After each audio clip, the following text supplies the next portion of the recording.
And welcome back, everyone. 皆さん、おかえりなさい。今日は100 I was gonna say sent they tend uh 10010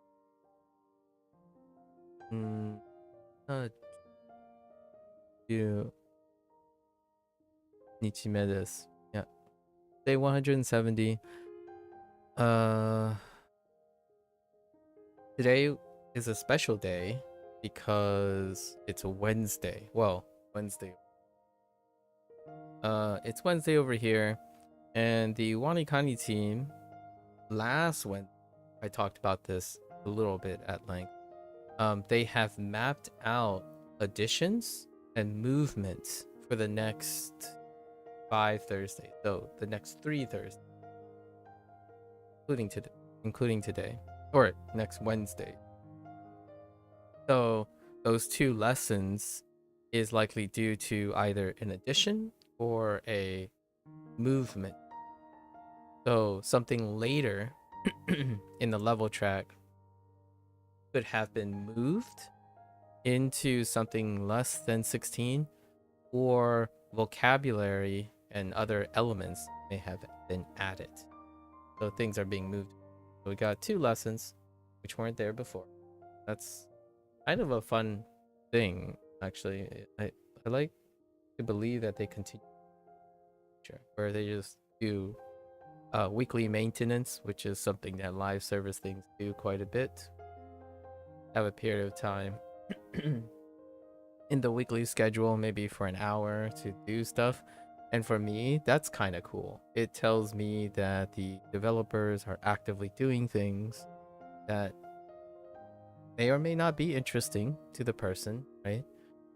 However, it shows in my opinion, consistent dedication to their products. So that's kind of one of the aspects that I quite enjoy about participating in live service things. I mean, oftentimes when you think of live service stuff, people think about video games, but all the other type of things, they rotate. So it often feels like they are constantly doing that to begin with. So for example, Netflix, Disney, right? They have to rotate content. So it feels like things are changing. They have to keep trendy, right? The competition, saturation is constantly being updated. That's on the content end. And this is still a content end. The back end stuff doesn't have any commentary on, like, it's been a while since a back end thing or like some sort of multiplicative quality of life thing has been introduced in WaniKani. The last one that was mentioned, I was including radical illustrations, right? Or like matriculating the radical illustrations to WaniKani platform from the early Tofugu stuff, right? So this is nice. I quite enjoy this. Again, I echo what I mentioned last week when it comes to how people learn and practice things.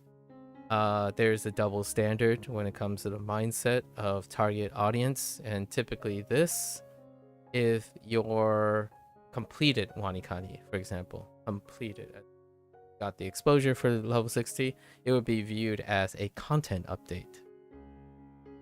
Oftentimes though, when these things become too pervasive in a learning process, or what I have been with the learning process, my impressions with like the kiddos of today, right? The teenagers and young adults of today, when the learning track is modified in any way as you're going, they lose their way.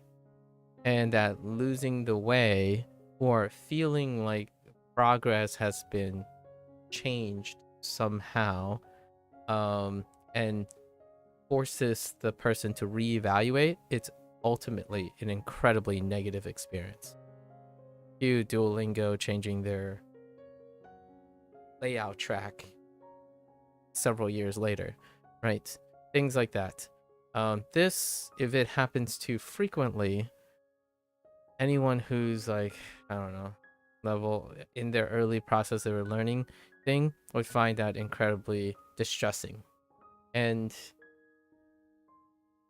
again, intentionally to sound like a broken record, adaptation is not one of the classical skills, which involves critical thinking and problem solving.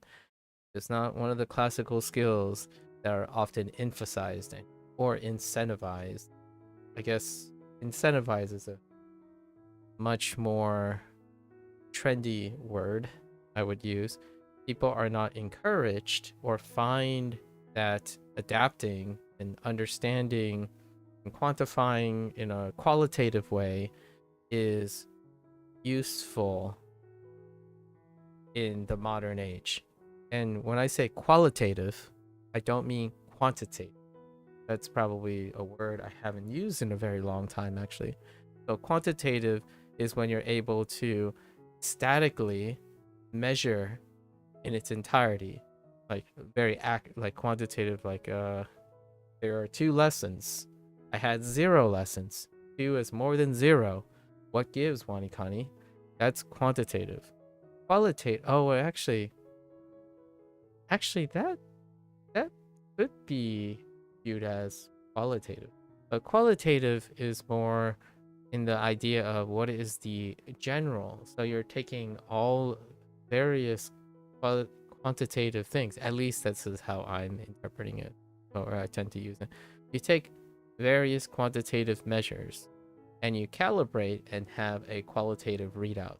So you compare them, you compare things that are quantified and look to see how you adjust them, right?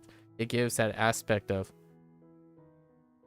in the grand scheme of things, how is your progress if you add 2 more lessons? Are you somehow randomly less proficient than you were yesterday because they decided to change up something or add something or move something? Did you happen to have lost that knowledge somehow because something got moved to a different place? Do you feel something different about you because now you have to learn an extra thing or less of a thing? That's kind of a question that I think comes up far more when it comes to learning than I thought I would be exposed to, considering how rare that I interact with people about learning. Most people are talking about consuming, not learning, consuming. So lots and lots of practice, little to no learning possible. How is this normalized? Video games. Sorry, this is kind of like taking in personal chat that I was having with one of the goobers.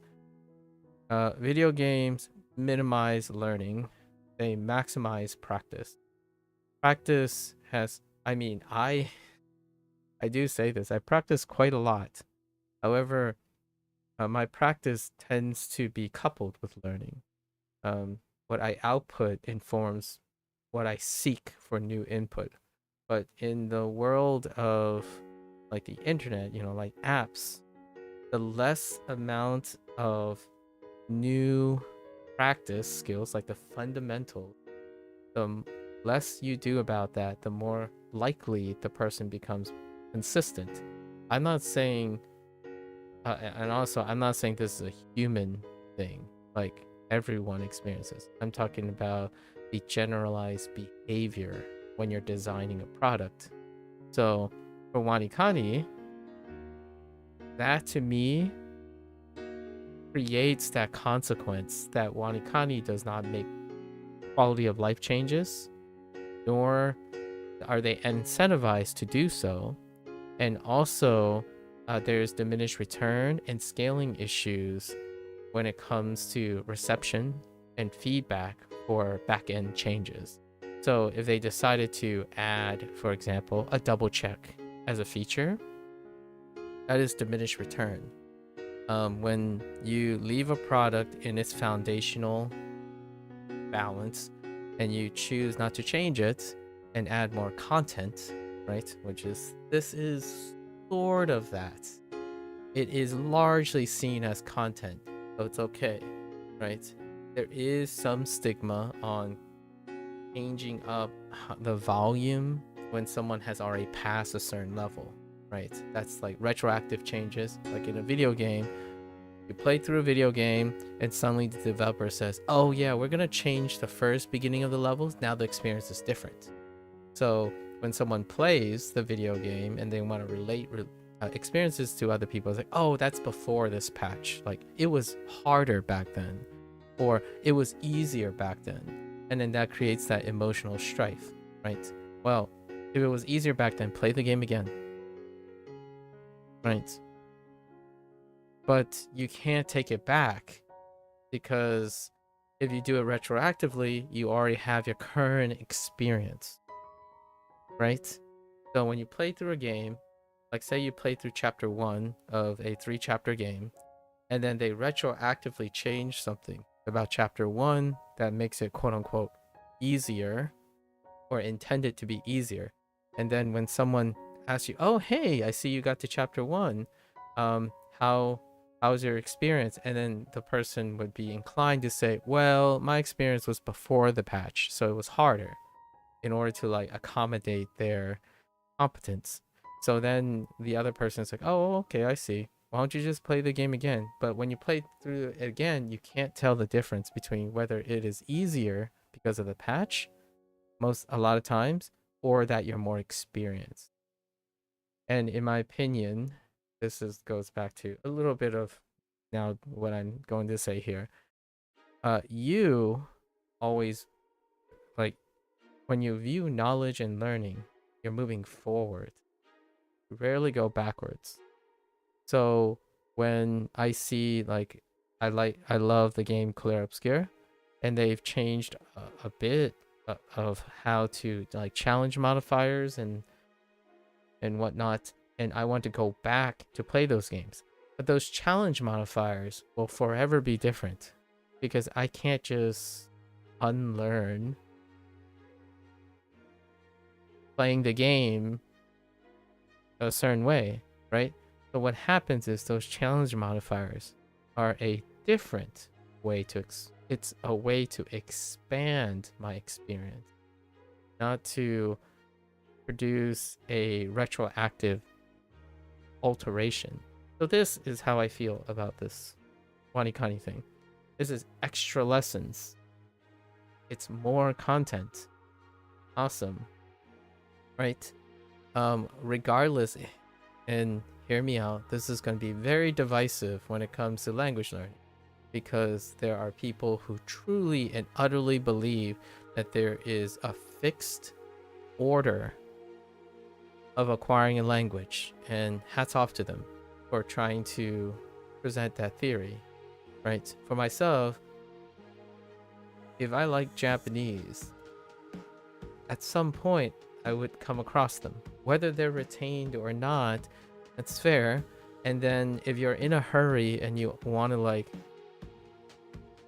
what's a very popular way, pull up the 2000 most frequently used, words or kanji, and you prioritize them, that's great. For me, the journey is going to cover, if not most of these things. So if and when I encounter them, that's perfectly fine for myself, because whatever I encounter, I'm going to try to use it. Much like the last couple of days I was talking about. When I learn something, I try to use it. And then I find out if I want to continue using it. And if I don't, then ultimately, even getting them wrong on WaniKani is not going to faze me emotionally. Largely because I understand that this is the summation of all of the things they think they want to include, instead of sitting there in the corner keyboard warrioring why you shouldn't include things you don't want to use. That's fair enough for you. Now, could they add, or would they add a feature that allows you to skip certain curriculums and stuff? That is their prerogative, right? There are two sides of the coin, at least two sides of this same coin.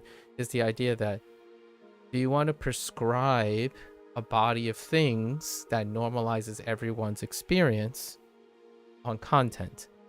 If you do so, over time, there's consistency in opinions. If you choose to offer lots of flexibility, lots of feature sets, it also welcomes division and diversity.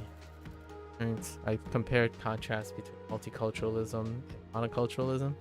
So to me, WaniKani's content team, as a reflection of WaniKani's team, they're doing minimally to affect how one interacts with their product, so that the responsibility of affecting the experience is minimized, and then providing content.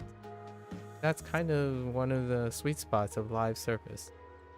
Every once in a blue moon, a live service will change up something.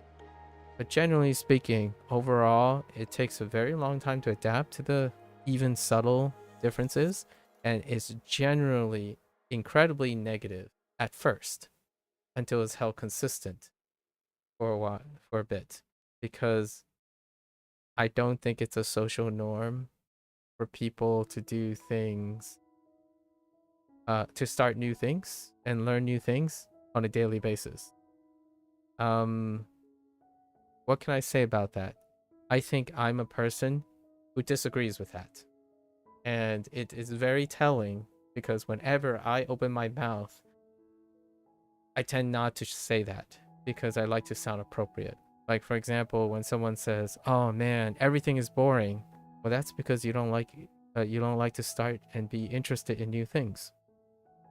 Like, that would sound very unsympathetic and possibly one of those like tough love situations. And I'm not a tough love kind of person. I would prefer to show what I like, demonstrate how I engage with the things, and then if that interests them, because they know me, they would be voluntarily choosing to participate. So I want to show and highlight all the things that WaniKani team does, and if that interests someone, I'm trying to show to the best of ability of how I interact with something, right? I do not like tell people that this is good for them. I try to show, right? And this is definitely one of them. This type of point, how you feel about these changes is a great way to inform how you want to move on in the future about the products you engage in. For me, a year's time sounds like a very long time, and also at the same time, all these changes, they can change it up every single day if they want it. They can willy-nilly flip levels. Heck, they could make the whole thing random if they want. I'd be fine with that, right? Because it's a new thing every day. Your habits are different, the rules are different. I mean, if they want, they can change up how the flashcards are done every single day, and I'd be okay with it. As in, for example, one day it's gonna be WaniKani. Then one day it's gonna be Kaniwani. Then one day they're just not flashcards at all. Be dynamic about it. That's perfectly fine. But I think that would be incredibly disruptive to the social norm or the behavioral aspect of the majority of people who use online. They believe in consistency in consumption. Now, when it comes to habit formation and how to maintain a habit, that is actually ironically inconsistent to provide consistency. So when I speak about habit formation, in order to maintain a habit, one has to slowly, constantly adjust to something that is changing. A habit becomes duller, it becomes more repetitious, you will start to lose enthusiasm progressively. So those are like slow, unnoticeable, but requires a lot of due diligence for those changes. So that plays against someone who likes to do the same thing as consistently as possible. So I know how this is going to sound, but I'm one of those kind of guys that like their games to have random diff spikes everywhere and random ease spikes everywhere, because you're always on your toes. If it's like consistently smooth across the board, I think that's what people like, or like conditioned to enjoy, right? Puzzle games, right? When you think about puzzle games, puzzle games diff spikes, puzzle games way of doing things are like this.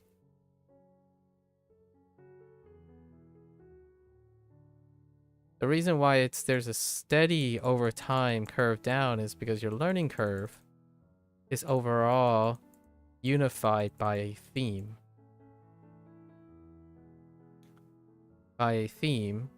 So then it gives you that semblance of progressive, but there are peaks. There are spikes at every new rule, right? And that's kind of like the blend of this. In WaniKani, the spike is, if there's anything about the fundamentals of WaniKani, the spike is only at the beginning. And then the rest are like little tiny little spikes. Because the fundamentals of WaniKani's use case is not changing.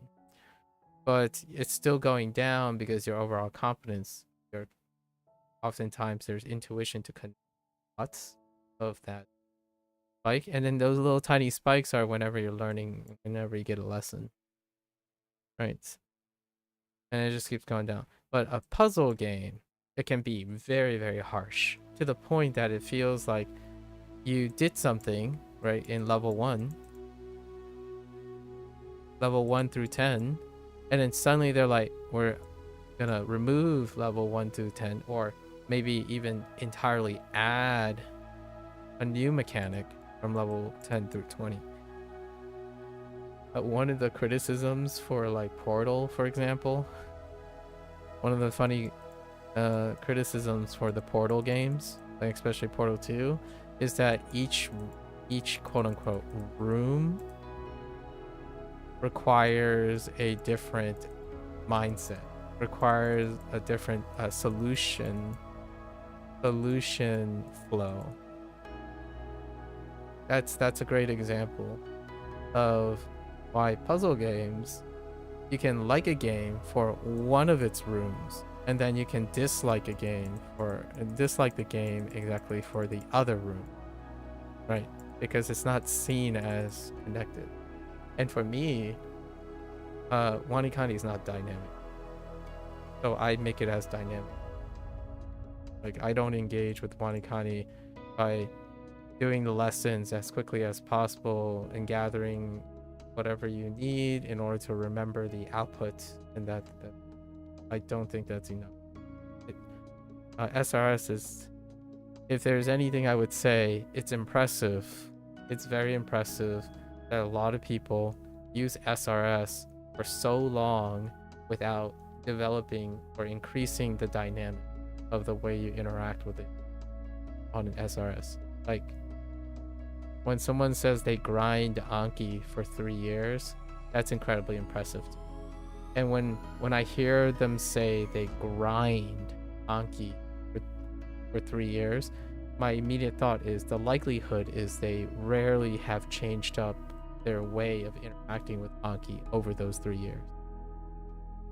If I use something, I would say I have used Anki for 3 years, because it wouldn't feel like a grind to me if I voluntarily use something for over those 3 years. I no longer use that tool the same way anymore. Like, it would be more than that tool, despite if there's literal changes or not. I deliberately change the experience. as well. And it's going to happen it's actually happening in 100-day periods. It's about to change up again in less than 100-day periods, really. It's going to change up in a week from now, the way I interact with WaniKani. And the stuff that I talk about as well. And this stuff is cool. I love this stuff. So kudos to the WaniKani team. I understand that these things are minimal changes, and personally I think that's a great way to go about it. Slow, gradual changes. If WaniKani was most like a young product, you know, like a year in its infancy, I would welcome and encourage the developers to change it up like dramatically. Keep throwing. But this is an old product, over 11 years old. It's already matured into its state. So naturally, embracing human condition, those who use this, if they dramatically change some element of how you interact, those who have formed habits will ultimately be negative at first, and then you lose all those people who do not want to adapt to the new routine, and then those who stay are even stronger than they were, right? It's kind of like having a habit. You're like, I want to improve my sleep hygiene. It's incredibly tough at first, and then eventually it wanes and it transforms into something that is beyond what it was before. I think SRS has gotten to the point, especially for language learning, that it follows similarly to the idea of like dieting, especially fitness, like a fitness.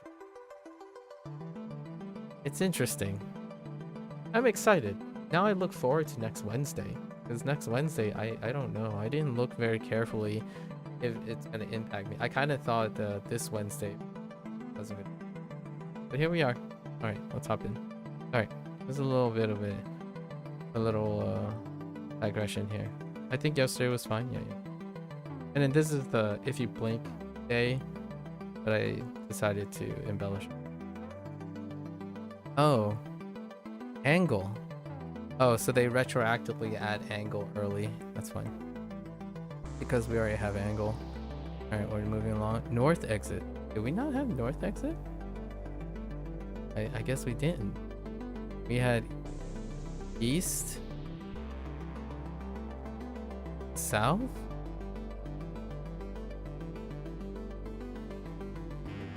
Do we have west? I think we have west. So somehow north was.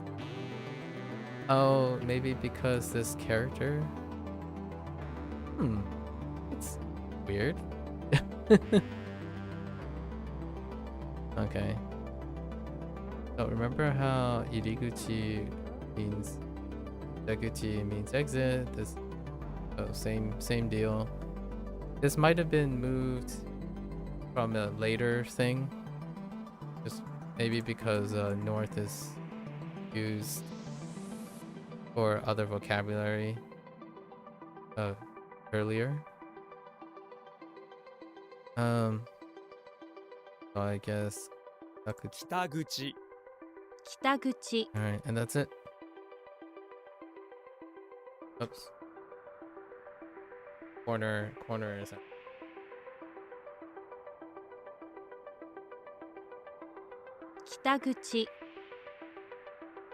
Oh, north exit. And we're done. Nope. That's what happens. Alright, let's do our 5 review. Ichigo.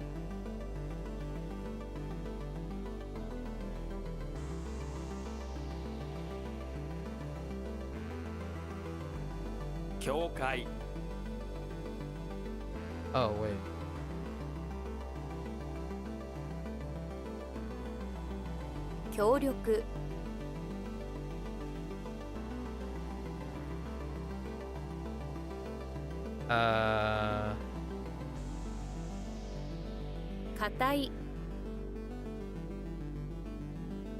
And that's it.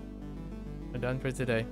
I know. I spent more time yapping away. How I feel these out. Take the opportunity. Throw in some language related anecdotes. Right. Good. Through here, and then we're moving right along. I do have to rest more for tomorrow. Level up days are pretty stressful. Positive stress, right? It takes up a lot of energy. Okay, attach, valley, face, drone, zombie. Okay. And yo, and why did I write K for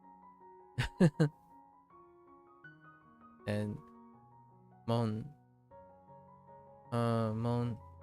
ke in su o yu in ako ni men en u ji chi yoku wara e i an en de yu ru yo en i son en o yo i han. That's all we have for today. That's a wrap for WaniKani today. Watch this later. Arigatou gozaimasu.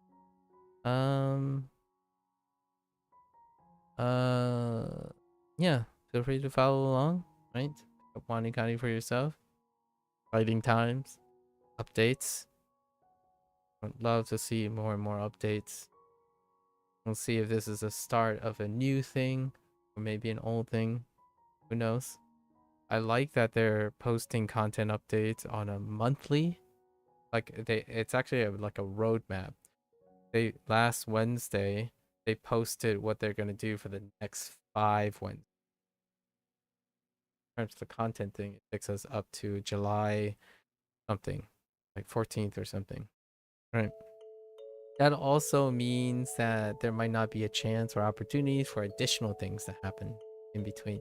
I hope they still do. I like that they're continuing, and that might be fingers crossed for a lot of people's desire, which is to expand WaniKani beyond level 60, right? Because it, as far as I remember, it does not cover all of N1 kanjis. So there's about like 240 kanji left. If realistically to me, most of the time, or 90% of my next 4 or 5 years is probably just going to be N5 to N3 kanji, and then expanding my vocabulary with them. But it's cool. And then, you know, occasionally and kanji flip around somewhere. But generally speaking, that's more of a realistic take on things. It's nice to get an exposure to them and see what they're like. So missing 240 or so kanji, that's kind of more of a emotional completionist situation, being unsatisfactory that a product is not comprehensive, right? Although, genuinely speaking, thinking that a product is comprehensive when dealing with a natural language, which is a living thing, right?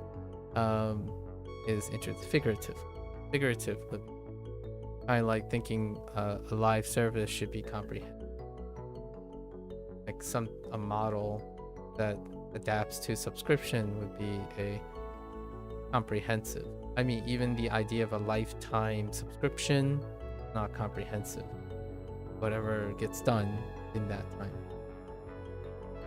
Maybe perhaps that's a rhetoric. I would love to hear what other people's opinions and stories are when they relate to live service products and or habit formation. Right. Okay. I'm gonna get up, take a quick bathroom break, and I'll be back. Thank you.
Welcome back, everyone.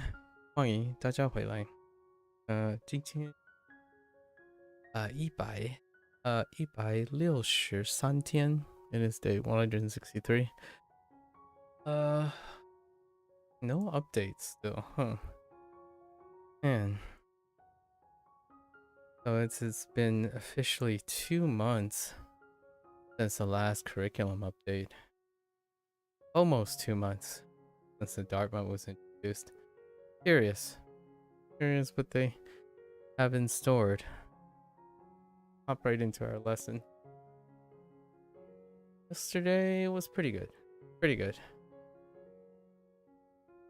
That's not as usual. 倒闭 倒闭. Wait a minute. 倒闭.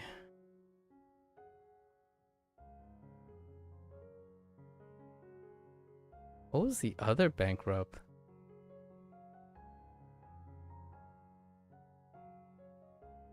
Huh.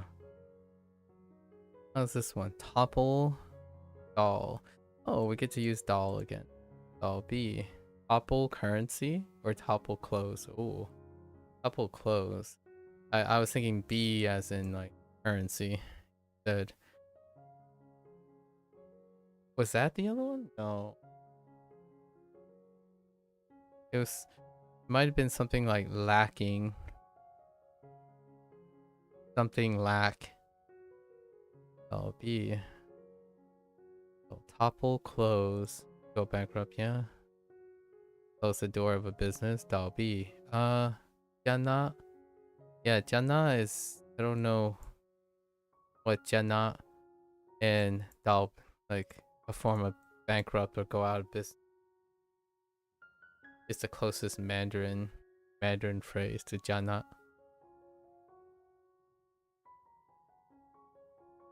工厂倒闭了. Fair enough. 倒闭 I think bankrupt to close down. It does have a nuance, but I think to close down is pretty close to 倒闭, and it does deal with toppling and close. So to close down, so 倒闭, which when used this way, it often refers to a business failing. So the whole bankrupt comes down. Jana, most of the forms of things going out of business has that element of closing down or falling over or permanently buried and not being able to recover it. So it's interesting. I'll be 似乎 similar. Oh, I forgot that was a yard sign yesterday, right? 似乎. So we get to use who this time.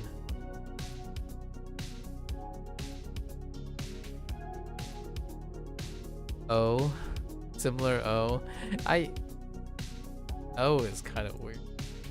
So if something seems to be a certain thing, it is because it is also similar. Oh, I like that. As if seemingly, oh, we have so many themes. It appears to be visible, to notice.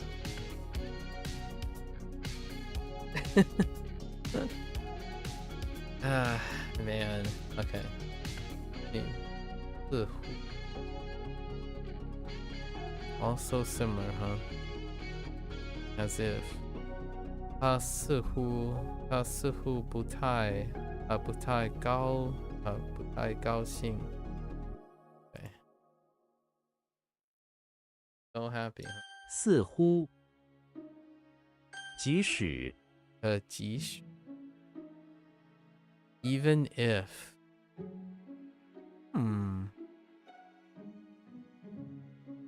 To use 即 so immediate use, even if. Kinda sounds like even.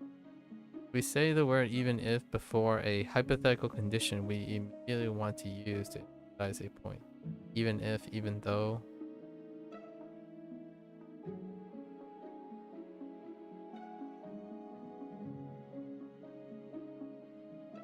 Okay, I got you. 即使下雨我还是会处 interesting 还是 oh no 原是 no 还是 no 还是 oh yeah that's right alternative. That makes much more sense. 我还是会去 right the other read 还是 make yes yeah. 即使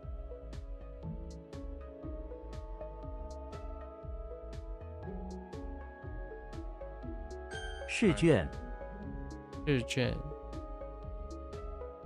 试卷，卷，试卷，test scroll, test paper. Fine. I associate this with paper. Test scroll, test paper, test paper. 这份试卷，试卷，试卷很难。这份试卷很难。试卷，这份试卷，试卷很难。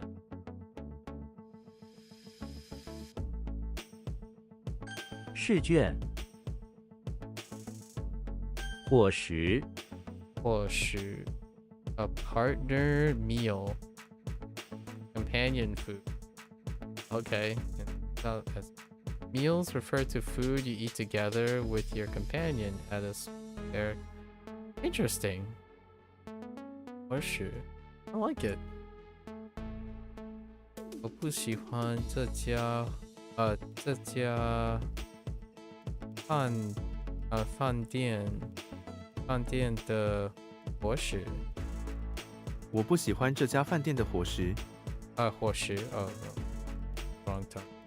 伙食，饭店的伙食。孩子们喜欢小学的伙食。Keep getting the 伙食 a little bit off. 食堂的伙食。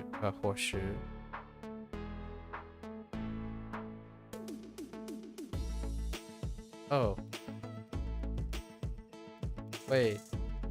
Did I mess up? No. What's happening? Oh. For a moment there, I thought I had the owning. 伙食， That happens.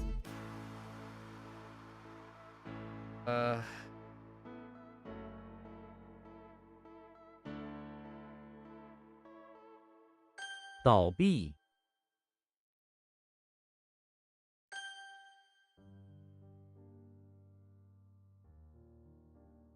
即使，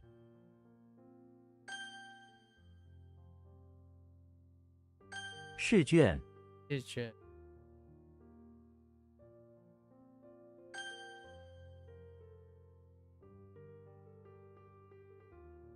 似乎，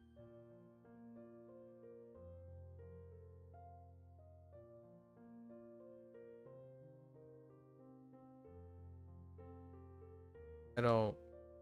Yeah, see that's not gonna work. 伙食，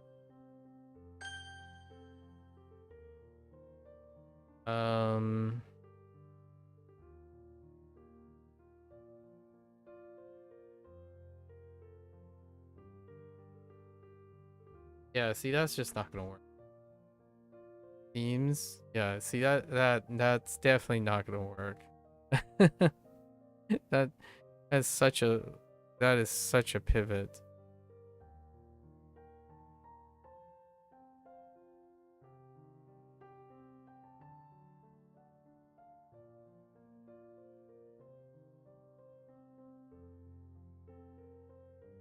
Hmm.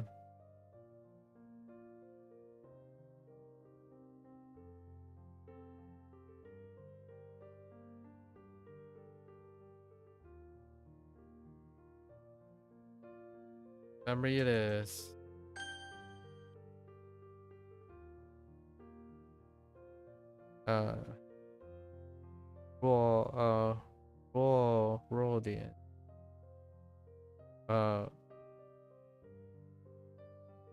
Raw 点。弱点。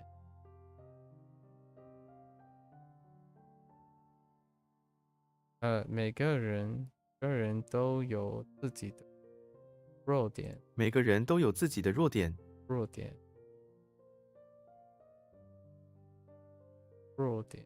每个人都有自己的弱点。弱 is not great. Like what I mean is saying ro. Hmm. 弱点。封闭。封闭。封闭。Seal. Close.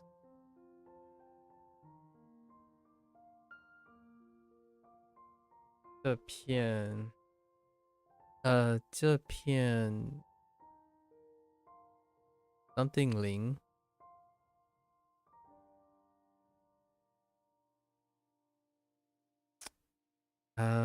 No, I don't remember. I don't, but,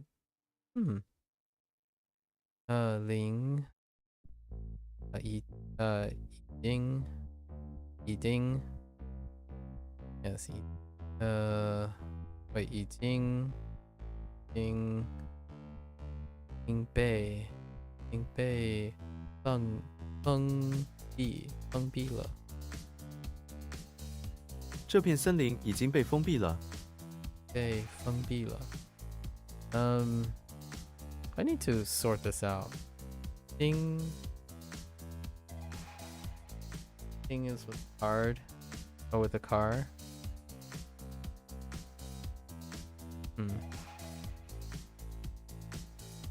What was this? 森林。这片森林已经被封闭了。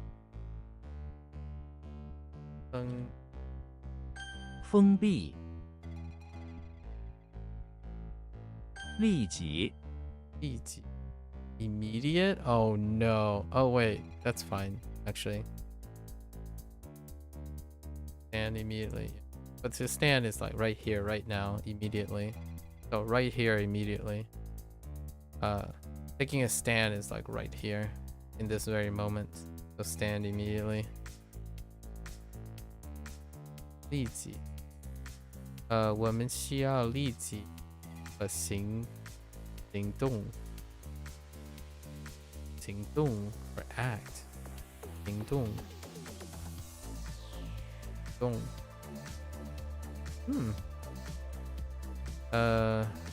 请立即。请立即。告诉我们发生了什么事情。So please immediately tell us what happened. Here's just what happened.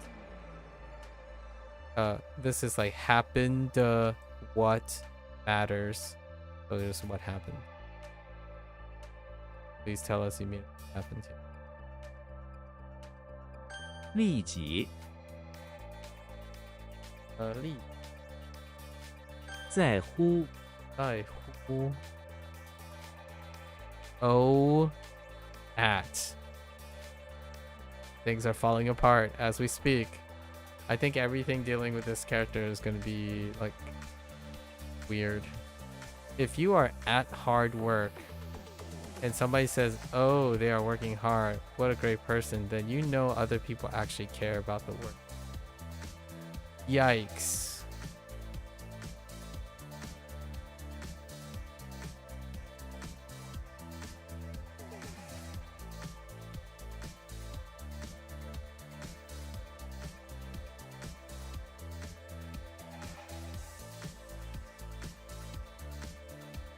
You want to care about where you're at. That's all I'm gonna say. You want to care about where you're at. 他不在乎. Oh man, that is gonna. Oof. 他不在乎别人的看法. Doesn't care about other people's opinions. Is that what that says? Oh, she doesn't care about other. Oh yeah, that actually does track really well. 他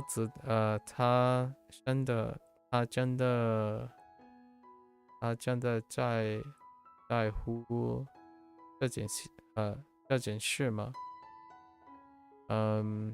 They really care about this matter. Do they really care? 这不在乎 something something 政治 politics makes sense right say政治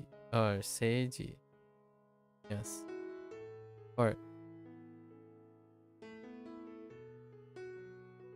yes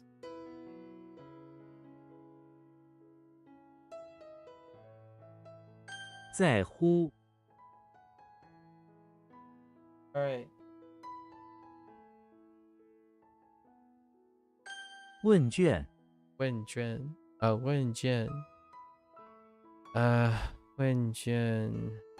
questionnaire to ask scroll the questionnaire I mean a list of questions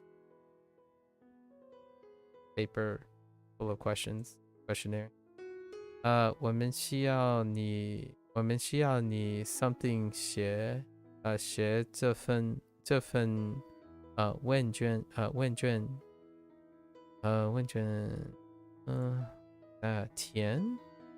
填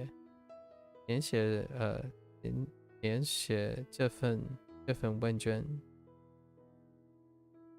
这份问卷只要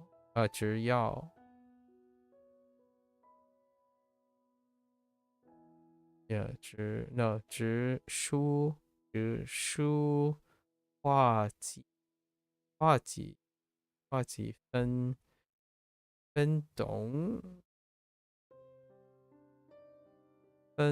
懂的时间分懂 okay this questionnaire only needs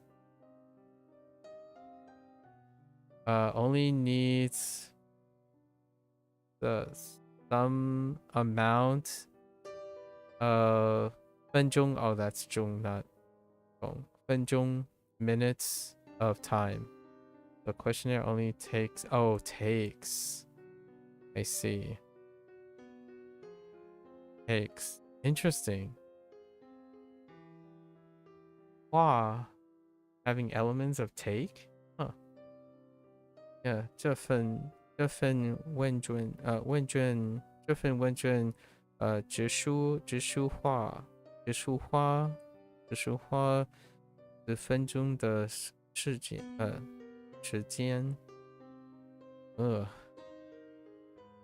花 for interesting 问卷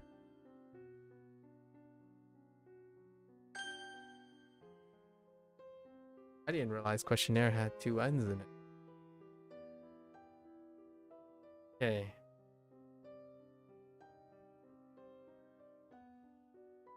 Got it. Types N 的音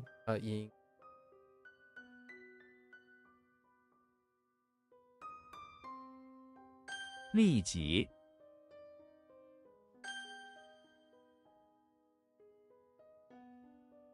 What?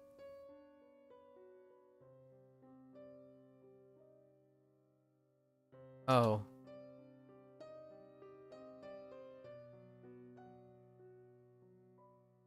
在乎 That one's gonna suck. 问卷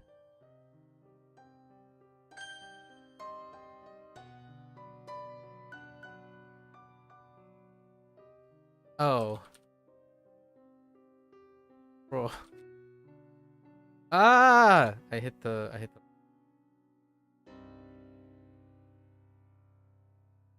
封闭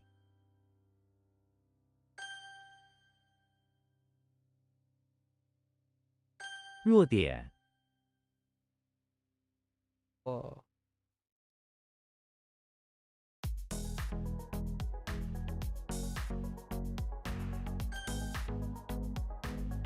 小伙子 小伙子 Young man? Oh no, it's spinning the companion but into male thing. All right. 小伙，小伙子，a lad。小伙子对音乐很天分 talent. What's a talent? This guy has a lot of talent in music. 小伙子对于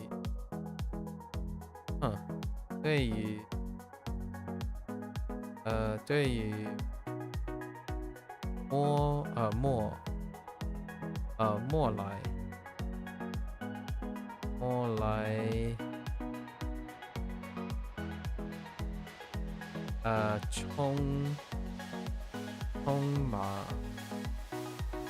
充满希望 young within future full of hope.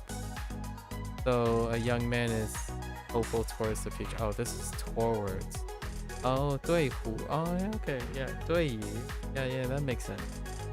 Towards, within the towards the future. Oh, I see. So that is toward future. This fool and hope. The young man is hopeful. Or full, hopeful. Oh, that kind of makes sense. Full of hope, hopeful. 这个小伙子很有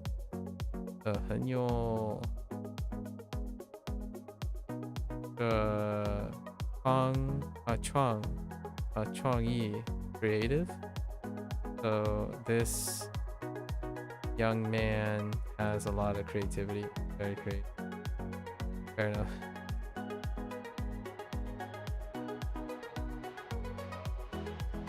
小伙子，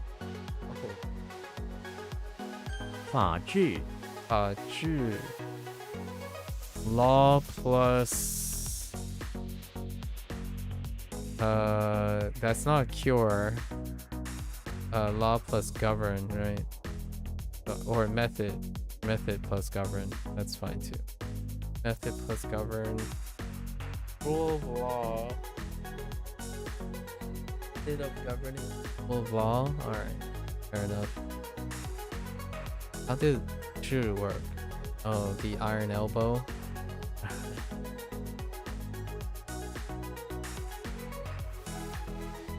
The elbow to the mouth. Is the main method. Okay. Governed by law. Interesting. 我们必须 something 中 something 中法治 What is this? 尊重 Oh, sorry, that's not 尊重我们必须尊重法治。尊重法治在民主中很重要。法治在民主中很重要。民主中很重要。Okay. 法治，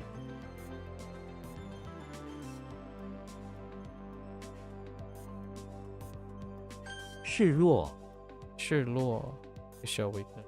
Okay, that's show weakness. Yeah, display weakness. 示弱。这对小 opponent 在对小面在对小在对小面前在对小面前不能示弱。Okay. In opponents or forward face in front of so do not show weakness. Can't show or you can't. You can't. 他诚不弱. He never shows. Refuse. Interesting. Wait, what is this again? 坚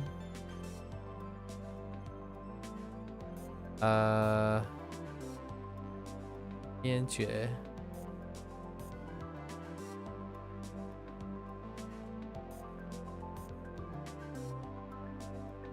determined firm. Boo. I guess that's how you get refused. 坚决不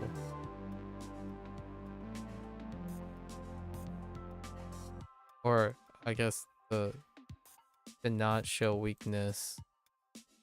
This emphasizes use because it's firm refusal to show weakness. 示弱，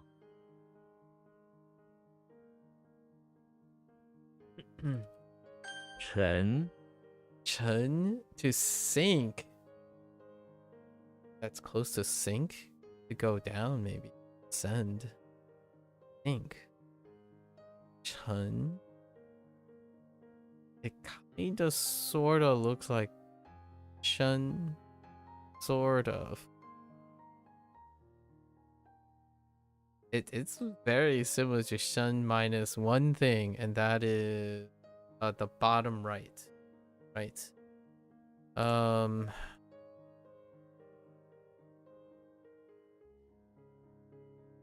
What was on the bottom right? I want to say a tree?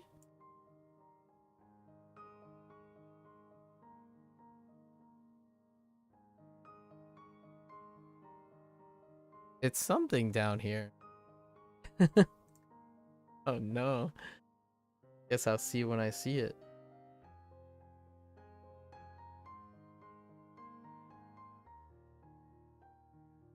Charlie Brown is lying inside the infirmary, which is slowly flooding with water from a storm. Rip. The water sprays in and slowly fills the room, inching up and surrounding his sickbed. Suddenly the intercom announces, reach the top of the infirmary to win a prize. Whoever has the fastest leg wins a crown and a sticker. Charlie sighs, slides off the bed, and sinks into the water.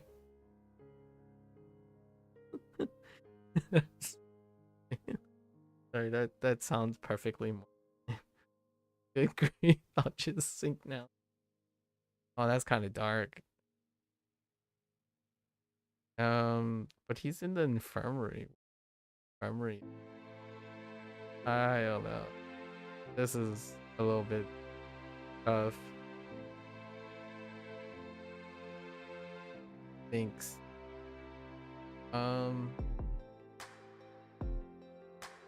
So we're just taking it. Crown.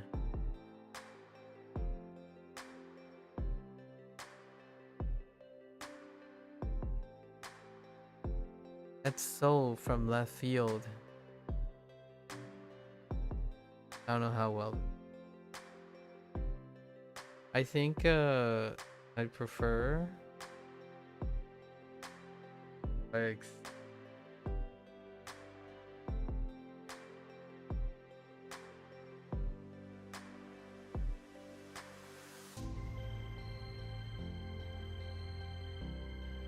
it's kind of tough. That's really funny. I kind of like it. We're just gonna stick with it. That's really funny. Just think. 强死. No, 强死.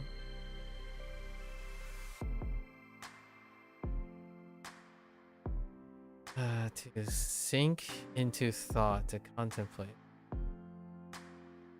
强重 heavy. Oh, heavy. What? 横电电. Alright. Be immersed in. Oh. Ooh.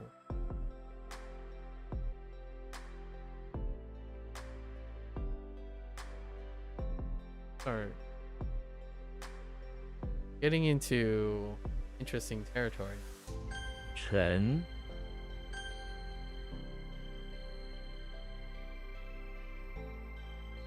I wonder why it's like Chen. This Chen. It's more any than any.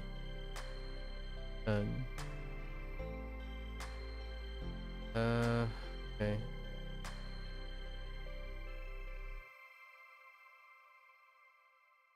I'm gonna get popped. 降 Young. To descend. Oh boy. Speaking of thinking is like descending. Okay. Young. Okay. Jimmy Neutron is in the bathroom. Go on, which has a holy buffalo. Alright, checks out for the apple. At the top of a small grassy hill that comes out of the tile, it descends down the hill and starts chasing Jimmy, attracted by his stupid haircut. Alright. The foreman, in turn, chases the holy buffalo, trying to make it stop.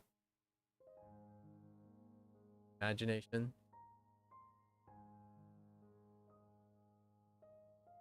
Okay. I'll bite. I'll bite. 降雪. Precipitation. Oh, that's funny. Descending water. Precipitation. That is hilarious. Alright. 降落. This descend and fall. To land. Excuse me? You combine descend and fall to get land. I mean, I guess if you fall, you're gonna land somehow, right? Okay. 降 Yeah.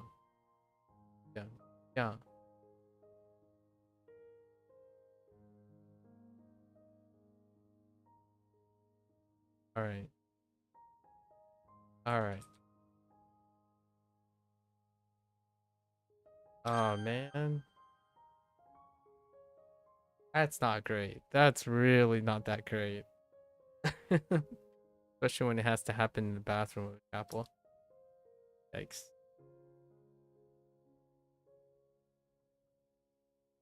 小伙子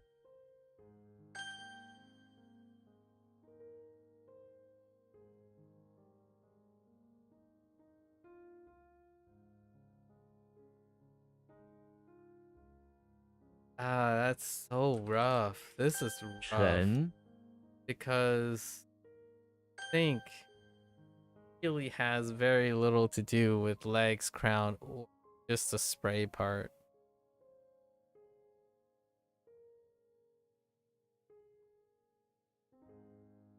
I kind of have a very funny visual though. Like the room is flooding. So Charlie Brown tries to get to the door, so when he like gets out of the bed and into the flooded area, all his legs just sink into the water with only his crown, like head available. You can only see it, and he's like rushing to the door. That's what I'm imagining right now. Instead of some random intercom thing. And this one is rough. 降 They're like imagining buffalo charging, descending down a hill at Jimmy Neutron with a foreman right quickly behind. It's pretty comical though. Some of this is pretty out. Whoops. That's raw. I keep doing raw and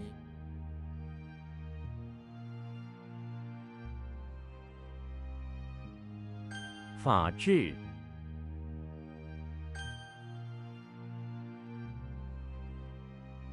示弱，示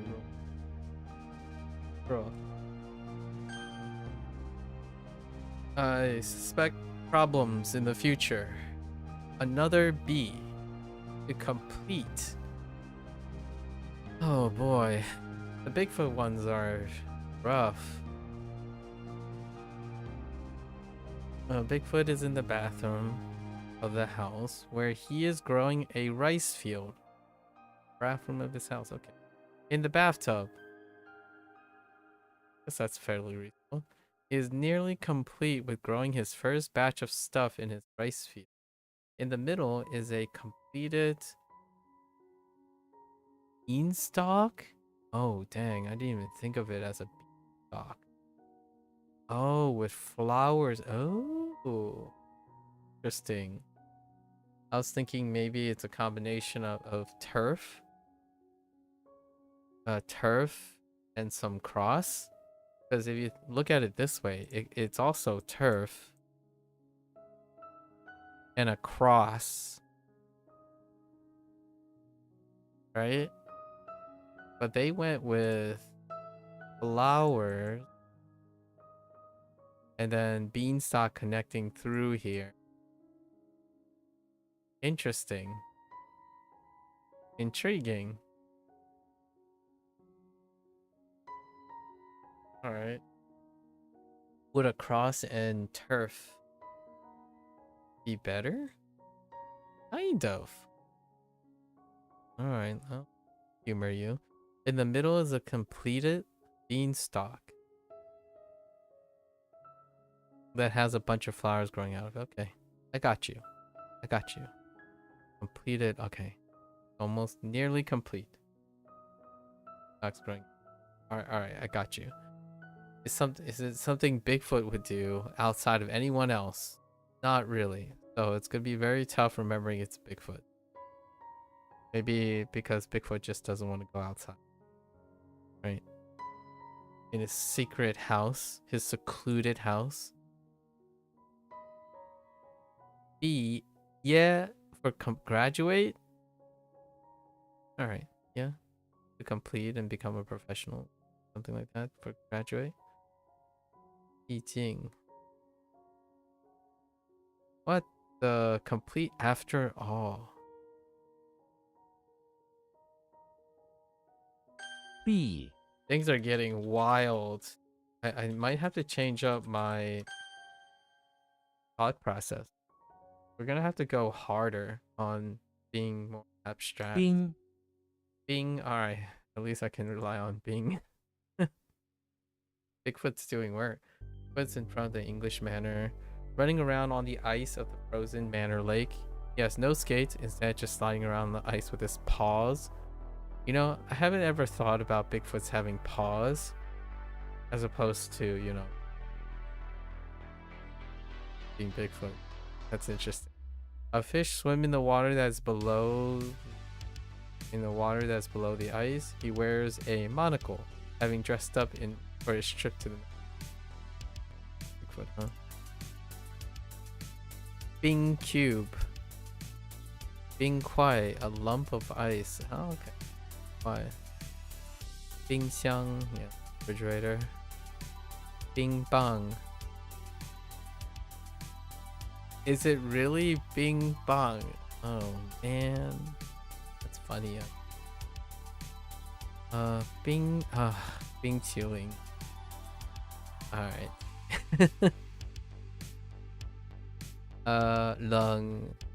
Lung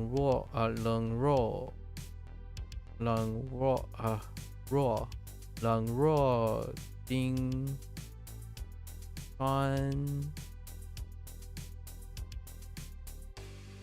Okay. Bing, Ho, Okay. Oh. Oh, I kind of got stuck on this a little bit. This character standalone. In grain stock, and that's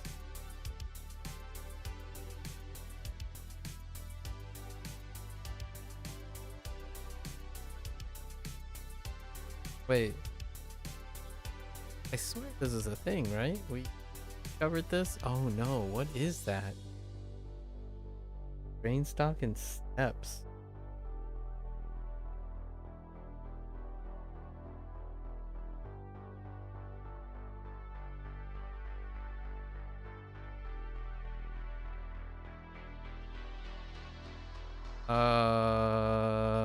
Hold up.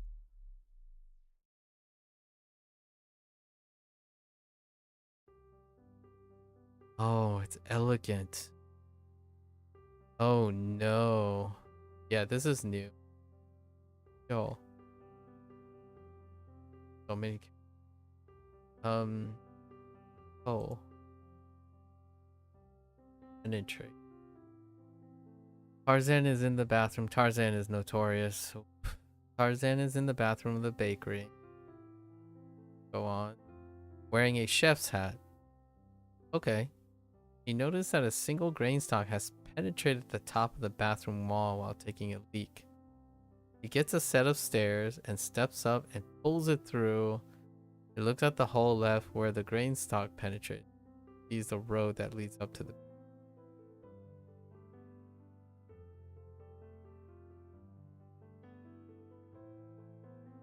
pop a hole through the wall. Through the wall, yeah. Okay. Although this can be mixed with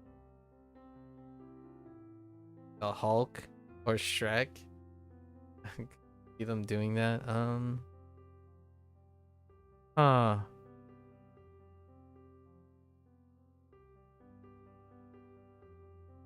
Man. All of these are gonna be rough. Oh me. Penetrate, bright, transparent. Oh. Okay, clear instead. Penetrate, clear, transparent. Hoang. Oh. Penetrate. Oh, this is kind of like something. Instead of doing the wear thing. Tongue toll. Nothing really. Ying ying. Oh. Ito. I'm starting to get. Now I'm starting to sweat a Ho. bit. Yeah, we're definitely getting to. Oh no. 骨 This is about where I would expect to start feeling this about most. Oh, cool. Bones. Goofy is in the basement of the house, running around in the typical Goofy manner. Got you.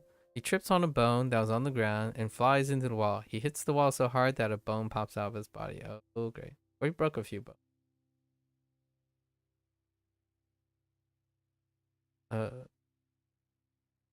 Yeah. A bone shelf? Or yeah, fair enough. Gucho. Break a bone. Yeah, that's breaking bone. Sternum. Yong.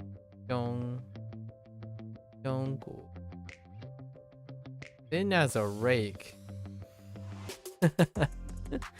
Gusho Ru Chai. Interesting. That is most definitely a very, lack of a better, a very Chinese. Thin as a rake. Or like fat as a pig. Thin as a rake. Bone marrow.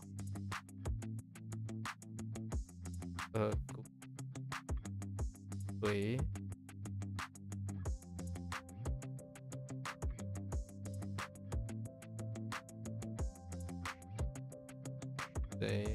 Boucher.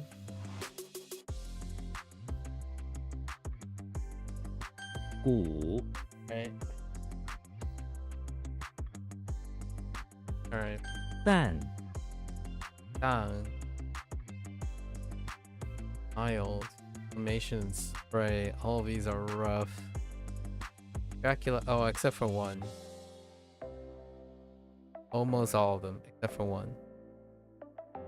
Dracula is in the bathroom of the pawn shop, trying to cure his inflammation that began on his butt after he sat on some garlic earlier that day. Okay. At the pawn shop, he just bought a spray bottle of mild vintage anti-garlic serum to fix himself up. He pulls down his pants in front of a dirty mirror and a dirty vintage mirror and sprays the inflammation on his butt. He slowly becomes more mild, fading from red. It slowly becomes more mild, fading from red to like pink. This one's pretty good. Danti. I'll see. Interesting. Bangtan. Mild cold.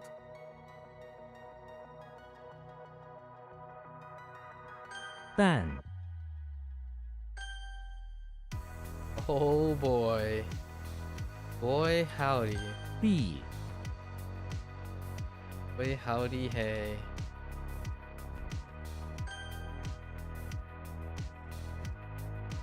Dan.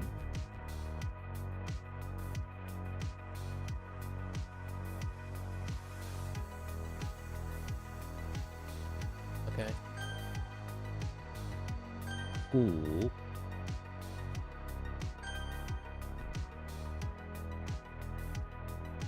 冰 Bing is the only one I got today. So we're in doo doo. Wait.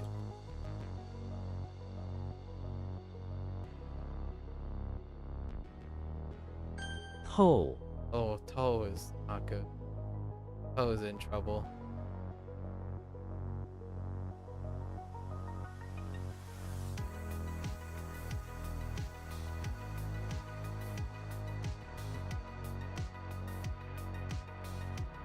Yeah, it's completely lost. Oh, and that is. Oh, Toe is in trouble. Yikes! I don't even know if I'm gonna be able to reply tomorrow. Okay. All right. Good to go. Not for today's problem.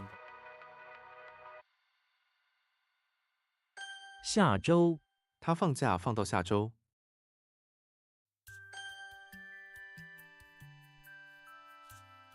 一同我们一同去吧。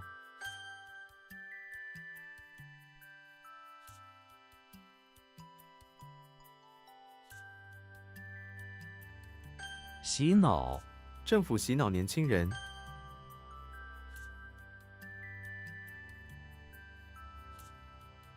就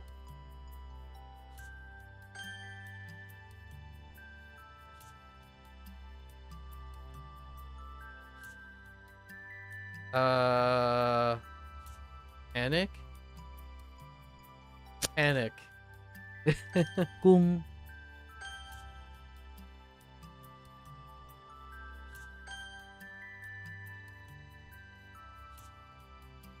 听众主持人向听众致谢。球队我们球队又败了。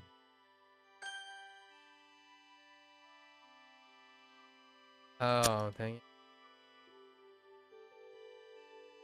学术学术研究很重要。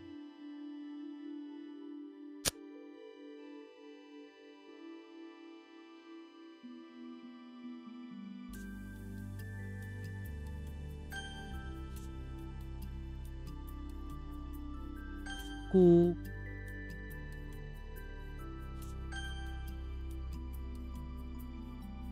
西北他们朝着西北走去。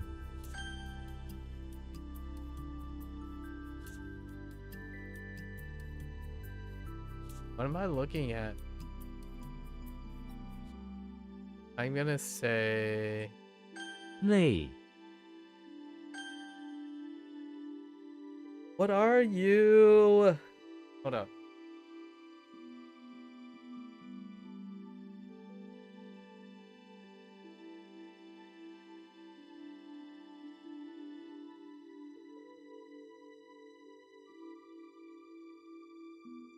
I want.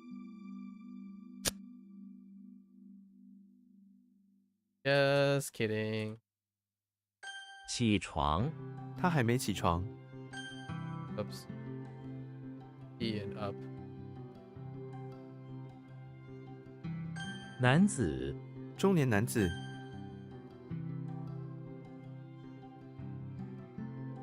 Did I get anything else?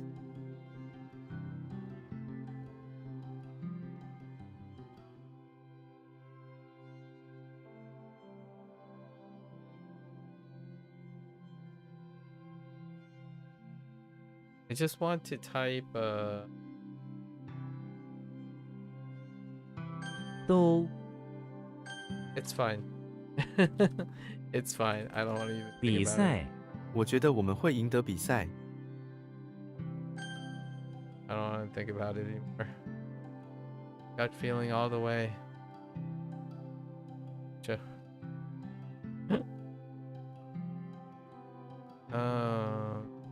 hmm.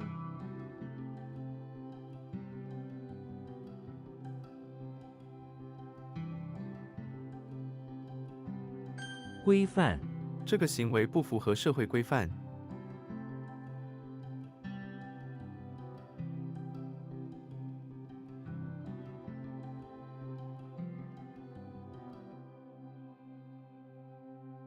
Third form? Yeah.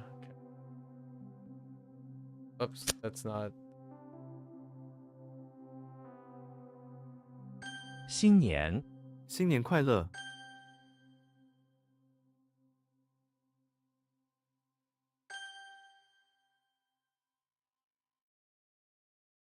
剧，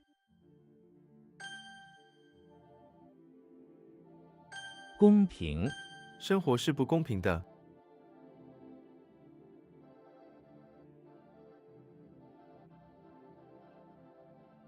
Why? Why do I not know you? Wait.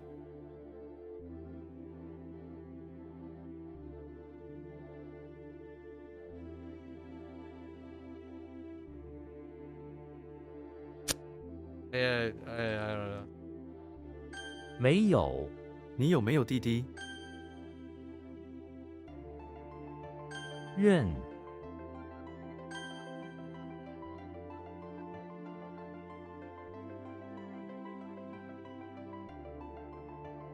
读者，这个读者每天都读书。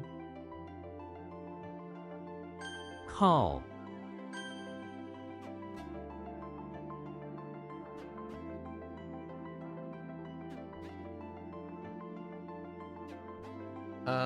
，wait. 订单，接到订单后，30分钟后会送达。懂，管，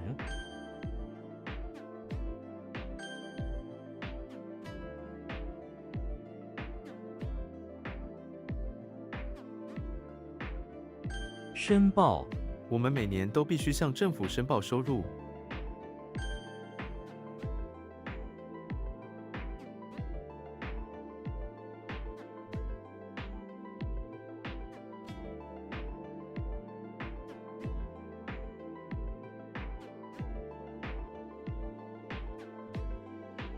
导演，他导演了多部影片。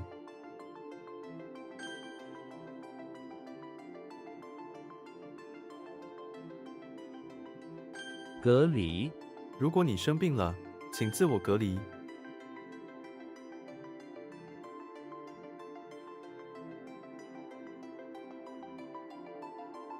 肥胖，如果你吃太多，你会变得肥胖。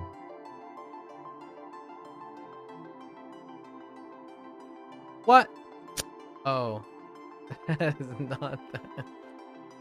管， Oh, dang. 碗，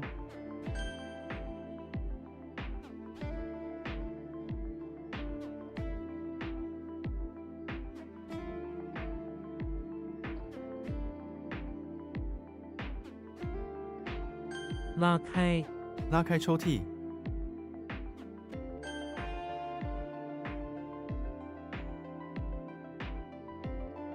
I have so many like nebulous combinations in my head that it would be very, very tough without context. Very, very tough without context, right?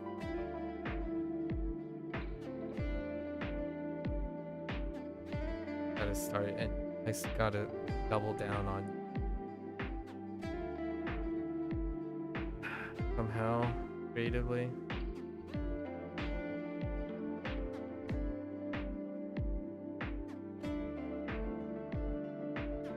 转折点，搬到台湾是我人生的一个转折点。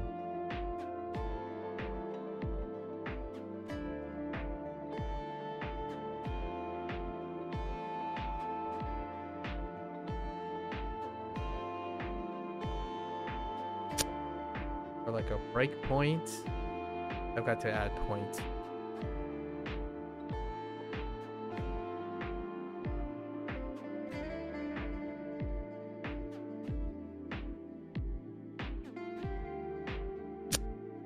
Oh, wrong phone. What is this? Where does the word part come?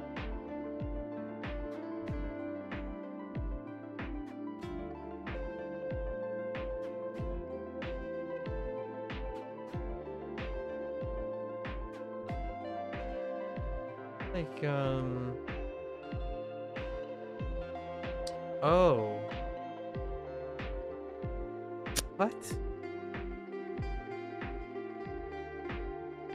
I'm thinking of something. No, I'm thinking of Joe again. I keep thinking of Joe. What? Ah.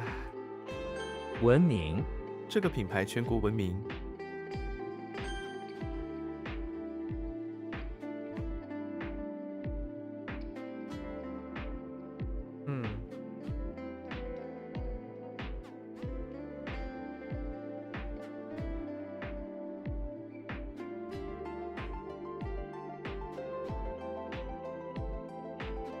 退休，他想早点退休。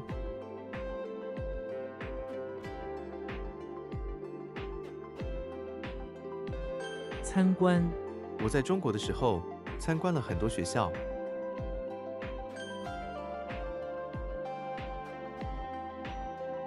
打雷，夏天常常下雨打雷。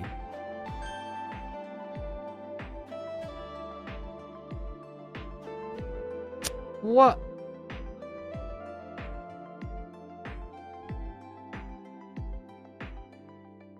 道谢，他临走时特别去向女主人道谢。 爬，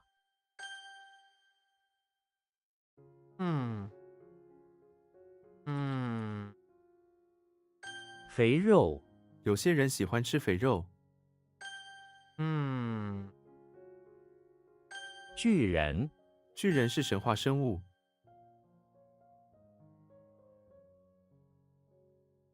申请，我想申请签证。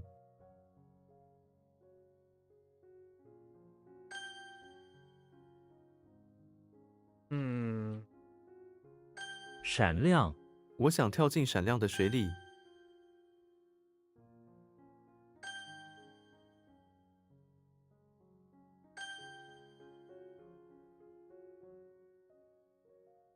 雷达，雷达可以用来探测飞机或船只的位置。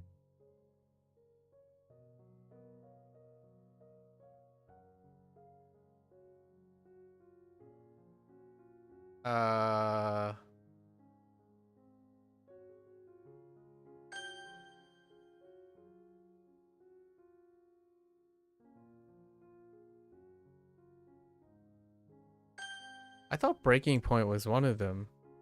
Did I not type breaking point? Oh, did I type break point? Okay, that's...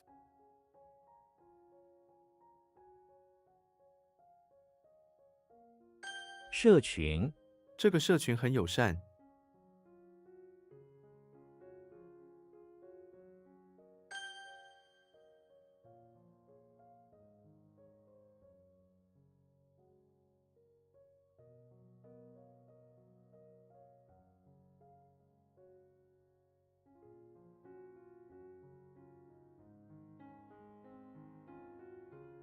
Uh.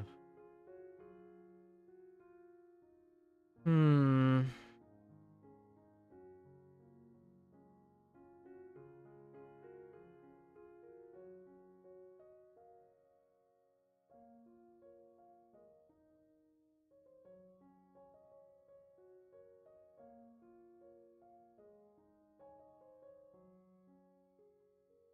I genuinely have no idea. I think this is gonna be blocked. Dao.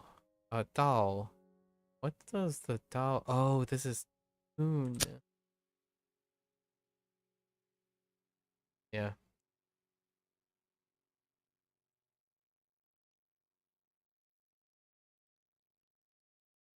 江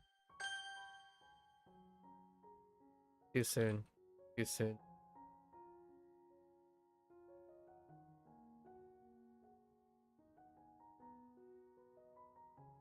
牙科他正在念牙科学位。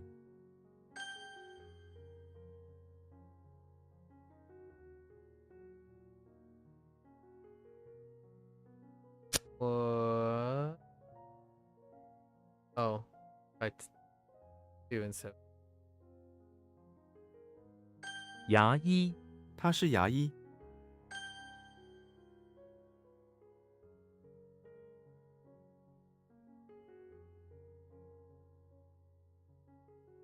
折断这个玩具很容易被折断。戏院我们今晚要去戏院。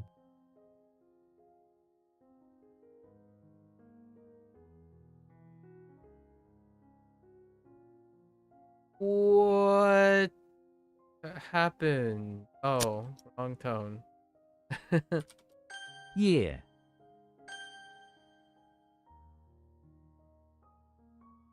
组建组建老年合唱团。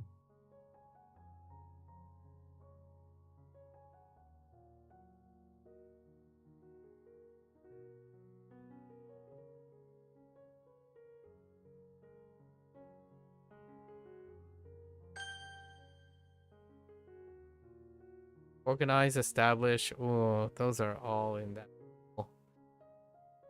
Oh. Okay. All in that pool.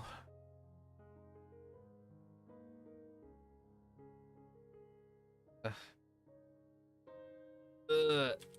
Okay. 瘦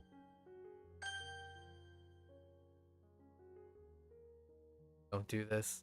Don't do. It's gone.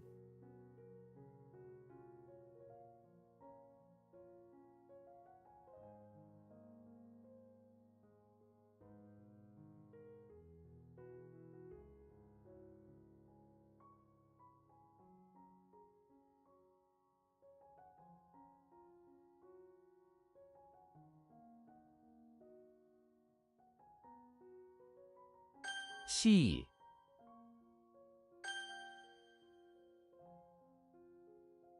调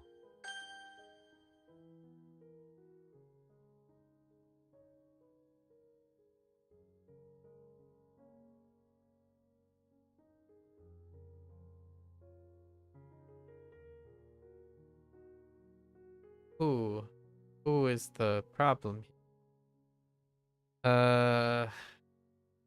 剑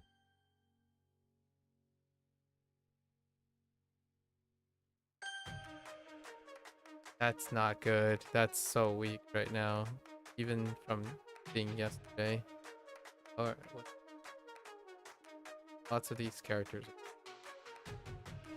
so weak. 一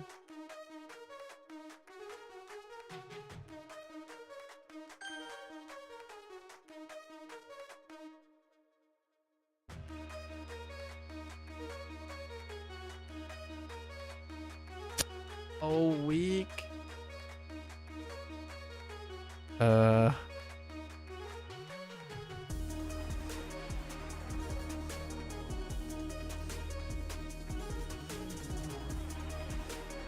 灯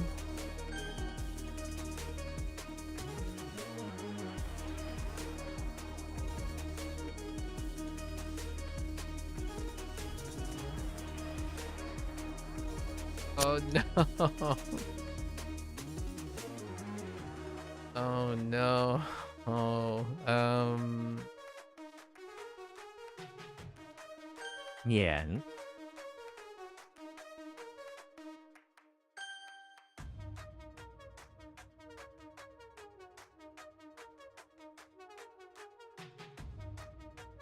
wait. Oh.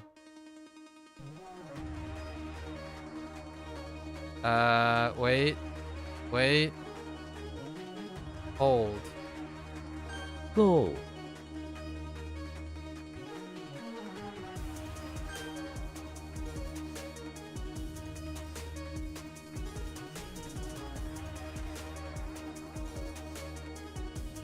Face?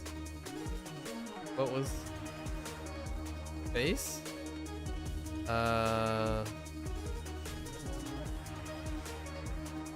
Oh, whoops. I didn't mean to type through. Oh.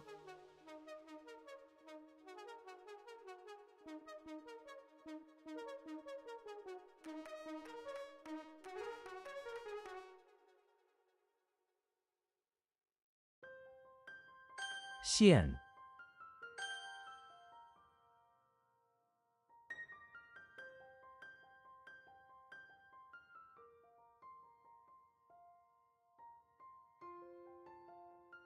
阵地 攻击敌人的阵地，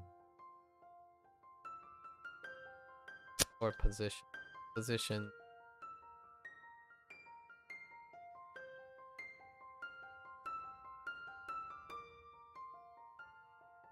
如此 情况就是如此。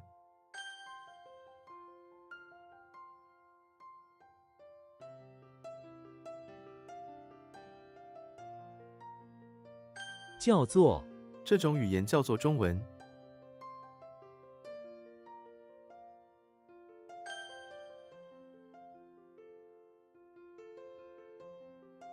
闪电闪电的速度非常快。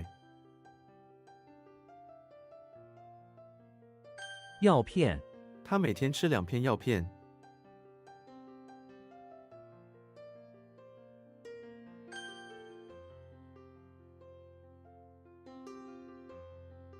What? Wait. Wait. Oh. No, I typed that in.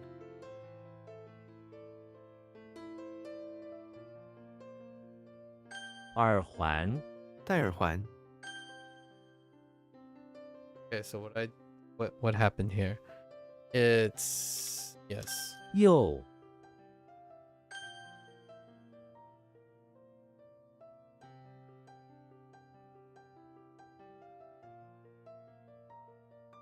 What the how about 迷信他们的家庭非常迷信。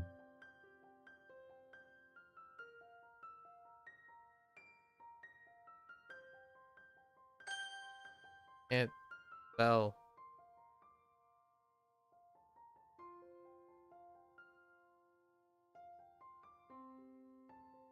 No? Oh no, I'm not sure about that one. Oh, type Mo and so. “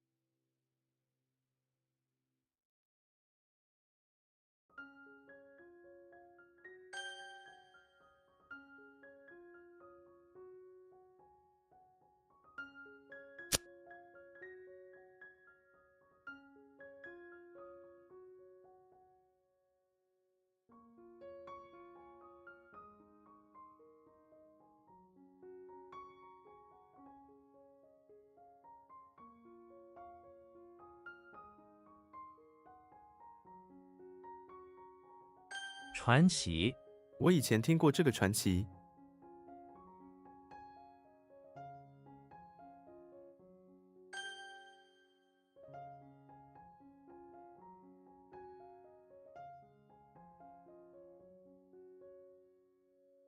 That is not that.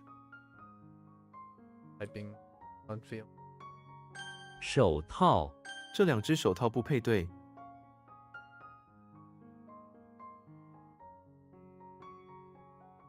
How did I screw this up?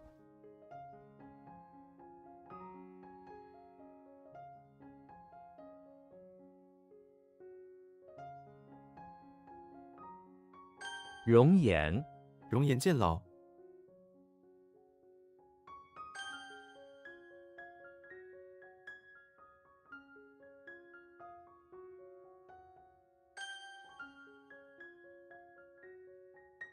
树木，不要损坏树木，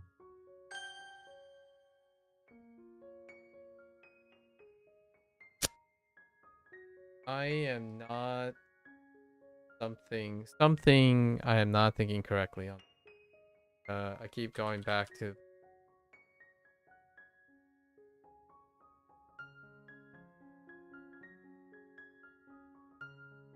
what the.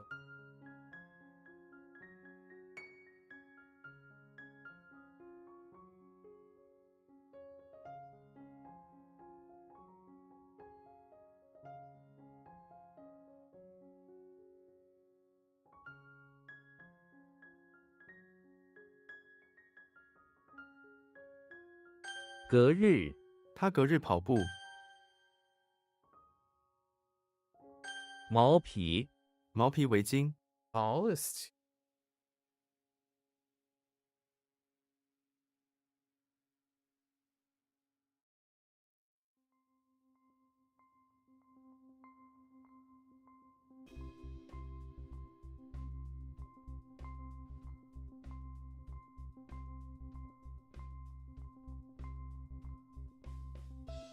Mario's in a barn covered in fur. He hopes to disguise himself from the cows with a raccoon or something. Instead, he acts like a fireball. And huh.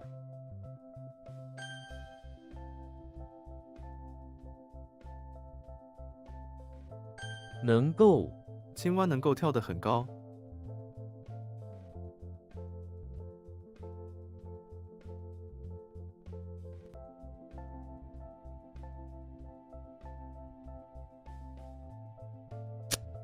，Oh. Efficient ability. Qualified? Probably qualified. 集合，在规定的地点集合，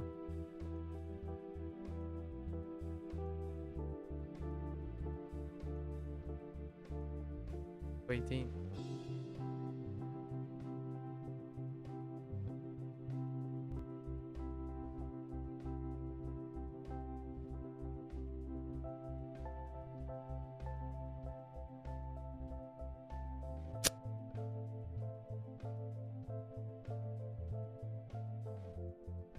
Huh.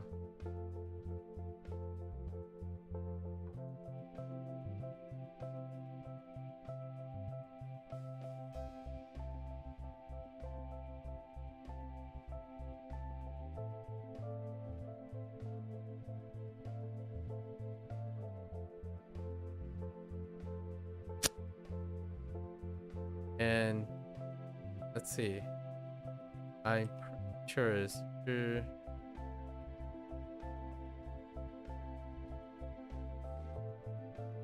Your first time watching live learning language is something gorgeous. I mean, you can most definitely learn at your own pace, you know.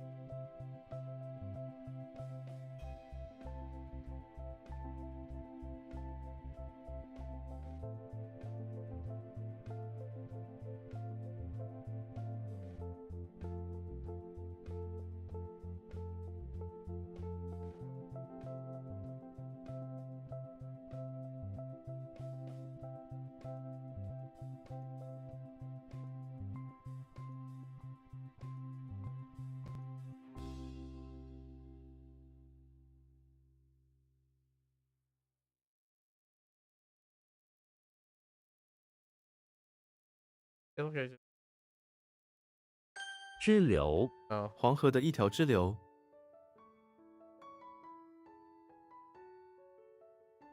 I don't know. Must got caught on something. Maybe qualified or be able to, yeah, qualified, have the ability. Have the ability is probably added, right? Being able. Having the. Oh, there, Bill. Hello, hello. Oh, what am I looking? Oh, oh no, grain stock and oh no, what is that?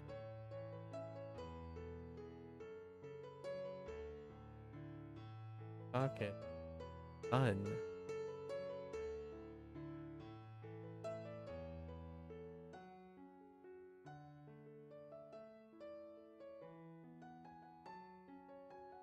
I'm gonna say 口香糖，薄荷口香糖，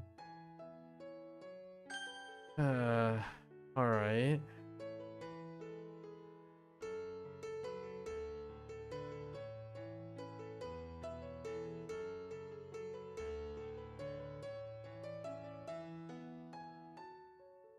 烈酒，他很少喝烈酒。城市，我喜 All right, all right. What is this with a thread and a summon? Threads and summons. I think you're like connecting the dots, right? We're connecting. This is not it.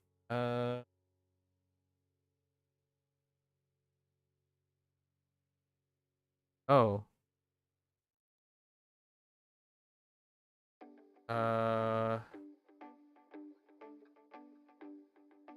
No. Yes?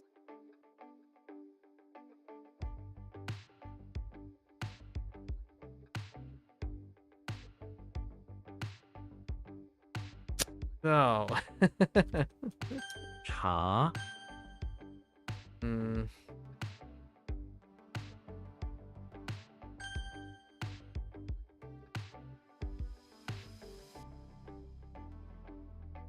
I feel like YOLO.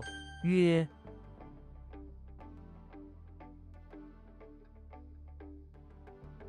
It is like reserve, but they're using appointment. Maybe appointment.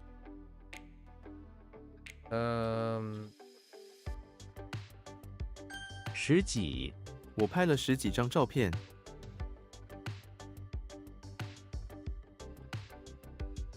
more than 10? Oh. Okay. 天桥，这条天桥通往市中心。连年，连年丰收。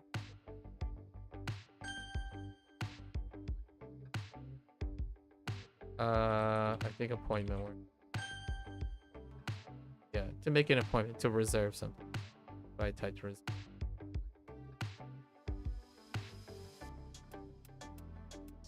明显，很明显他在撒谎。 Why? Why are you?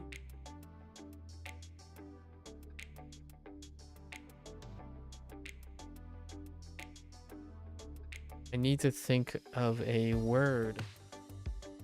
What is the vocabulary word?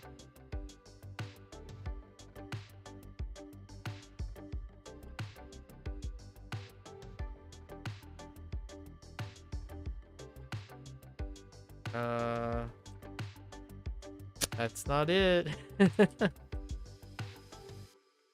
Oh. Oh, 中野.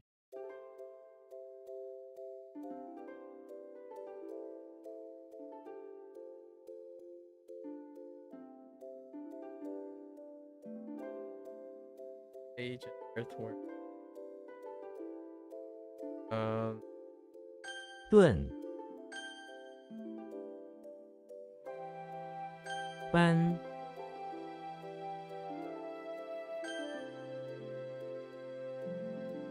帽， Oh, that's not Chinese.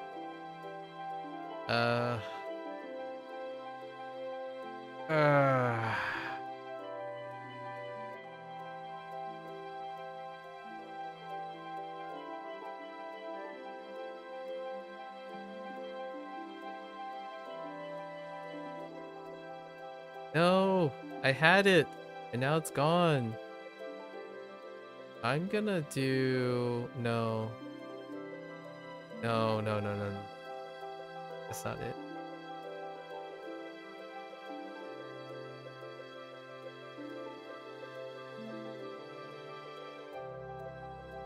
It's gone. Oh, no, it's back. 解 Okay. 终于他终于回来了。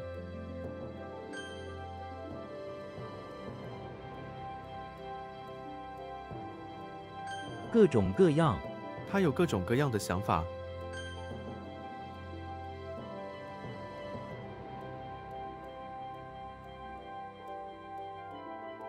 把握学生应该把握学习机会。 Proceed.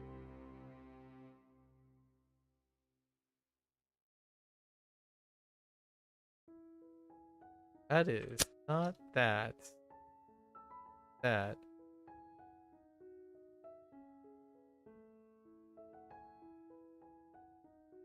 抓紧抓紧了，别松手。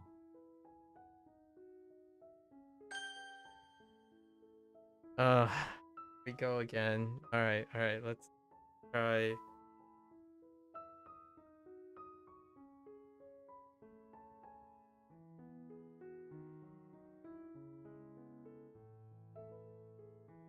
Oh. No? I don't know.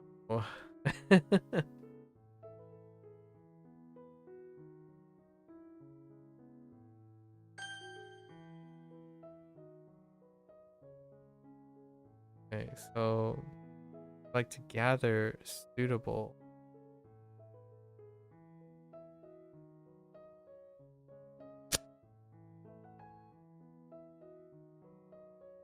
"农业农业非常重要。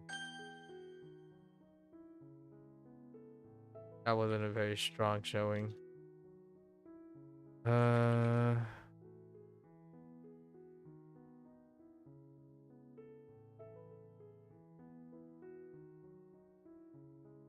传输网络是一种方便的信息传输工具。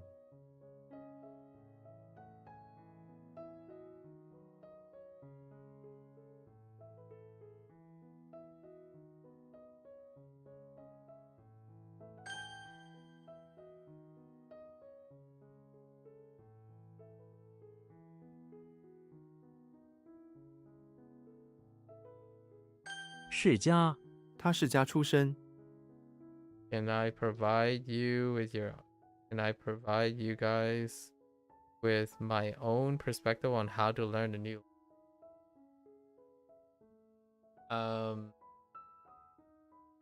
by that effective and like a particular perspective. I like to which allows people for problems opportunity for that to happen on in this day and age. My perspective is you want to learn something that has the potential to make you potentially appreciate, have any form of sense of discipline or critical thinking skills or problem solving skills.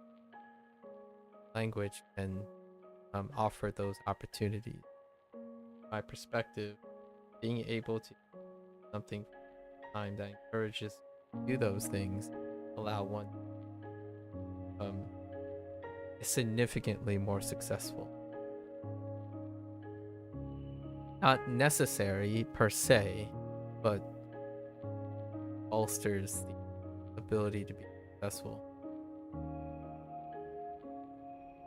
Another perspective, right? There are a lot of perspectives. Perspective is a large word.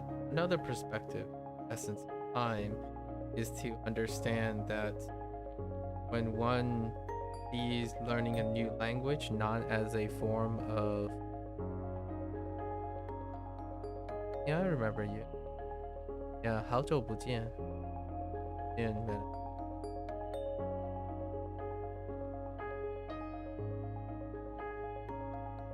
another perspective, essence of time,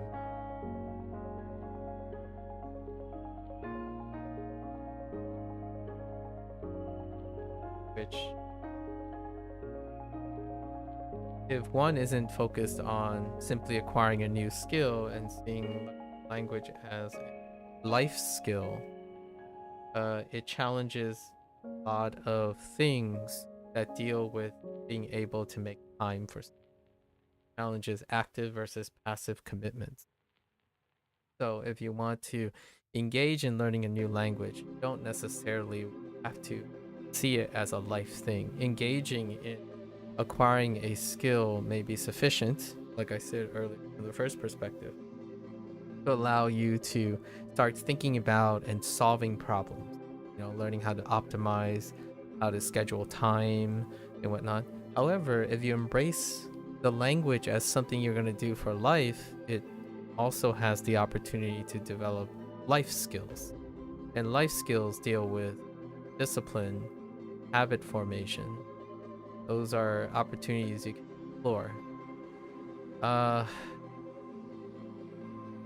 One of the caveats to my perspective is that not a lot of people look at learning a language in the context of those things.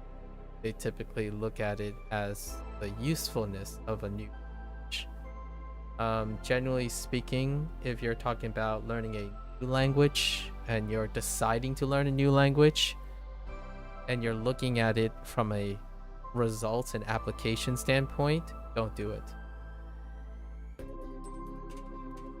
That's probably one of my perspectives. It is misguided if you're learning a language for some sort of application. I think it would be incredibly negligent of me to take responsibility to believe that learning a new language, and you're specifically learning a new language for its uses, its applications. You know a native language when you grow up. That native language has many potentials when you specialize and be enthusiastic about your native language. Learning a new language voluntarily at a later age is something you choose to do. It's a form of enrichment. It's rarely a form of necessity. So you learn to create necessity for yourself. You learn to obligate yourself to that new necessity.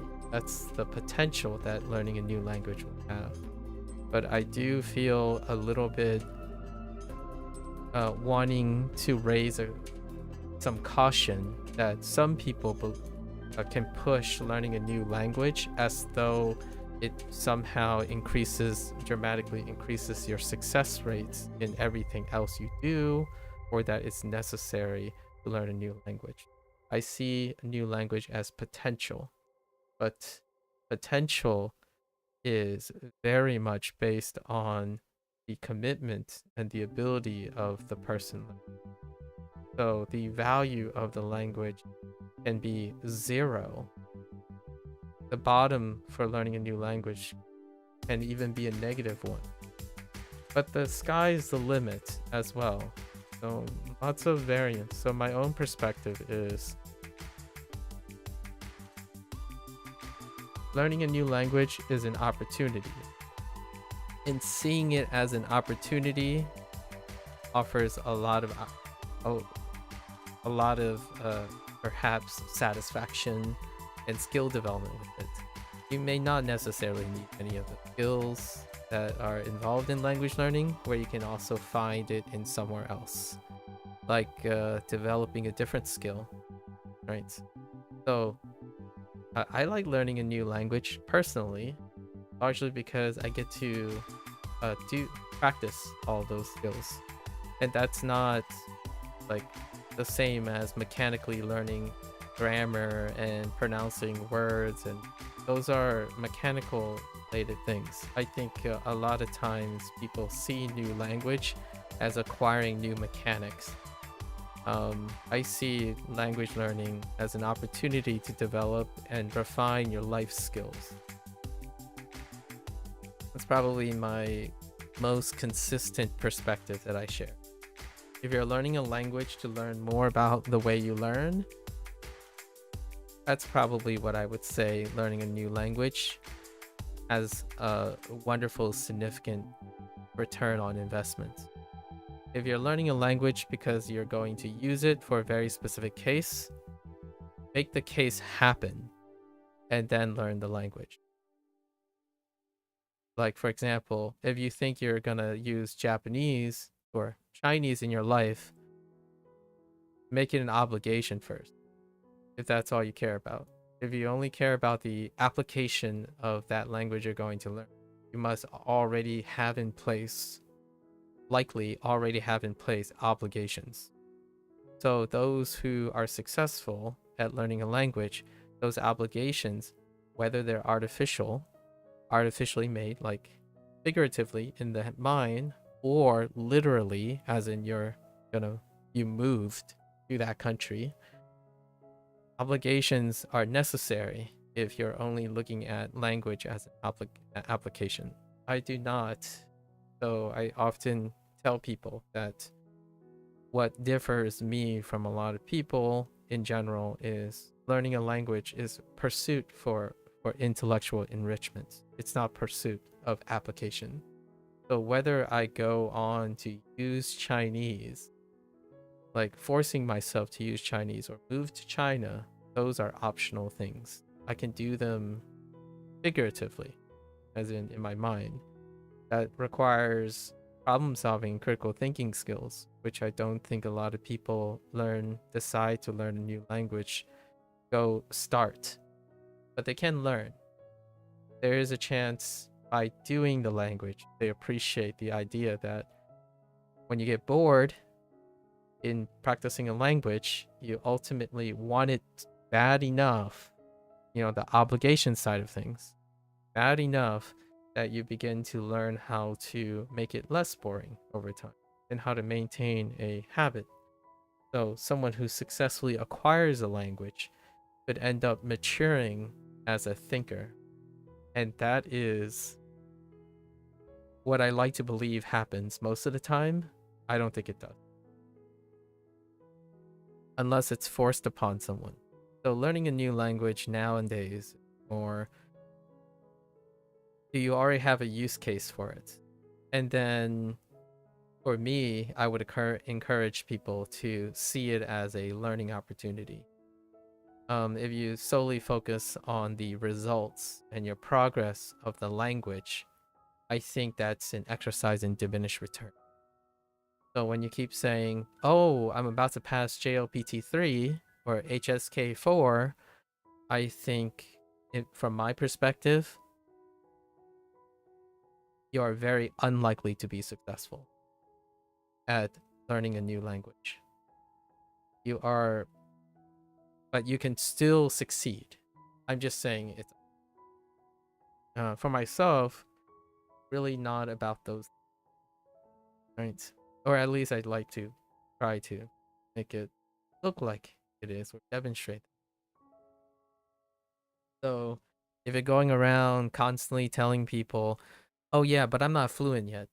Oh, but I don't want to say because I'm really bad, because my idea is that I want to be fluent before I speak. That's kind of what I'm talking about. I think that will ultimately cause someone to fail to learn a new language or internalize a new. You learn something, you're excited, you see what you can do with the stuff you learn each and every day. And learning how to apply even the most broken things, the most fewest things, the most restrictive things, tackles problem solving and critical thinking. It challenges you. And that is invaluable, absolutely invaluable,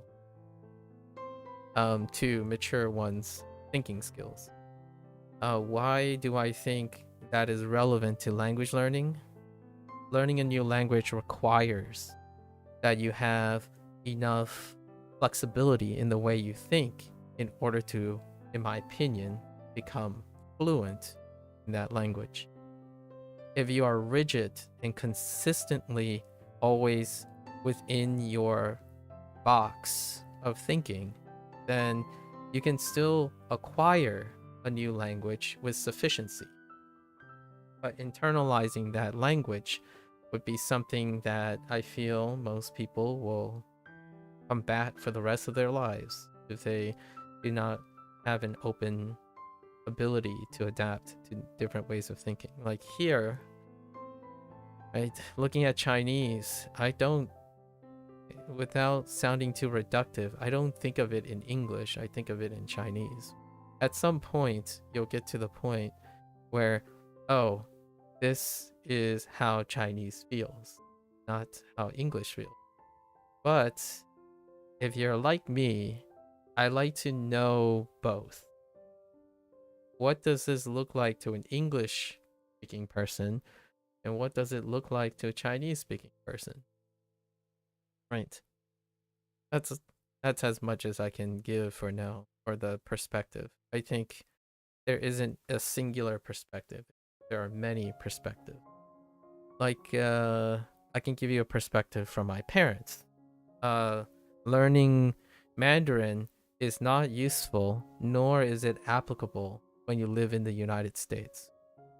My parents are Chinese people, but from their perspective, it's about the application of a new language. So this is purely optional. In fact, there wasn't a time when my parents pressured me to learn to communicate to them. Like, we have a language barrier. My parents don't command the English language, so that's kind of a way. And language is also a gateway to culture, because culture is an aspect of culture is the language. So being open to cultural influence and cultural exchange is one that is required. But if you're thinking of language as an application of your own desires, use cases, then it can be a rough road. Largely will diminish your success. So if you're considering learning a new language, consider many of the things that a new language, the act and the process of learning a new language can give you. When was the last time you studied something or developed a skill that you still have today in your entire life, right? My skill of choice is, maybe unironically or coincidentally as well, communication. So naturally, learning a new language would resonate with me because I like to deal with a new communication. I bring that up because my recent experiences, the year and a half that I've spent sharing language learning or how I go about language, has revealed to me that most people do not see communication as part of language learning. And what I mean by that is they're not intentionally ignoring or downplaying communication. It's often they're sidelining communication because the focus is on the mechanics of language, linguistics. I do not believe, in my opinion, personally, that linguistics is sufficient to circumvent the skills that are involved in communication. And language utilizes both communication and linguistics, if you're interested in that. I actually think it's even less so linguistics than it is communication skills for those who want. When they're thinking about what gets them closer to their goals, they're talking about areas of communication, not areas of linguistics. So when someone keeps, but their interest tends to be linguistics. So an interest of linguistics may not necessarily get them to their goal, but they're upset that their goal is further and further away despite their interest. I think a great way to do this is to leverage your interest in linguistics in order to bolster your communication. So one way I like to emphasize about learning a new language is if you're really interested in aspects of a language, learn about it, explain it, and express it to another person. So in this case, I share my experiences because it gives an opportunity that someone else who is interested in a language, I can ask them questions and have them explain to me aspects of language or the target language that they enjoy. Because with that comes the opportunity for them to work on their communication skills. One great road to improving communication skills without being analytical about it or going to like a communication coach or something is take the things you're really interested in and then ask yourself, how do you explain it to a person? And then do it. Explain it to another person. Or have a great friend or family or maybe someone who's willing to listen and them asking you questions while you're explaining the things you like, especially about another language. It augments and supports the communication necessary to acquire and learn a new language, in my opinion. You can be incredibly great at input, which most people emphasize, but the final barrier is output. And that output also requires maintenance skills, which are all the skills that I personally prioritize. The ability to output something and learn something from that output. So output leads to feedback. It leads to corrections. And that is often, in my opinion, reductively considered input. Like talking to a teacher, there is a big difference between talking to a teacher and interacting and exchanging with the teacher than having the teacher just keep correcting you. One of them is input dominant. The other one is both input and output. You're able to give feedback back. Like when the teacher asks you, hey, I think this is wrong. It's like, can you explain to me why this is wrong? I'm thinking of it this way, and you're expressing it to your teacher, and then your teacher's perspective may change and help you in return. And then you're exchanging ideas. So that's the difference between me and those people who constantly say, always learn and listen and be explicitly taking information from another person. When you're learning a new language, you have the context of your native language. Pretending like that native language and all the experience you have with that native language doesn't exist, in my opinion, is practicing acquiring a new language without practicing everything else. Problem solving, critical thinking, and being active, in my opinion. So I like the nuances of the learning process. I think learning has become very reductive because people don't want to think about how they learn anymore. And that's a choice. You'll still acquire your goals, probably. Have I finished Japanese on Duo? No, I haven't. We just recently start that up again because now we're in a very similar place in WaniKani. Yeah, so we only did like one unit in the last, like after 6 months of catching up with WaniKani, we did one unit last month. It started this month. Or a continuation of Japanese. It's very different now. So you can, always check out the videos because for every one of those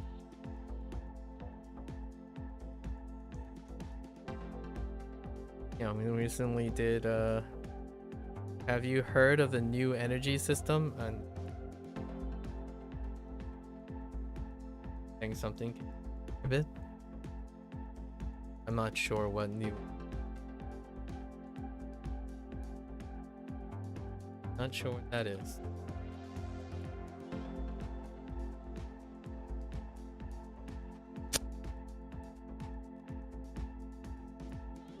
Oh.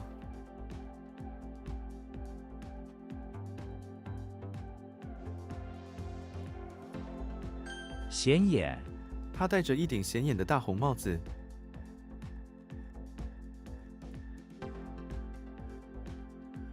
Another way to be obvious. Joey, eye catching, conspicuous. 容，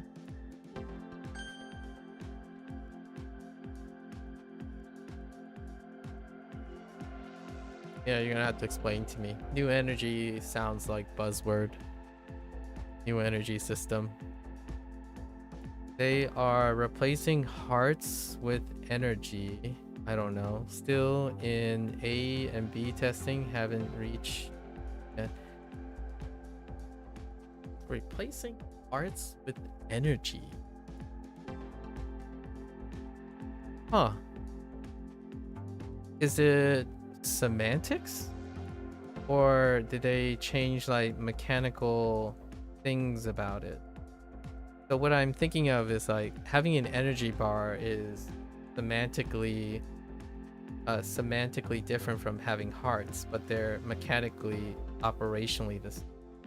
If you know what I mean. Like games that have energy, like oh, you have 5 tries for the day, you have 5 energy bars, as opposed to, oh, that could be what they're switching for, maybe. Ooh, I don't like that if that's what they're doing. That's a little questionable. Do you know what I mean by energy? From like other mobile apps, like, oh, hey, you have enough energy to do 5 lessons today. Regardless of how wrong you are, how correct you are, as long as you complete the 5 lessons, you've consumed your energy. You see what I mean? Like, the one energy is maybe like 1 set of lessons, and then each day you want to expend your energy. Yes, that's exactly what I'm describing. So it's more like a it's a mixed bag. I think it's a mixed bag, but there are pros and cons, and I think I kind of agree with them based on what I observed from Duolingo users. So energy imparts rest time, right? Unless you pay. So they're probably going to monetize energy, which still leads to that heart issue. But energy is a meter. So that meter implies rest periods. And then that energy also implies how much you are encouraged to do for the day. So that's, and it's proactive as opposed to heart, which is protective. When you lose a heart, it's because you've done something negative. But when you deplete energy, it means you have placed enough of the positive energy that you have, and you've finished like your quota of energy, of the active energy. And it kind of gives the idea of, okay, I put in the time, right? And then having it deplete, hopefully not for purchasable extension, having it deplete might give the impression that, okay, you should rest now, right? You don't want to overexhaust yourself. So I kind of like it from that perspective. I guess energy has rest periods, and that goes well with space. Yes, I think the side that I think I don't like is I'm not sure if this is going to cause backlash for those who favor overdoing it. They favor smashing, you know, and doing things. Like, for example, my Duolingo experience is spaced out. It's deliberately spaced out. I normalized most of my things, 3-day schedule, 4-day schedule, over, like, I managed that myself, which you can do. But do I expect the average Duolingo user to be receptive to being encouraged to rest? I think the Duolingo team can do a great job advertising that, as in like explaining the motivations behind the energy change. I think it's fantastic when explained. As in, from my perspective, I think that's fantastic. Because no longer is the source that keeps you on the app is considered chronic. As in, the energy is not necessarily a deterrent. Losing heart is a deterrent. So you leave playing Duolingo on a sour note instead of feeling like, oh yes, I've done a good job today. I've spent quite a lot of energy and now I get to leave Duolingo voluntarily because you know you spent effort and productivity, as opposed to, oh, I need to stop because my heart's ran out. That's really negative. I think that's a great idea. Now, adjusting to it's going to be very different. Like, cue the speedrunning mentality, cue the I have more energy, why can't I just keep going energy, right? That happens a lot. And I think the Duolingo community might require some representatives, some people from the development group to try to emphasize these. Obviously, I could talk about this for 4 or 5 hours, the necessity of rest periods and not going too hard. And I'm coming from an idea of spending hours, right? Hours on any one of these. But they're done within my limit. I don't ever push past, like dramatically past my all the time. Like right now, my average days with language learning involves 3 languages off and on for 6 to 8 hours. And then it can be like 12 hours if I start talking to other people, right? I usually space out like 4 to 5 hours extra to talk to anyone while doing this kind of thing. So that's kind of neat. I didn't know you were in on that. I didn't even see anything about it. Right now, we're juggling between Duolingo Spanish and Duolingo Japanese. And Japanese is really nice now in a different way because WaniKani makes the experience very different. So more on that maybe when I complete section 3. I'll try to wrap up, like do reintroduction. But yes, Duolingo Japanese was started this month after the 6-month period of rest. WaniKani wrapped up or caught up. So we're all in like the JLPT 3 stuff now, just chilling around the JLPT 3 area. In terms of Chinese, I think we've flipped whatever there was in Duolingo Chinese. There's still a few here and there. Like today, Bing was one of the characters. Apparently that's HSK4. HSK4. There's still quite a few surprises here. It's neat. How are you doing? What have you been doing? In all honesty, your words were full of information that could be beneficial to you. You made me consider what it means to learn a language. You're welcome. I hope you're eager to gain more knowledge. All right. Okay, that's fine. Like no worries. I'll try my best. I hope you I hope you become I hope you gain a lot of experience, Yamui.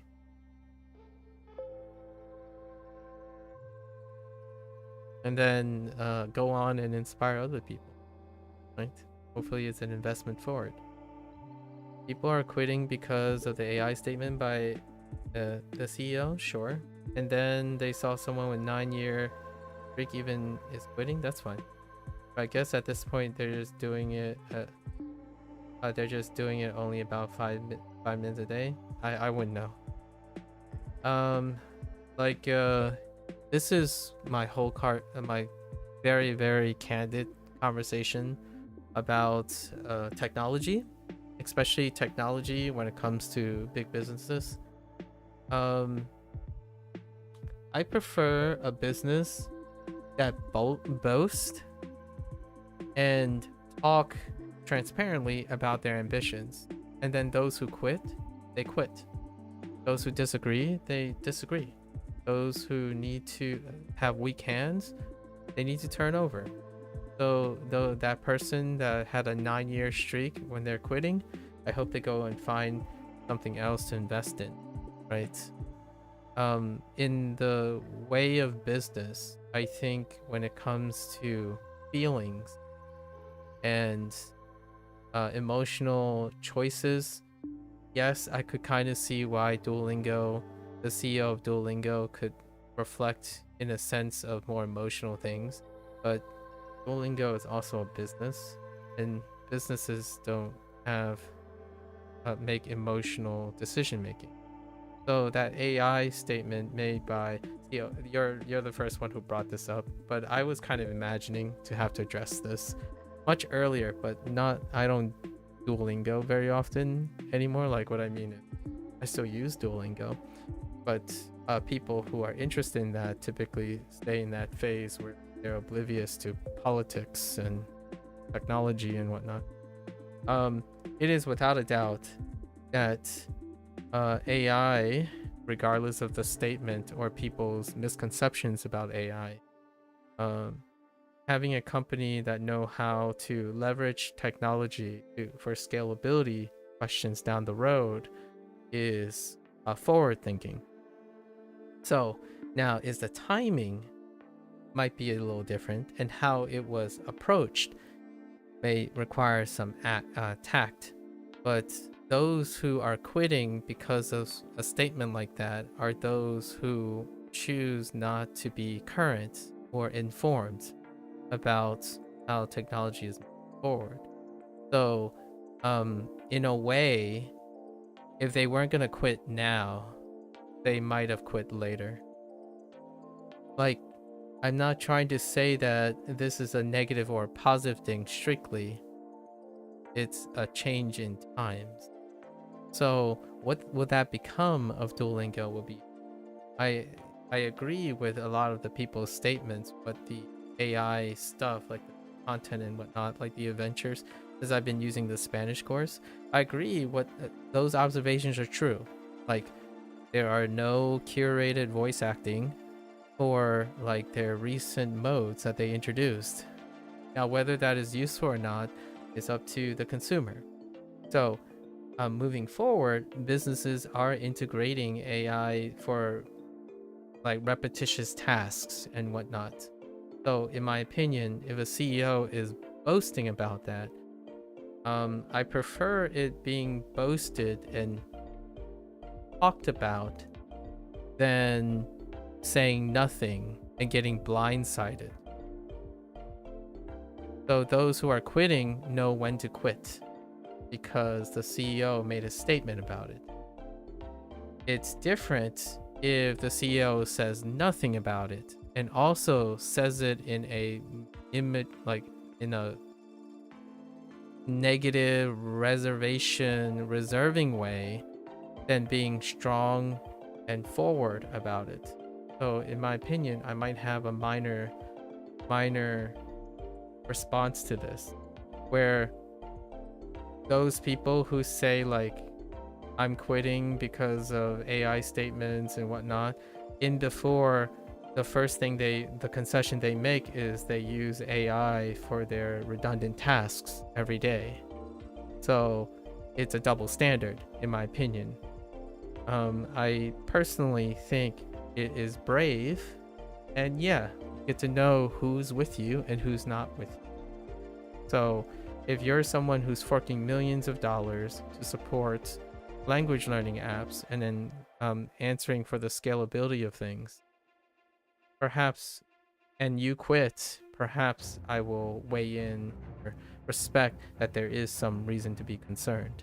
However, in my opinion, having a forward statement in a positive light and announcing it is transparency. And then the criticisms bring even more transparency. So those who quit now, I hope they find other things that will push back and demonstrate to the CEO of Duolingo that language learning apps can expand, compete, and do all of the things AI powered things can do, but better. And then Duolingo would have to, then the Duolingo's investors would have to reinvest and reevaluate their pressure on Duolingo to integrate AI. So in my opinion, it is an incredibly healthy reaction. I think people who take risks, who boast, who do transparency and announce and be excited, also spawn competition. And competition will reveal who can make it work. So that person that's quitting after a 9-year streak, I hope that they commit their energy to something else and they can champion and maybe even compete and take down Duolingo. If they do, then I'll be there to enjoy whatever product they support next. Is how I think about competition.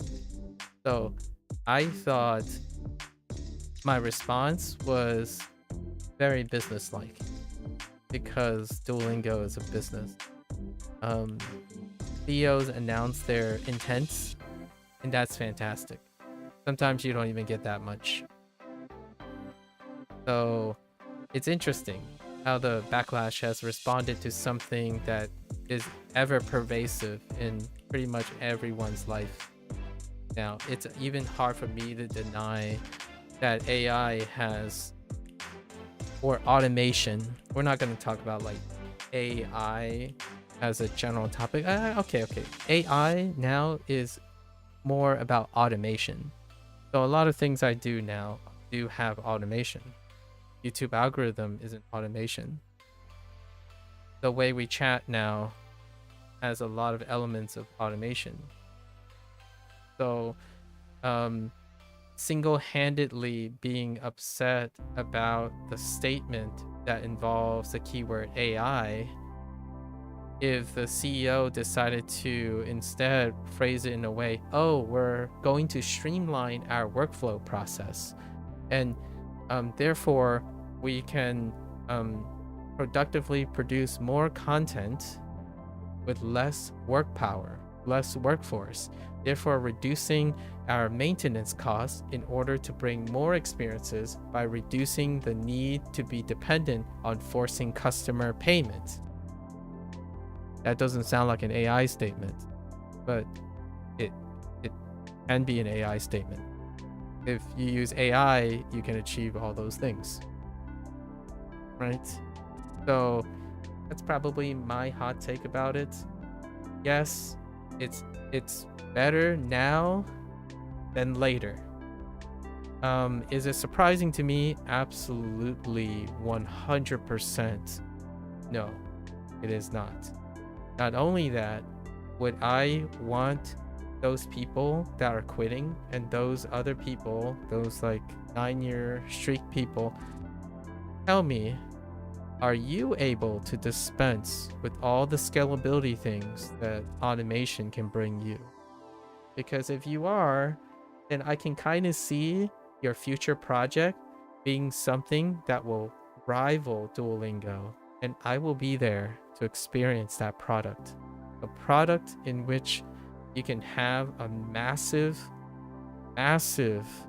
business endeavor like Duolingo, and all of it will be hand curated, paid teachers, voice actors, professional voice actors, media people who are also feel very comfortable in doing all the medial tasks as well.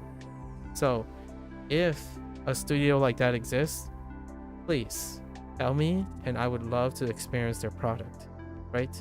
Tell me of a product that where all the people are paid to repeat the same rudimentary lines in 36 different languages, and then have all of them act and have the same beat all the same way, so that you can comparatively go back and forth between languages. If that is achievable, then I'll try those products. But those products probably have a gigantic paywall too. And you might be thinking, well, what about Pimsleur? Paywall. Unless they're going around suggesting that they can do all of that and invest in a future where you can just do that for free, right? And I'm not saying Duolingo doesn't have ads and subscription and stuff, but their model reflects their expenditure. And yes, you might be saying, well, they make millions of dollars anyways. Why not break even and reinvest all of that? To innovate, you have a lump sum invested, right? To have investors, you also need to have margins to attract investors. And then at the same time, if you're constantly breaking even, that's often the beginning stages of a model that wants to stay the same for the rest of its lifetime. So you can have those models. They will do things very, very well in a very narrow market, and that's sustainable. But I don't think it's the same as what people are painting. That AI statement to me by the CEO is very different from the AI statement from like Nvidia. But I don't think most people will think it's different. I think there's a huge generalization that's being made in this day and age, largely from the perspective that people will lose their jobs. And I totally understand that, and it will likely factually be true. So I do agree with all the concerns that people are embracing, or right, and I'm coming from a privileged standpoint, mind you.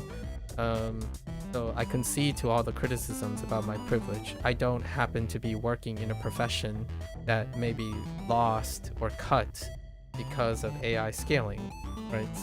Like, I don't do medial tasks that will be replaced by automation.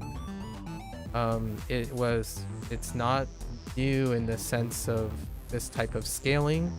Robotics, right? Robotics happened before. Factories, like engineering tasks. So is that a bad thing? It's a bad thing when people lose their jobs. That's period. Is it a thing that is morally questionable or ethically questionable? That's debatable. And then those who quit, my thought is, if you were unable to appreciate how much AI has done for your life, like automation for your life, then I can definitely see those people who quit now to form a different group, a different organization that will compete with Duolingo. And I love to see what that will become. Now, if they're quitting because they can't do it, and they're quitting because they can and believe that they know better, then personally I would challenge them to demonstrate that they know better, they can do better, because that is what competition is, and I like it. I like, mind you, this is assuming that the people who quit are quitting, not being fired. I think the victims, or like the people who I sympathize with, are individuals who aren't quitting.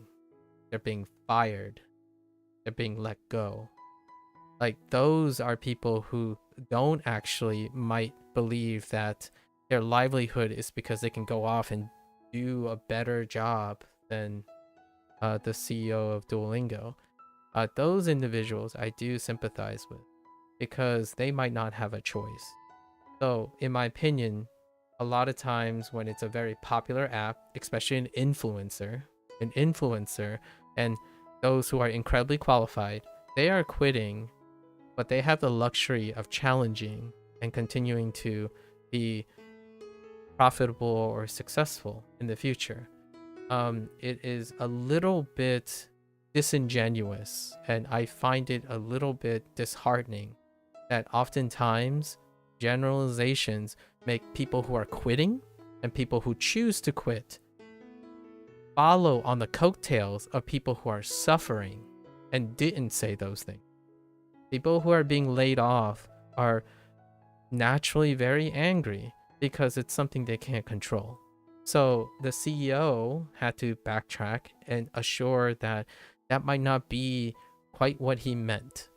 But those who are quitting, that's like me saying they shouldn't quit when I don't even have a job or investment in Duolingo. It's a luxury for me. So when someone says their 9-year streak, they even quit, that is emotionally irrational that it means anything. It is emotionally irrational that that is impactful, because that person quits because they can, not because they can't. So when it comes to the consumer end, if people are quitting Duolingo, that's great, because they know where their lines are, right? And then they can find other things that bolsters the competition. They can go find something else, and then now Duolingo can have a competition in which they will benefit from the feedback, the competition involving them. So that's probably what I would say. If you quit now, know that you choose to quit. And I hope the people who are quitting, who are making a statement about the AI thing, are people who are truly quitting. And then those who are fired, I sympathize for those who are fired, as in people who are laid off. I think in terms of AI scaling and whatnot in a broader this like NVIDIA and software engineering segment, there are people who legitimately are dependent on having those jobs. As in, if they are fired, they do not feel confident or even righteously indignant. I don't know that, but righteously creative enough to say, I'm taking a stand. I think the people who are quitting that rings the loudest, and the influencers that are quitting, are those who can quit. They can choose to pick their next opponent. They can go off and use their influence to support another product. And in my opinion, that will make that product more powerful and better, and Duolingo will better from it, because then Duolingo has competition. And I like that. It's a shame that a lot of people, especially those who are in a privileged position, use that influence by playing on individuals who actually rely, and escalating these issues only, in my opinion, often is a lose-lose for those who are dependent on these structures. So like, for example, if you're talking about AI art, these are those artists who are not at the top of their game, not doing things that make them identifiably negotiable, right? They are currently learning how to do art, and they are inundated and swarmed by AI art. Now, if those individuals were adaptive, they would be able to join the AI art wave and then make and develop their skills along with it in order to leverage that, right? Meanwhile, I do somewhat sympathize for those who are very skilled, who haven't gotten their adequate compensation for using their work as the data set. And that is great. That's like kind of black and white. Now, everyone in between who goes around and say, I don't want to play this game because, or I don't want to consume this product because it has AI in it, That's good. That's good for competition. So if there are enough people who say, I don't want to play this video game because it has AI art in it, then those people will spend their money on games that do not have AI art. And a CEO can be brought up and a company can be brought up to not have those things. And then we will truly understand, truly and honestly, empirically understand if AI is bad for creativity and like use case and whatnot, or it isn't. But for now, in my opinion, you might be saying, oh, we know because there's Pimsleur and Babbel who stand by their, or like other platforms that stand by their no AI, we're going full native teacher only italki platforms and whatnot, right? And then they're putting out results. So if they continue to exist and all these people that quit from Duolingo pour their money and support into these other things, the consumer wins, in my opinion. The consumer wins. So honestly, while there is backlash from like the CEO boasting about the AI statement, I like the idea that he's standing behind his stance more so than backtracking. But he did backtrack to some extent, right? So it does show a weakness in hand. And that is certainly demonstrating how powerful the internet is. However, I don't think that will naturally improve how pandering and targeted businesses are in the current market, in the internet market. Most things are targeted and pander. A self-entitled 9-year streak person quitting and throwing a fuss is part of the system of that entitlement. Consumers are often, the idiom that people get mistake a lot of times. The consumer is always right in the matter of taste, but they don't operate a business. Business do not concern taste. So yes, that person can then start a streak somewhere else, maybe Bushu.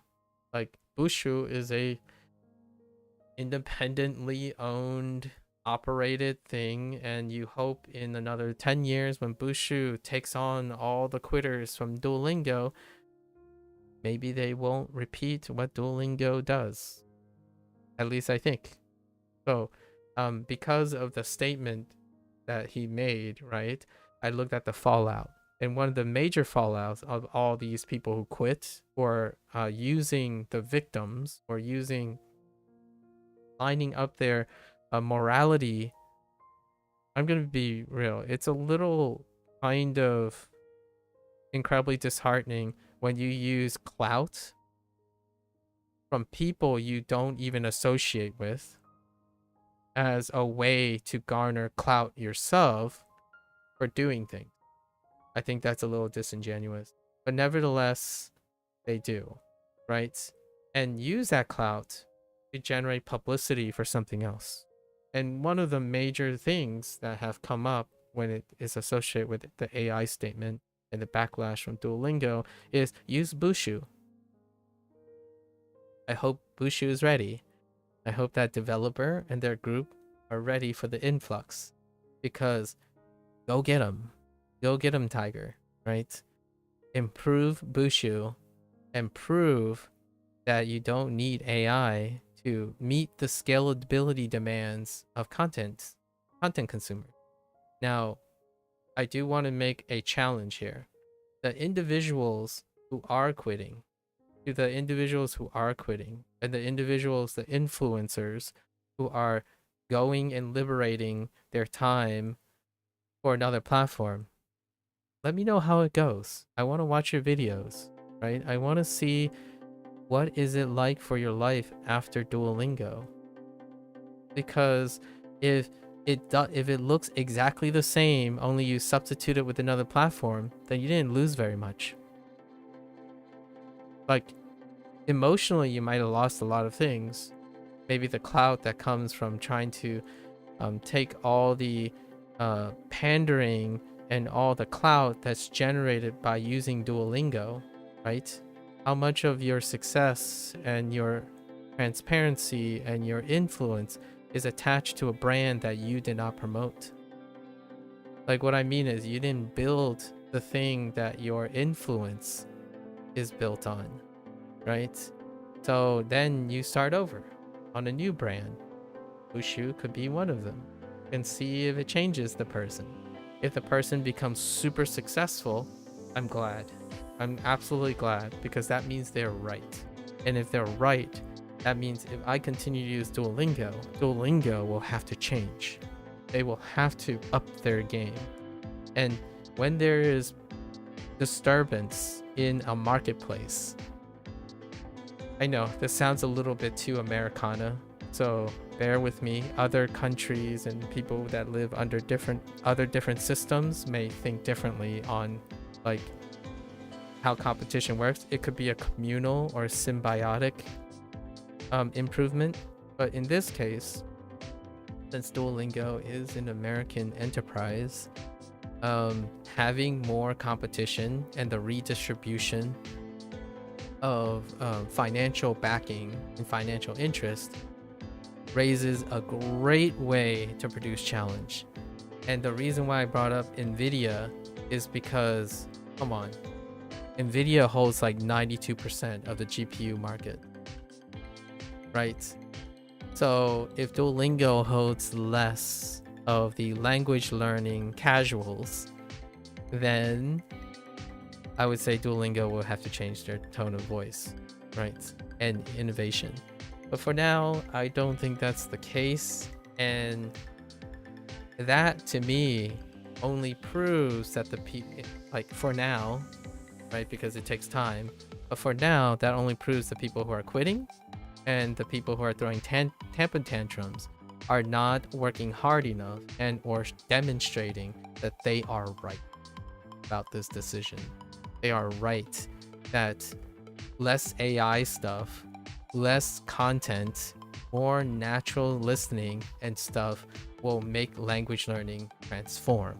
It will bring language learning to the next level. Has it happened yet? It has not. Right. That's kind of one of the biggest evidence. Like, I would love to champion. I absolutely love whatever native things that were in the Duolingo, like the stories. I really love that point. I agree with most of the people who doing that 9-year streak thing. I'm pretty sure I know who the person is, but we'll probably not name names, but I probably saw that same video as well. Yeah, Sun Waves, do it. I can't wait to see what the product comes out from that. And hear me out. If that product is so good, it will likely reach my ear, right? You want to compete with Duolingo? In my opinion, do it. I think the consumer wins, hands down. Now, in terms of people who lose their jobs, my heart goes out to them. I hope that all the extra money that gets funneled somewhere else, right? The claims that this will destroy Duolingo, all the money that goes somewhere else, I hope those people make room for those who are fired, those who do not have a place. Like all the teachers, right? A lot of people say, oh, they're gonna fire all of their native speaking teachers or whoever. I hope that wherever the money goes, or all the protests and disclaimers, those people hire those people, right? Hire those teachers, because you as a group, whoever they are, like the people quitting and the influencers, they have money, they have influence, they have skills. Hire those teachers, right? Hire those people.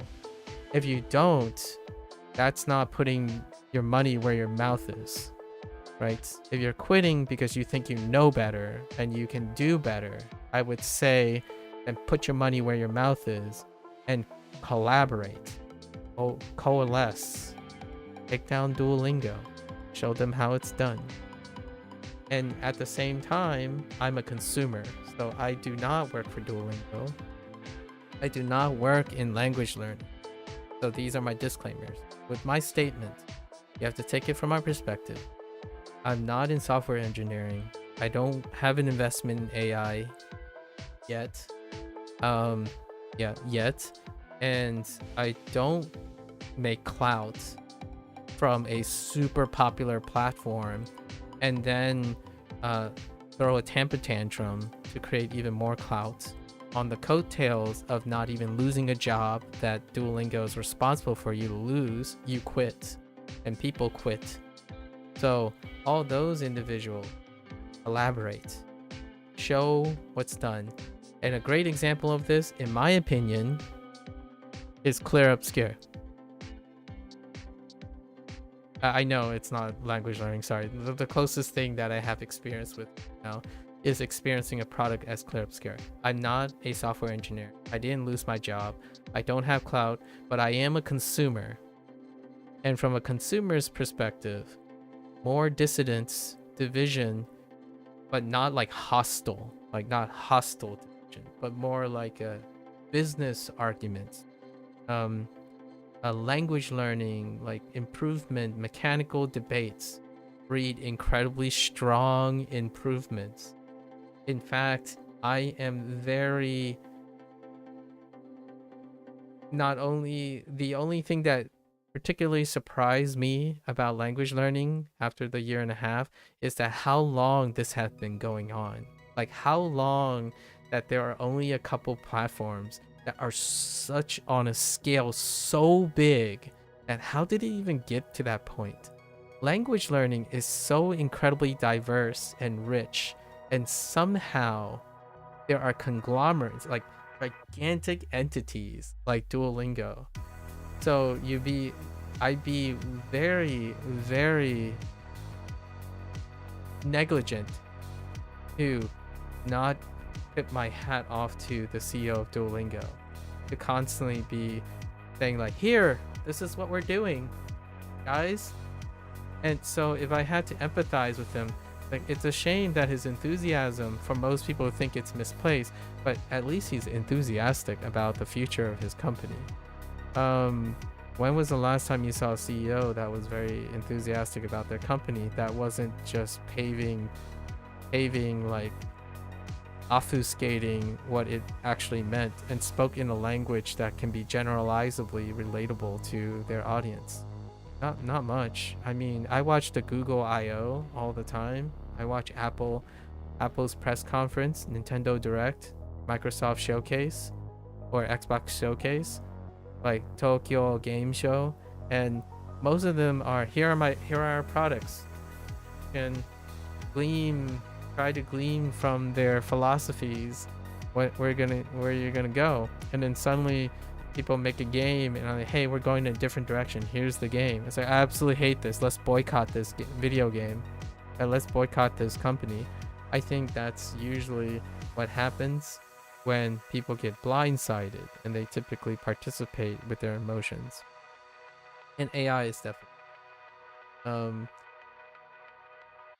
I love, you know what's a great social experiment for some of these influencers, in my opinion? I would love to have them, maybe I'll make an exception to a camera, right? To the camera and the editing software. I'll make an exception to editing software, posting videos, like video software, and maybe like the YouTube algorithm. But I would love to see what life is without all the automation. This is not my problem, right? I didn't say I don't use automation. I still enter Google and I still read the Gemini search results. I still read the YouTube algorithms recommendations. I still have analytics that are telling me specific patterns. And I like to say I'm humbly very analytical about these things in some ways. But at the same time, I really truly believe that some of these people are going to take it, you know, like gonna show that For myself, that means more tools for me. I'm a consumer, right? So I have to keep in mind that, and everyone else who's listening to this statement now, is you have to keep in mind that I am a consumer. So I do not experience firsthand what it's like to spend nearly 9-year streak finding value in a 9-year streak on a product. Like, I cannot see myself in the position they are. So it's very difficult for me to empathize with them. I am a little bit sympathetic, but not to individuals who have the privilege and the luxury of quitting because they disagree on principle. I think those are privileged people who can prove that they are better or could do things differently. And they should go out and do those things. Like, if I said I don't need Duolingo, or like I'm already fluent, I'm multilingual, and I can put out a product myself, then yeah, I sure as heck would raise a fuss and say, hey, guess what? Here's a product that doesn't use Duolingo's philosophy. Here's a product where I hire a teacher or a real life customer service supporter. I would call it customer service because you'll be answering all my people I hire will be answering all the complaints and all the grievances of the kids, right? The people that use your product. Now, hear me out. The last time I checked, if that 9-year-old street guy and the people who are quitting, how in touch are they with the current youth? I would say I'm pretty out of touch, but I'm trying my best to stay in touch. And from my cursory understanding of people's interaction, and I say this like day in and day out, I legitimately spend hours talking about things that I feel are normal things, but I'm out of touch with the generation. When I say communication is necessary for people's rapid success, to relate back to the perspective of learning a new language, communication is a skill that linguistics do not teach. Communication is not the same as the proficiency in a language. There are overlapping aspects of communication and learning a language, but the things that make communication distinct are also the things related to that AI statement. How often do you find, if you were to, poll someone about what they want in their language learning app, and then ask them how are all of those things achieved in a timely manner? I'm going to tell you now, AI checks a lot of those boxes. And not only that, in a business model, they also check all the business wants as well. So costs, throughput, and then the ones that are the most vocally loud are the privileged, are the skilled, are the creative people, right? That can make a product to rival Duolingo. Possibly at a cheaper price, even more consistent, even more fidelity. Do it.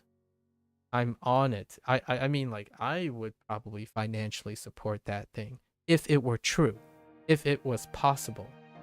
So for those who are quitting because of an AI statement, prove it. Do it. And I'll give you money. From personally, I'll put my money where my mouth is. I'll support that financially when it happens, because that is what's happening this day and age for consumers. If you are not producing the product at a particular rate, then the product doesn't exist. Promises and investments of things in the future has become the current norm, social norm. The individuals who know better, you could say they know better and have foresight and experience and like wisdom, they're not the target audience anymore. So like, yeah, the person that used Duolingo for 10 years, you're no longer the target audience. It's kind of like playing video games for over 2 decades, and then you realized after 2 decades that you have no longer become the target demographic. So you can throw a temper tantrum about it, or go on to make the game or the product that demonstrates that you know what you're talking about. Clair Obscura is one of them. The director made that game along with all the people they include with a collective vision to buck at the current trend in gaming industry, you know, the big business gaming industry. And now I kind of see this as a step forward for evolving Duolingo and other businesses that contend with Duolingo. There are 2, by the way. It's not only Duolingo. What was the other one? It was like Claypo or something. There's another one. There are 2 platforms that are going AI first, or like pivoting to AI integration. And then there are 3 platforms. Like if I'm thinking of like scale, right? There are, right off the top of my head, there are 2 AIs, Duo, and this one other one. It starts with a K or something.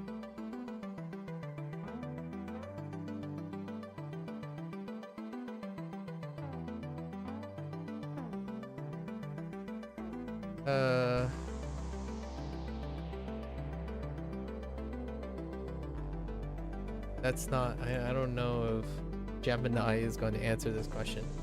There are quite a lot of them. Let's see, Duolingo, Language Talk, I have no idea. Tokyo AI, I am familiar with that, but a Babbel, Rosetta Stone, but it's still not the one that I'm thinking. So at most, I think there's a split now. So there is at least a split. I think there are Team No AI and Team AI. And then there's a Team Immersion and Native Only, and then Team like Mix, right? Because Babbel and stuff belong to like another subset where it's like not all Team Translational, Team Native, right? So if any one of them wins out by landslide, join them. That's what makes people, that's what makes a CEO, in my opinion. Like businesses like that demand CEOs and investments, they work competitively by demand. So it's not the same as treating them like private solo entrepreneurships. Like those things are niche market stuff. So treating a large corporation like a niche market that caters to you on a whim, yeah, you can definitely wield your influence and gather all your niche market people and go send them somewhere else, maybe a niche market friendly product, and raise it up, raise it up. Make the italki platform explode, and then see how they deal with it, right? How you can help. I think being proactive is fantastic. Citing that you're going to quit somewhere, I would prefer, in my opinion, to hear that other people know you by telling you where you're gonna go. Like, where are you going? Yes, you could say, maybe release a press statement like, you disagree with this, so you're quitting. This is what I'm doing now, because this is the future. And in my opinion, that's what kind of the Duolingo CEO was saying. This is the future that he believes. And if you disagree with it, that's fantastic, because otherwise you wouldn't be none the wiser. So that's probably a little bit longish take on it. I'm looking forward to seeing how this ripple effect happens. Actually, one thing manifests that I was a little bit peculiar about. I was kind of waiting for when Duolingo's publicity and like the way they handle their channel and whatnot, when does it hit a critical fever pitch? And this one's pretty close. And I like it. I like the idea that your individuals or like groups and influencers and stuff aren't hurting, constantly hurting behind products and hurting behind things. I think the language learning, the quote unquote, the greater language learning community is filled with clicky herds. Um, I'm outside of that because, or I feel like I'm constantly an outsider in this language learning thing because, well, first, I'm someone who's old, much older, and I'm probably also statistically unlikely to be more than 5% of people with my educational background that is interested in language learning, or even this combination of public display of language learning. And at the same time, with all of that, I still think I could have integrated into the language learning community, but it's filled with herds.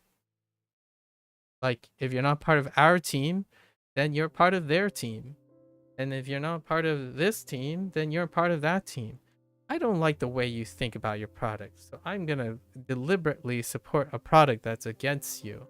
Like that is the nature of online communication now and online collectiveness. So if I had to take a gamble, I would weigh in on more competition is fantastic, right? Boast, be transparent is fantastic. Then other people can compete with each other openly in a way, right? It's very different if the statement was some catastrophic, deleterious, lose-lose situation. But in this case, Duolingo has a lot of competitors. And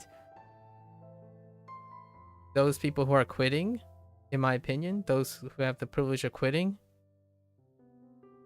they can raise a fuss to get extra leverage because they simply shift to their competitors, right?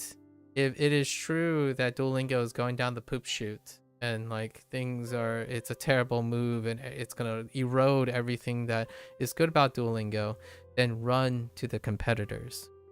Because if you're someone who's like making content on Duolingo and advertising and stuff, you probably know where the competitors are already. Go there. You can be a leader. You can be a founder for that movement. And if that makes that company better or that product better, then Duolingo might actually even better for it. So it's the act of saying things versus demonstrating. I don't like using the word doing things because speaking is a form of doing as well, but passively throwing a temper tantrum and being a source of negative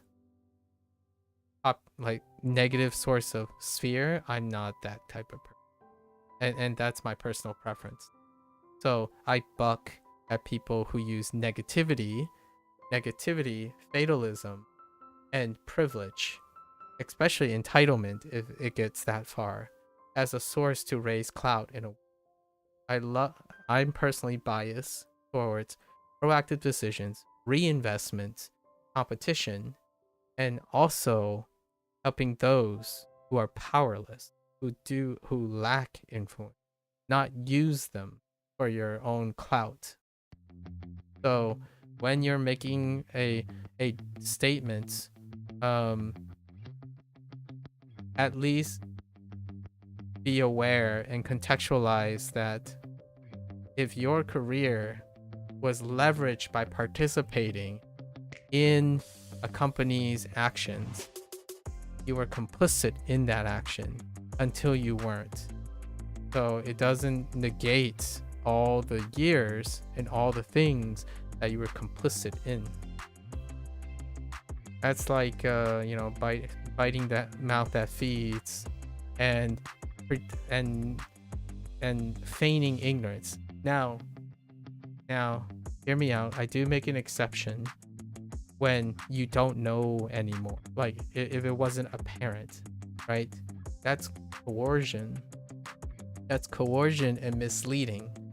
Now, I don't think Duolingo is being sued for misleading people about wanting to keep their streak up. I think the streak is still a streak, right? And like, as far as I know, people aren't trying to sue Duolingo by saying that Duolingo doesn't make them fluent. That's influencer talk.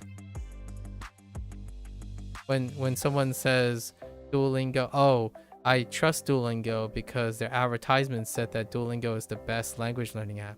By what metric? It is your responsibility to understand what metric. If it's the best, it can be the most popular. That's probably true. So I personally don't think that is misleading. It can be a little political. But if you win a lawsuit against Duolingo for false advertising that Duolingo makes you fluent, then hear me out. I would love to hear it. Make a video essay about it. And I would be more inclined to demonstrate that there are actually valid, observable, actionable consequences for people's criticism of how Duolingo is being handled. But in this case, especially the AI statement, that's weird. Make sure for all those people you quit that believe that AI wasn't part of your life and you were somehow ignorant to the idea or the concept that AI might be integrated in most people's workflows, is the idea that you turn off everything that's automated now and then ask yourself, can you spend the rest of your life doing that? There are people out there who love that. I just don't think it's any of those people who spend time going to social media and raising a funk about it. Personally. But you can definitely prove me wrong. I love being humbled by my own personal inadequacies. I can't even type English sentences without an autocorrect. Like I know because I recently, when I was doing SRS, when I'm spelling individual words, I get typos on.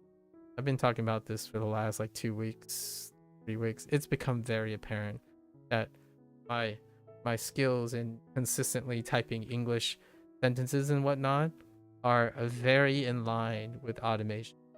So do I want to relearn and work on my English learning again? Maybe I'll think about it.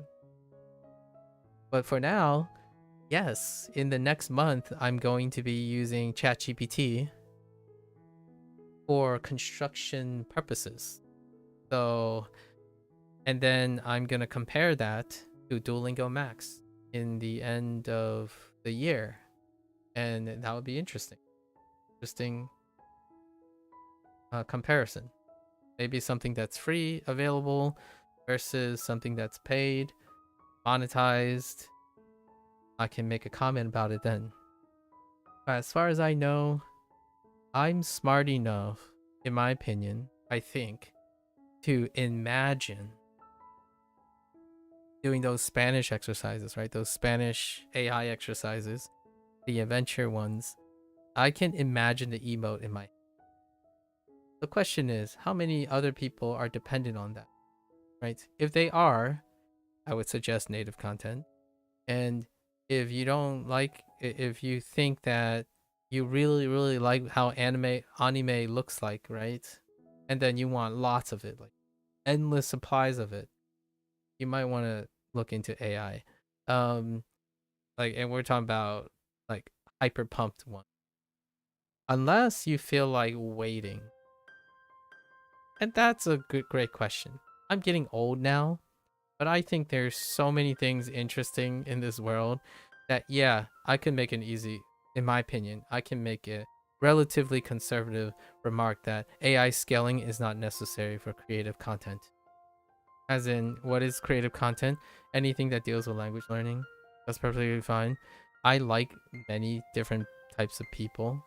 I like listening to someone who's learning Japanese, someone who doesn't have pitch perfect, someone who maybe only speaks high school Japanese, but they speak it well.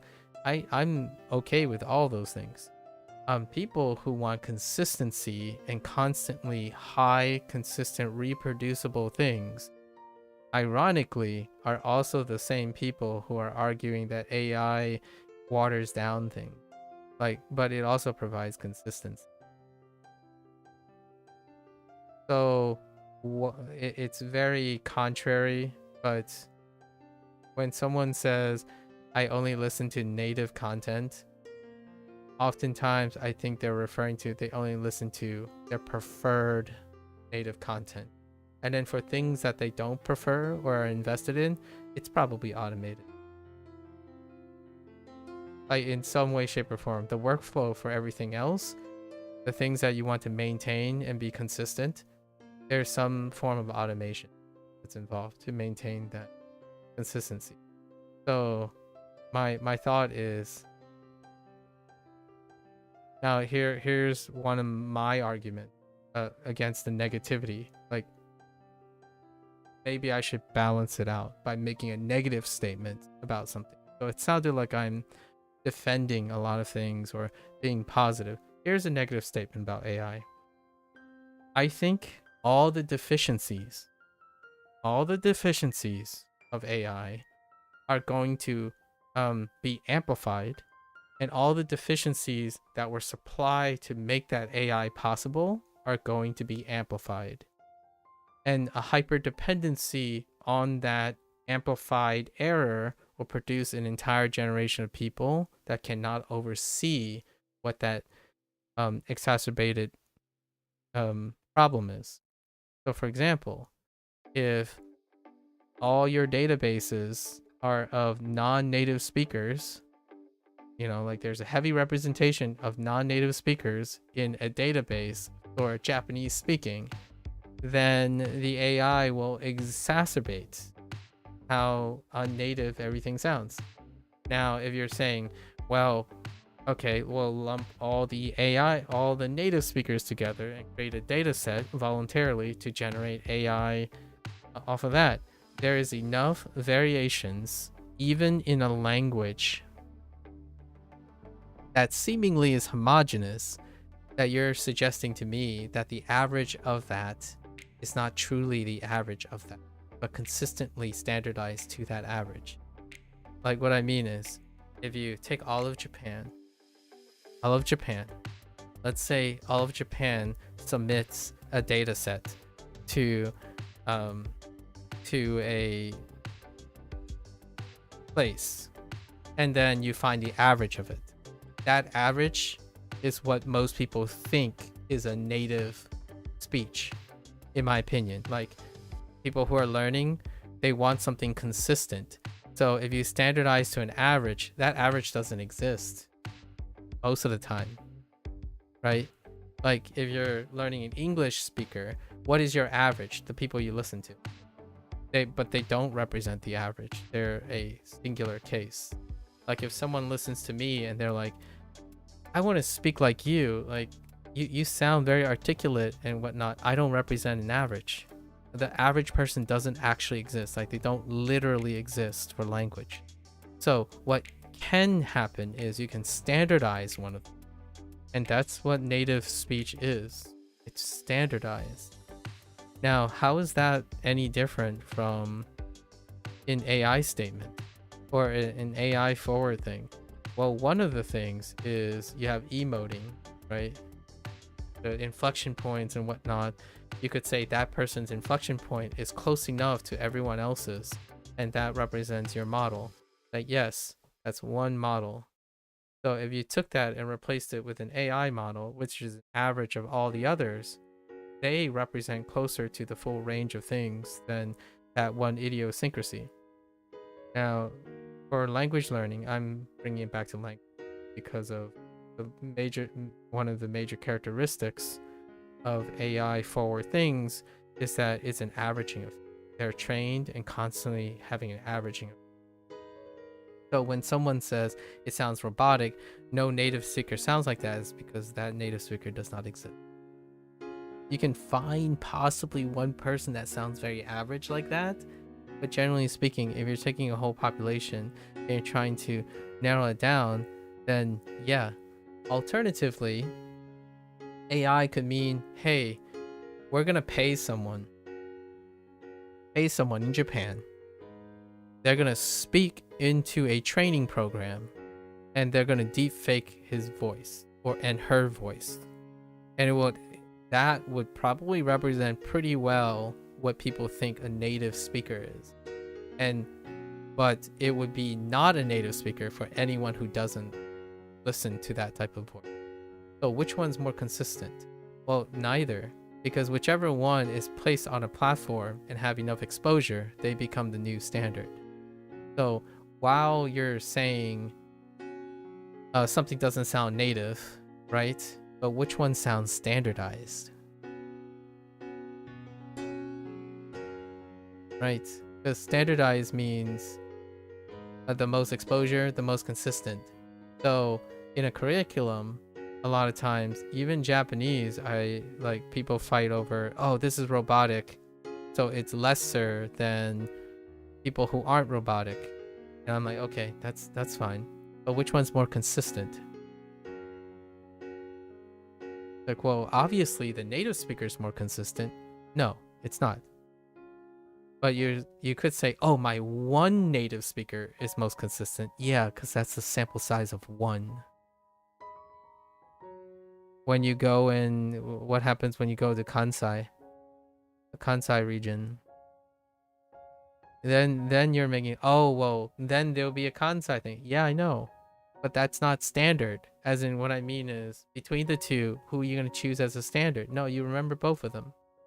So in terms of automation, it creates a single standard, which ironically, in my opinion, is what makes people like things consistently. So while that person, that gamer, only likes to generalize AI, they care about the things they care about, the nuance of it. So AI has nuances.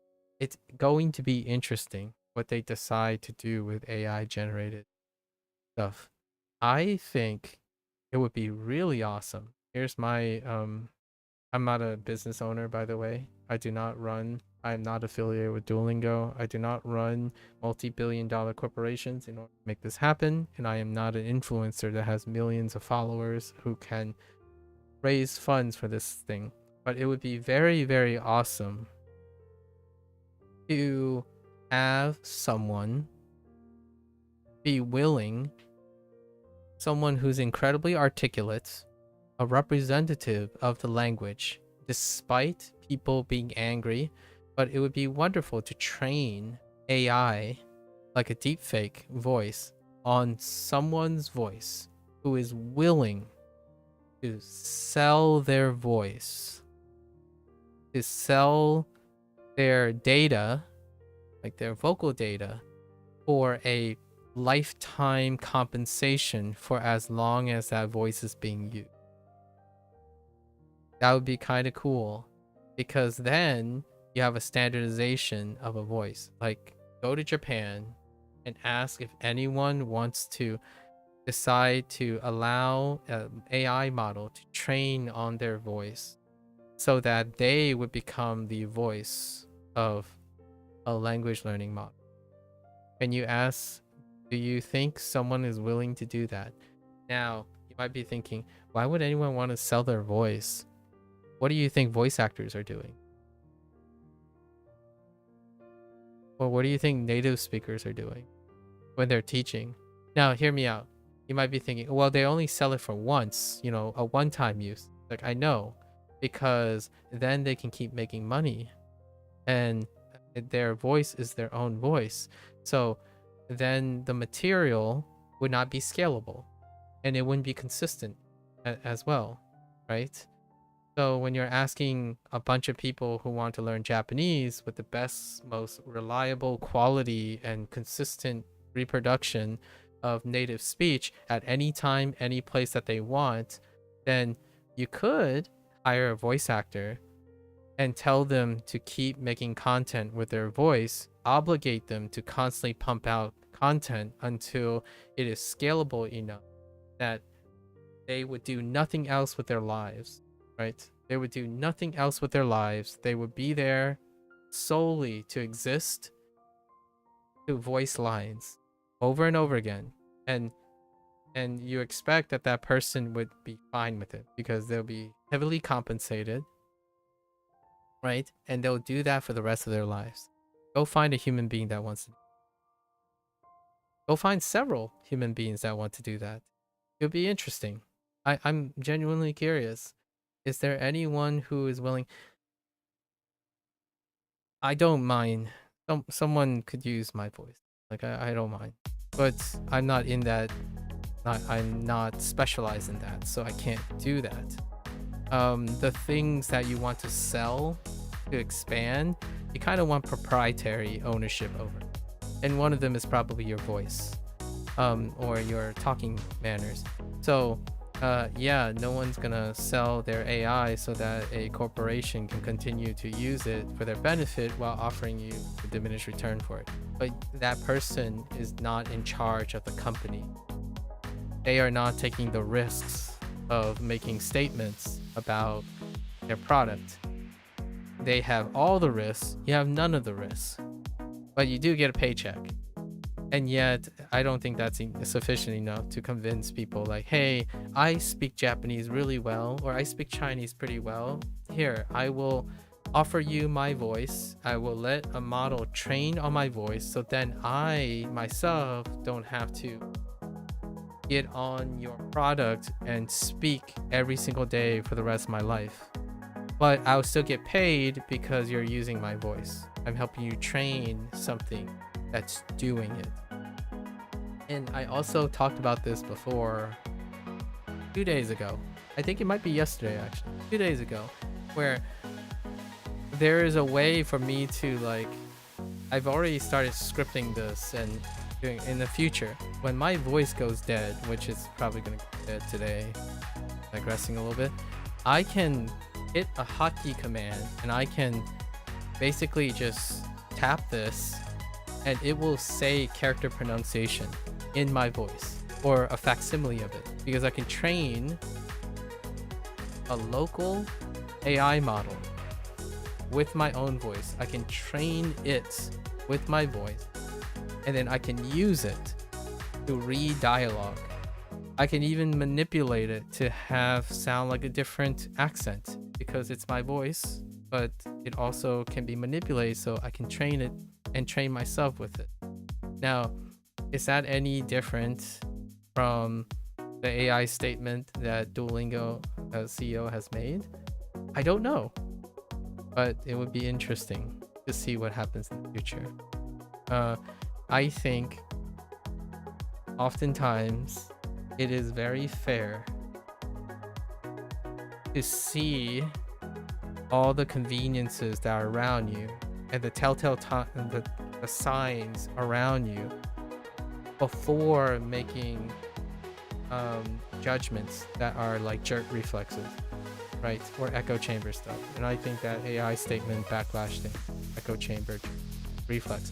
And even funnier is that I'm not surprised that the CEO was also shocked, because the CEO might, like Louis, might actually be out of touch as well. But I think it's the other way around, in my opinion. I more encounter people who prefer to interact with AI consistency stuff than go reaching for human connection.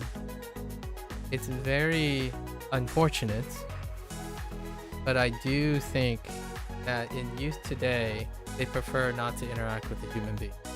And I'm trying to not suggest that. I'm doing, in my opinion, in my own little way, maybe one person at a time. I want to encourage people that interacting with another human being is fantastic. That starts with developing communication skills, possibly from learning a new language, and also spending less and less time echoing whatever you see on an automated service. and that's one of the things. Others, you know, you can use others, but in this case, a jerk reflex reaction to Duolingo CEO. Oh, there, Jason Nader. What's up? What's up? All right, I'm gonna leave it there as a point of rhetoric, but really, really important discussion to be had. Manifest. You are the first one to bring it up after I noticed it for like, I think it's been like 2 weeks, maybe 3 weeks now. AI first tweet, and I thought about it quite a lot. Most definitely, I prepared this response already, but no one, you know, people won't ever know if they. That's a pretty good statement, and I think that last statement that you said, they're probably just doing only 5 minutes a day. I agree with you. Probably someone who would quit after a 9-year streak so easily from an AI statement, I would likely think that they have minimal investment in it already, because it's the last straw that broke the camel's back, right? Not necessarily a charging rhino that is still in heat. I don't know where that analogy went. Someone who's still very passionate. So if you're taking it with a grain of salt, that 9-year streak, the moment of quitting shouldn't be surprising, especially to those people who follow this influence. Shouldn't be apparent. The writing should be on the wall by now, because you could see their decline. Duolingo didn't just suddenly do this. It is an announcement, but it wasn't sudden.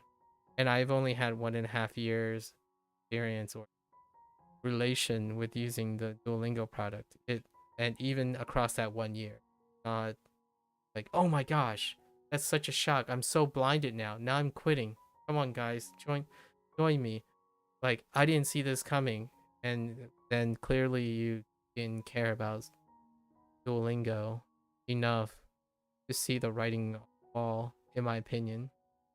And then the people who are quitting, probably,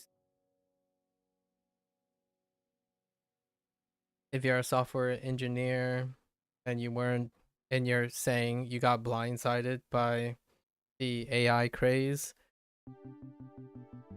I like to personally, and this is coming from a point of ignorance and a point of lack of empathy or even sympathy, if you're in software engineering or you're in the industry that can be impacted by this, and you work for a company that have integrated a lot of these things progressively, and you play the victim of being blindsided by this, I'm not entirely sure if I would trust your investment or your emotional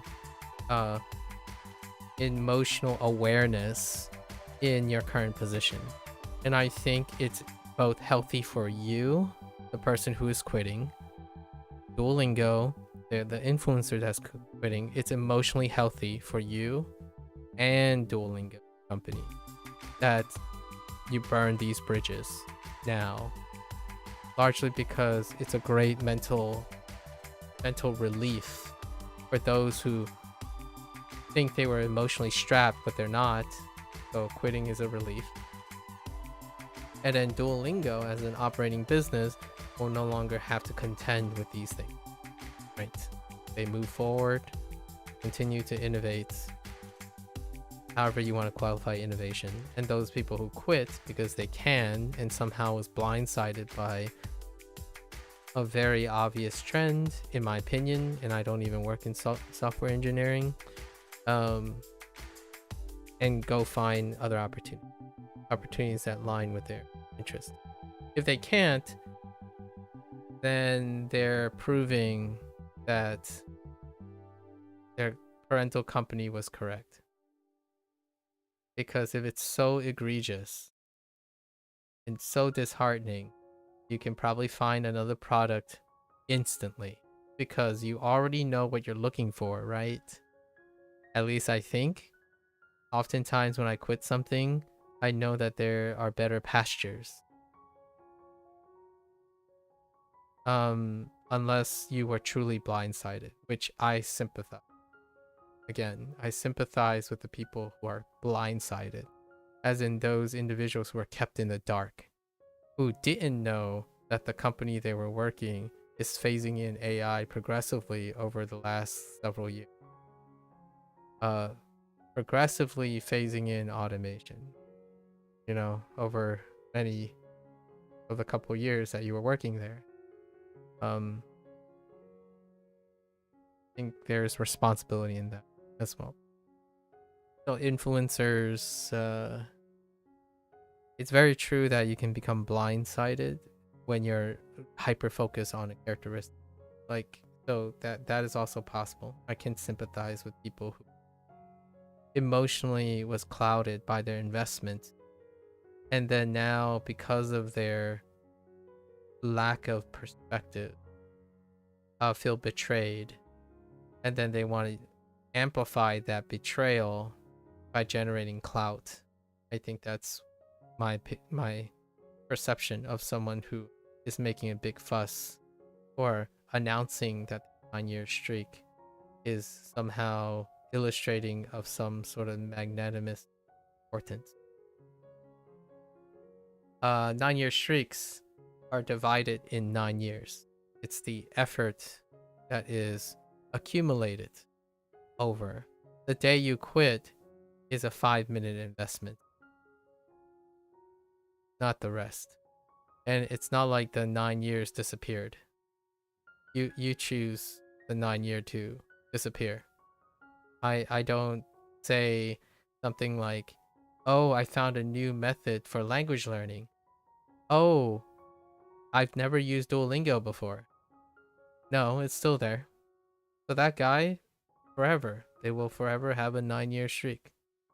They can choose to forget about it, and then, yes, then it would be a colossal waste of their time. For myself, all of it is part of me. So I've used Duolingo for over 1.5 years now.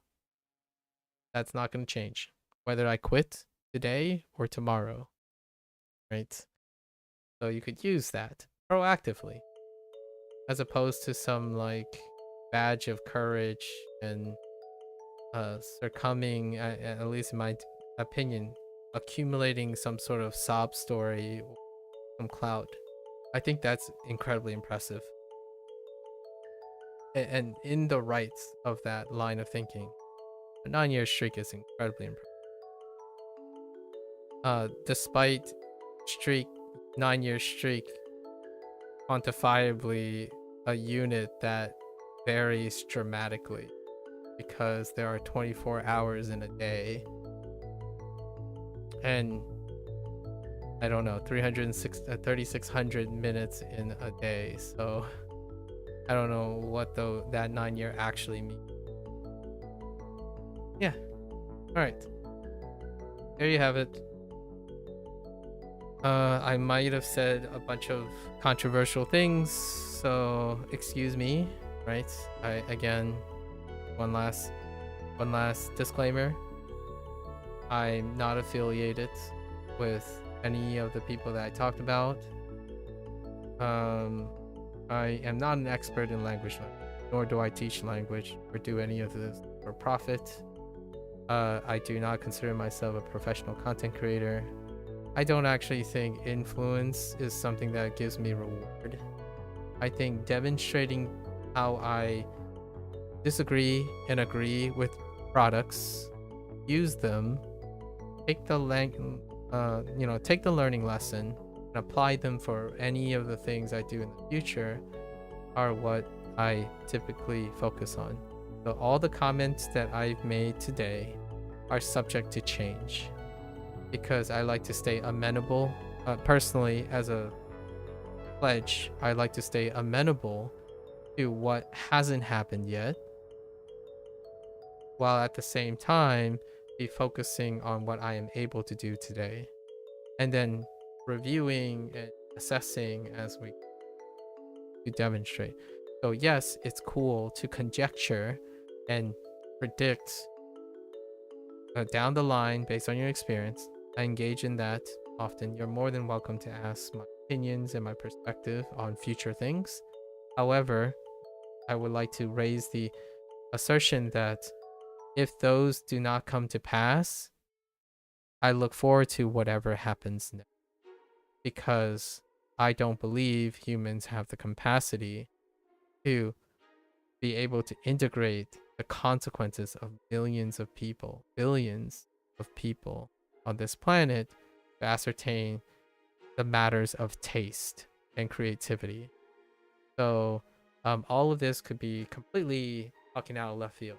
In another 5 years, I might have to retract all my statements in the form of knowing that they are subject to change. So I'm not trying to predict the future, nor am I saying things that I can't possibly know.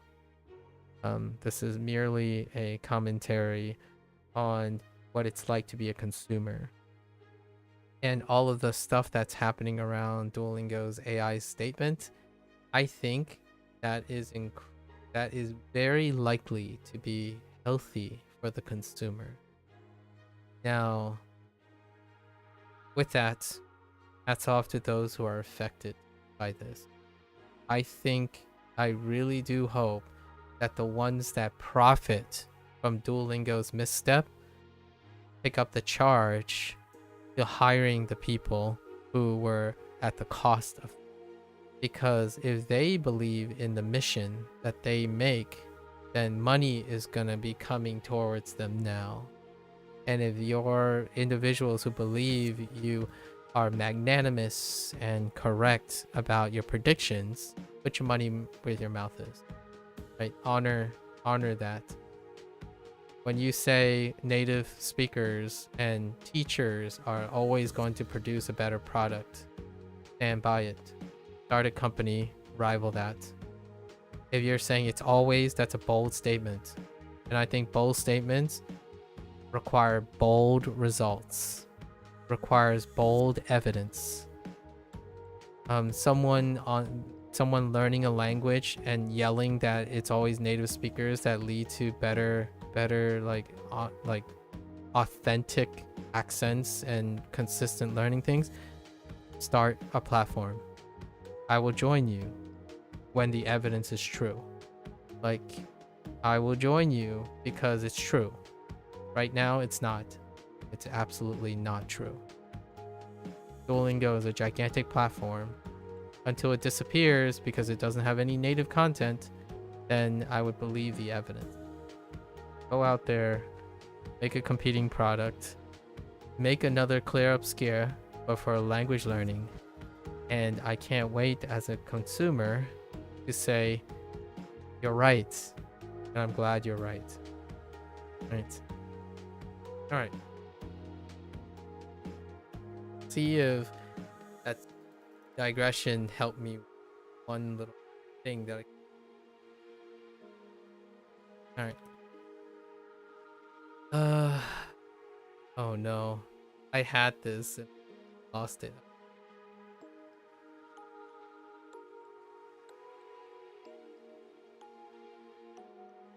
Oh no.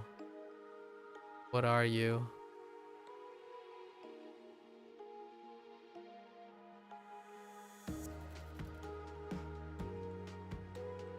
YOLO.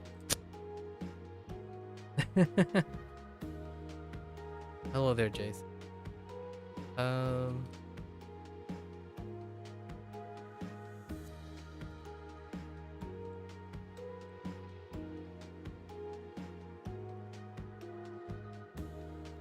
类似，类似情况， Okay. Let's screw this up. Oh, meaning.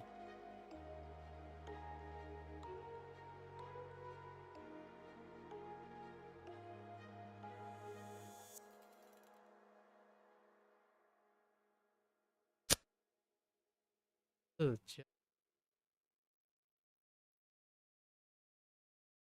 house? Oh, like aristocratic or something? Probably.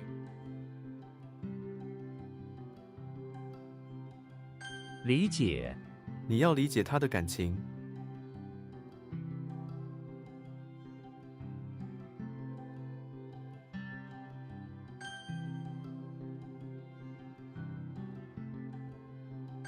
处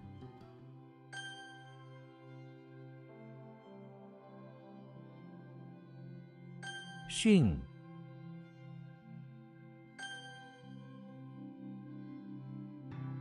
I don't want to talk about it. Maybe it's like aristocratic. Maybe noble? What? Family? International? Domestic? What? Hold up. 工厂新建的工厂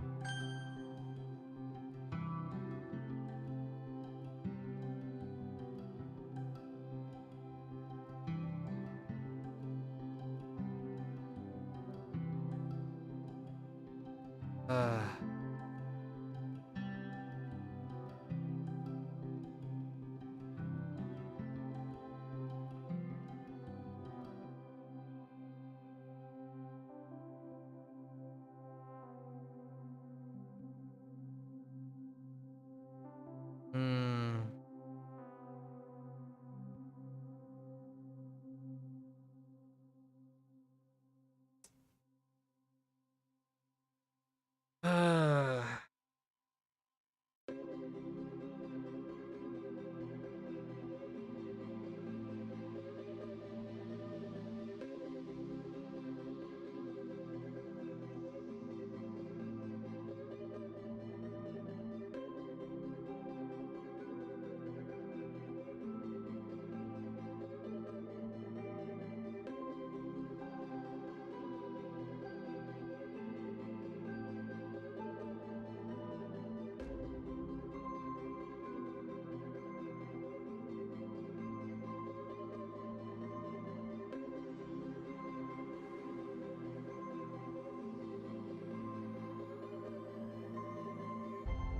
I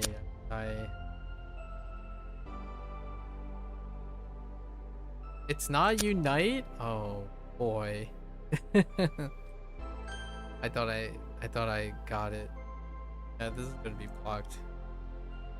Jung. What the Jung? Oh, chapter. Our only exam.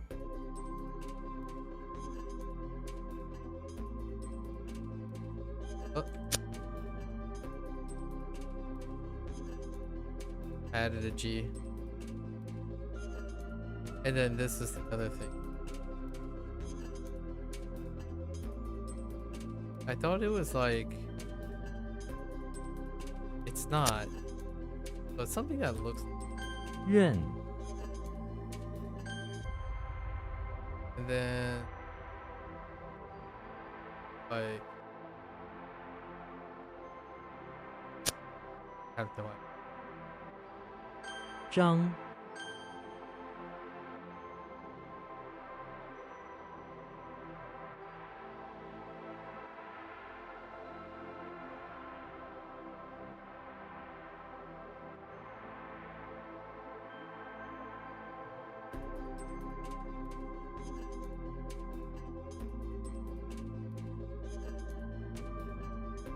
I swear it's like...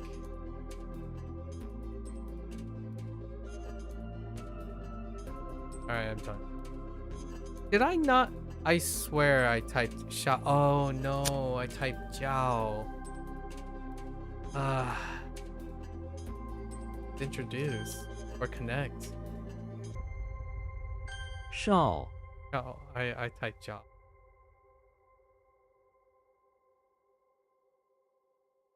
Probably the...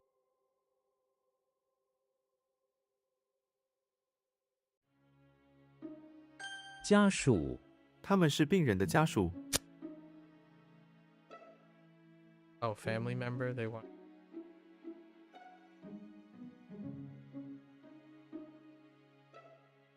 黄金十足的黄金，布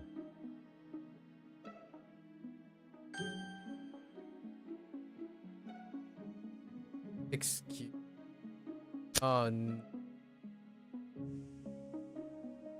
Oh.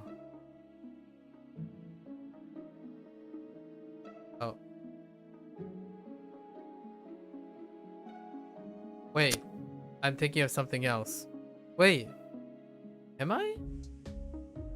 Or is it just diction?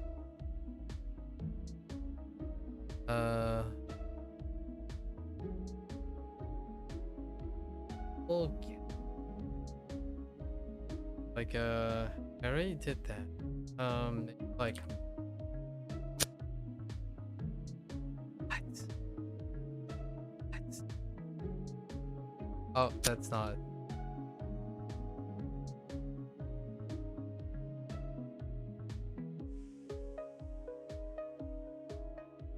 某些某些人 Eh?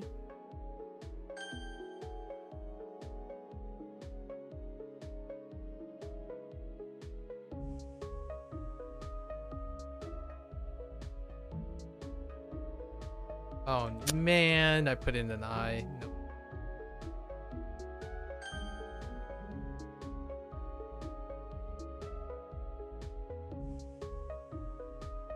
Waiting. Waiting. 那规定的地点，地点和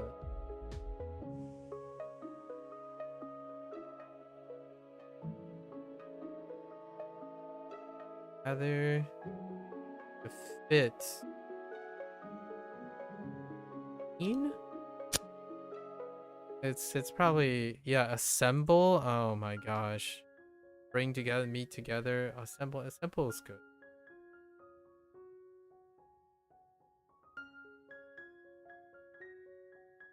Sure.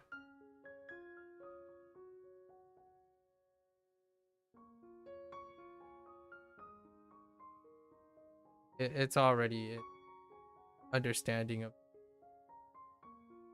regardless. Then of the generation and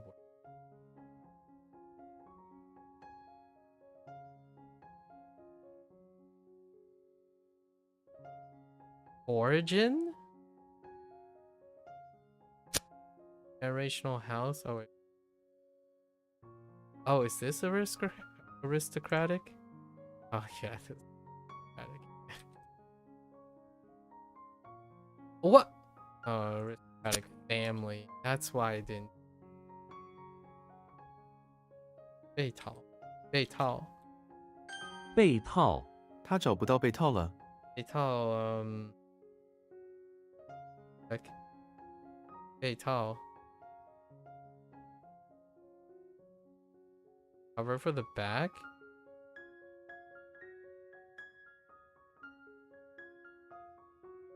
Wait, oh no, quilt. Oh, a duvet.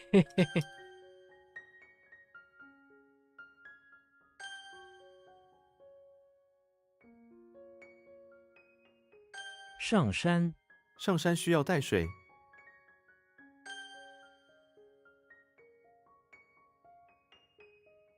词典现代汉语词典。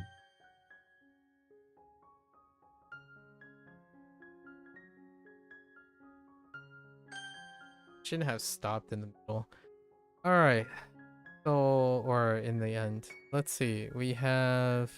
we want to go for the youngest, the oldest one. So, the oldest one. They're okay.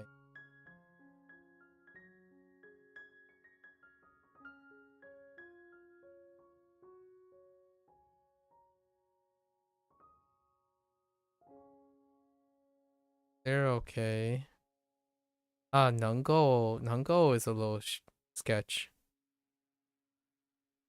Able to do is good though, as a block.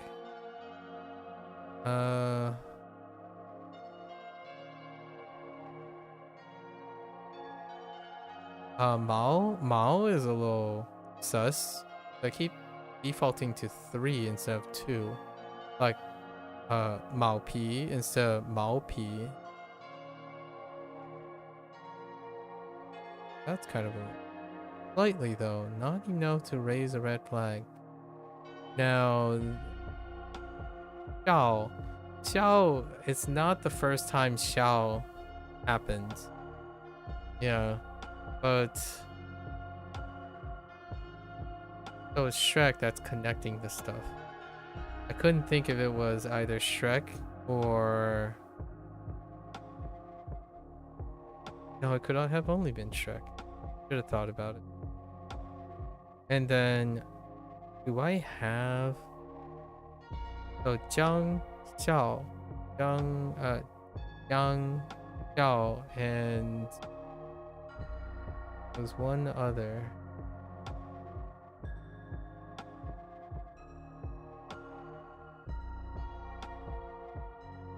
Those are new.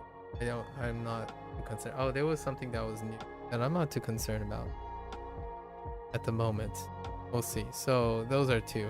Zhang and Xiao. What was it was like just first chapter or something?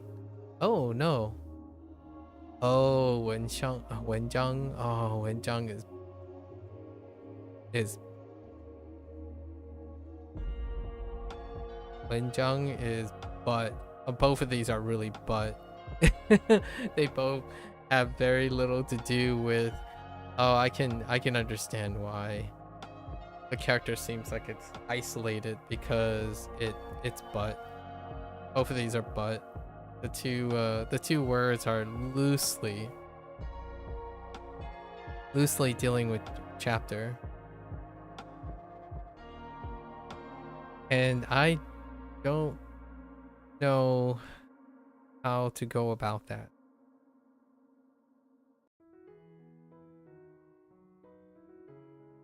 Because it kind of lines up with the Japanese too, which all right, I'm probably, yeah, we're rote memory. That's gonna be fairly rote. Outside loose new mind. So young is, and then this is part of yeah, Xiao, but I kept typing Jiao. I don't know. Yeah, Xiao, and then 介绍 so, 介绍说 is fine. Fairly limited, of course. There were three things, right? And then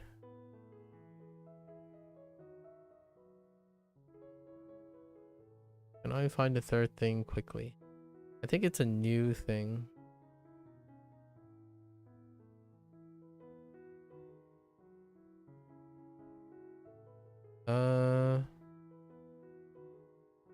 Yeah, that's kind of okay.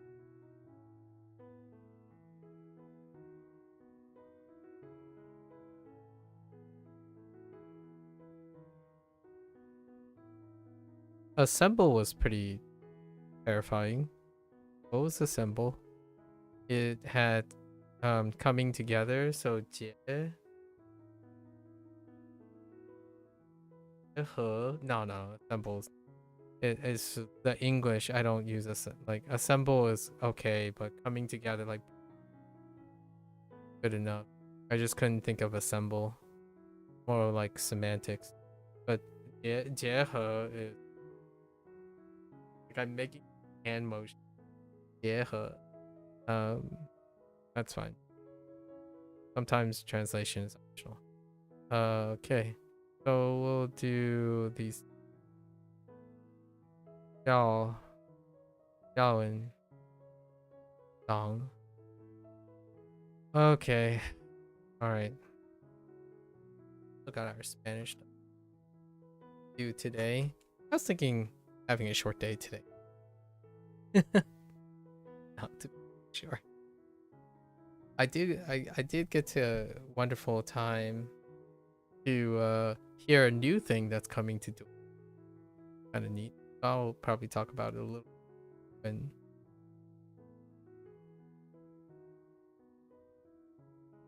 got some things to talk about. I have like a long spiel. I have like a super even longer spiel about AI being used. I think how many times have we talked about it in the past? Probably 3 times. Oh, these are. Oh no, these are scary. Except for Bing. Bing is the only one. Okay, so actually, I want to know what this looks like. There's one that looks like this. What is it? Oh no, I need to look for it. It's what was it? It is deep. It is a tree. Yeah, it is a tree. It's interesting that it's not on here. A similar character, but deep is missing a tree. Okay. Let's see. Or this. What is this? Sink. Sink is missing a tree.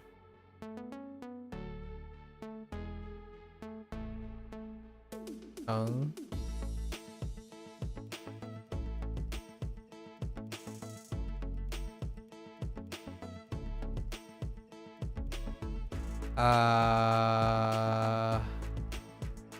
I want to say Bing.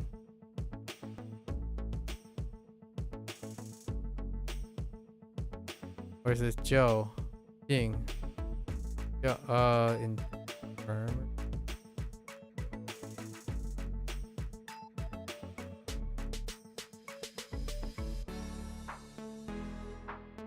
I almost want to say it's yeah. Jiang. Oh no. Yeah, this is cursed. Oh, because of Holy Buffalo. Dang it, I forgot the Holy Buffalo.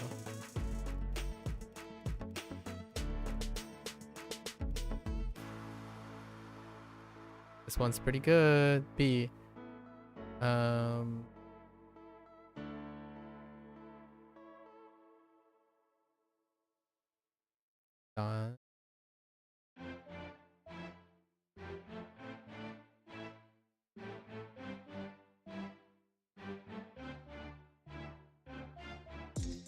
Or is it done?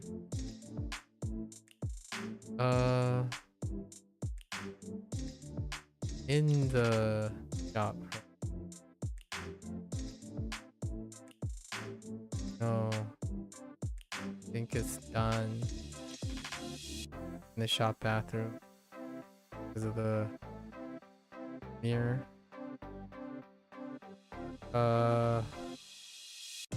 Ooh. Bing.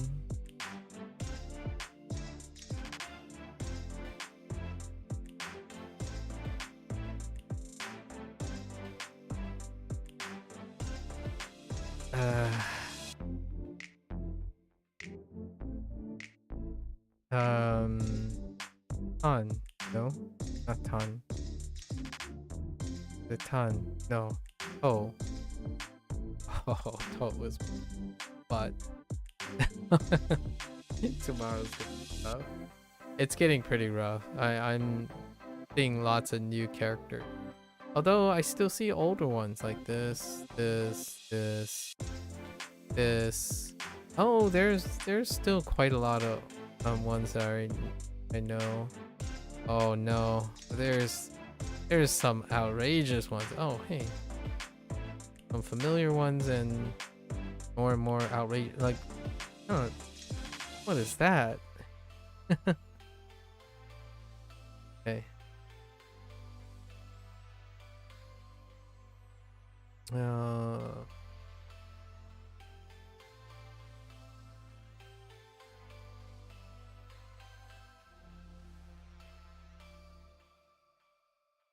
It doll.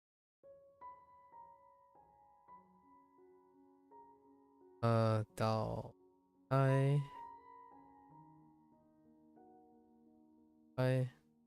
Oh no, doll B. I gotta stop.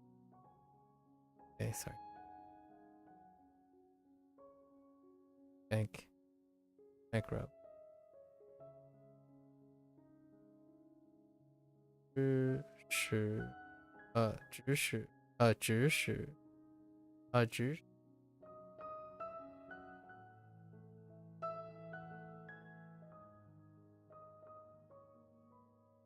right? Oh no, 即使即使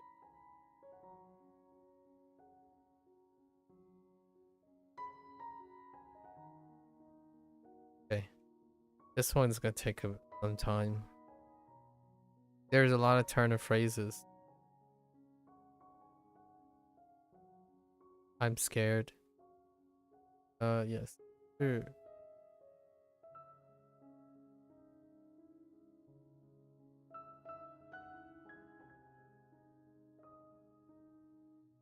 No, not yet. 是这样，是这样，试卷，试卷，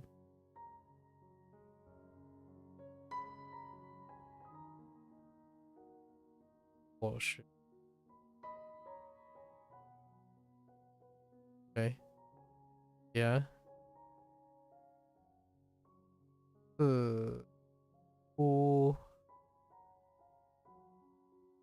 How does this work? This one sucks. Yeah, I still don't have it. It seems.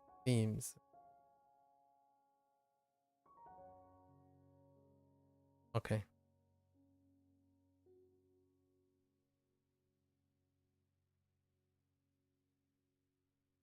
立即 that one's fine.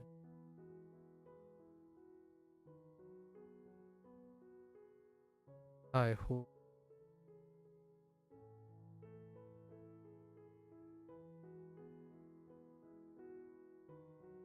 What is how? Oh, hair. Oh, this one's rough too. This is probably the beginning of where all the vocabulary is gonna be requires a lot more abstraction. I'm feeling it now. 问卷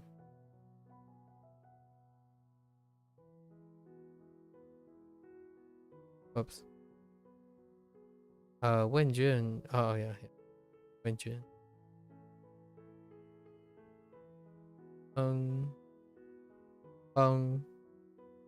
帮币 Yeah, that's fine.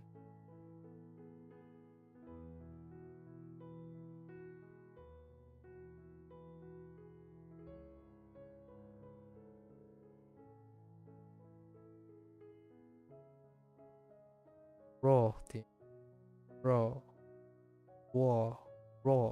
弱点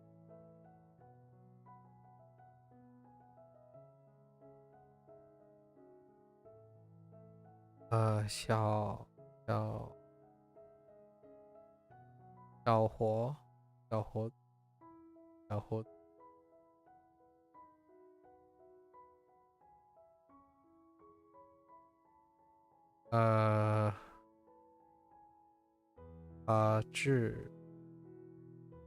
法治 Okay, that was a little questionable.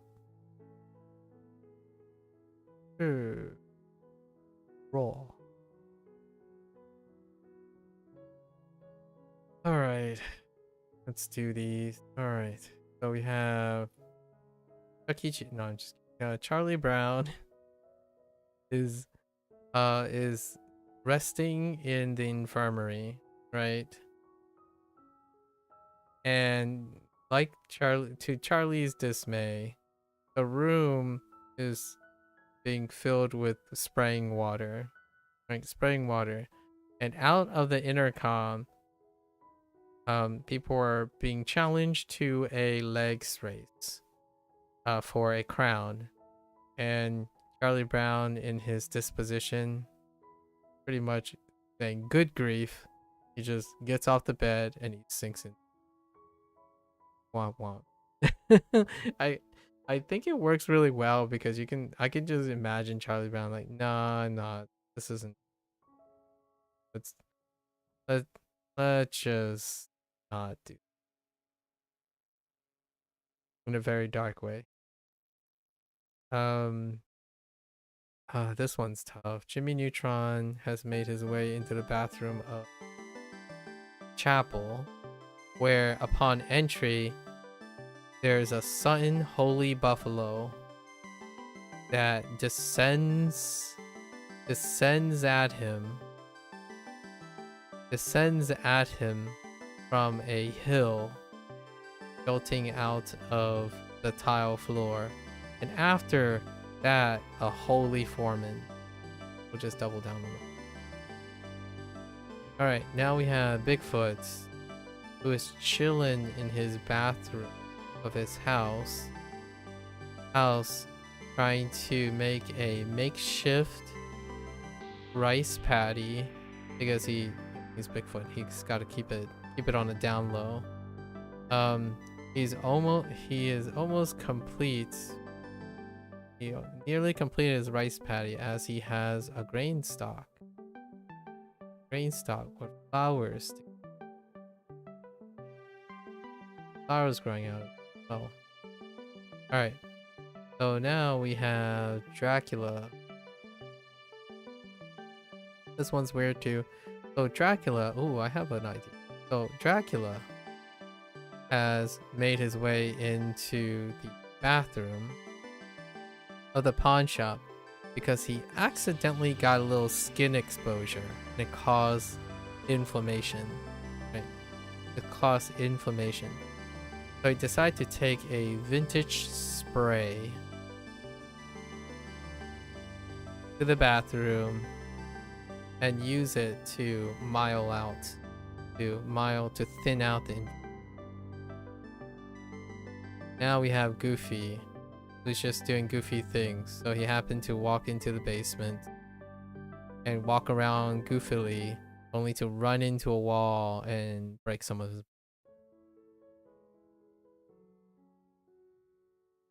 That's okay. Goofy's got it. I don't even. Bigfoot is outside of the English Manor. Oh wait, I do. So he's just chilling. It's cold. He's got a nice suit on, for visiting the English Manor, but he's preoccupied. He's chilling out on the iced over water. Right, ice over water in the dead of winter, ice skating around. Because Bigfoot ice skating on his feet, figure skates. Okay, and then probably easily one of the roughest ones, Tarzan making his way into the bathroom of the bakery where he's working, and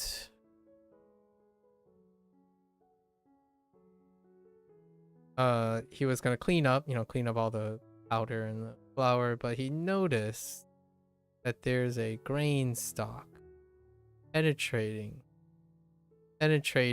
through the walls. So he grabs a step stool, and he pulls it out, only to reveal a gigantic hole that reveals the road to the bakery. That's rough. That's really. And what was today's two characters that just seemingly have been forgotten into the ether?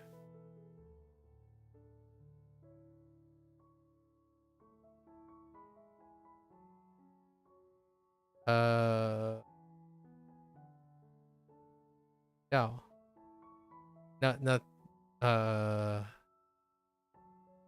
Nothing really, unfortunately. It was fine. The definition was fine when it happens. And then what was another one? Y'all was one. I don't remember what the other one was.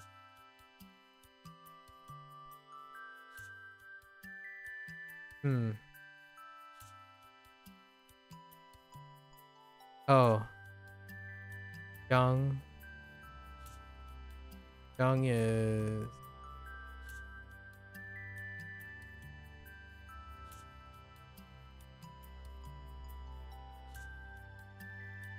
No reason for this either, other than it's alone and its associated vocabulary doesn't read.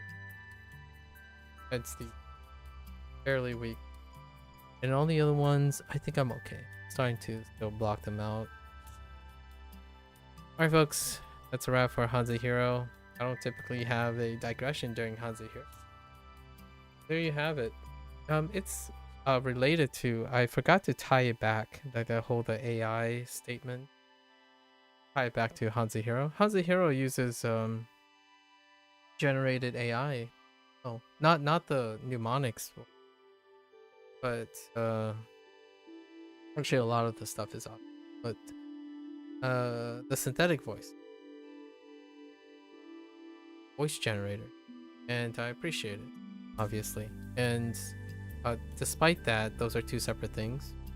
You listen, you watch donghua here and there, donghua for enrichment.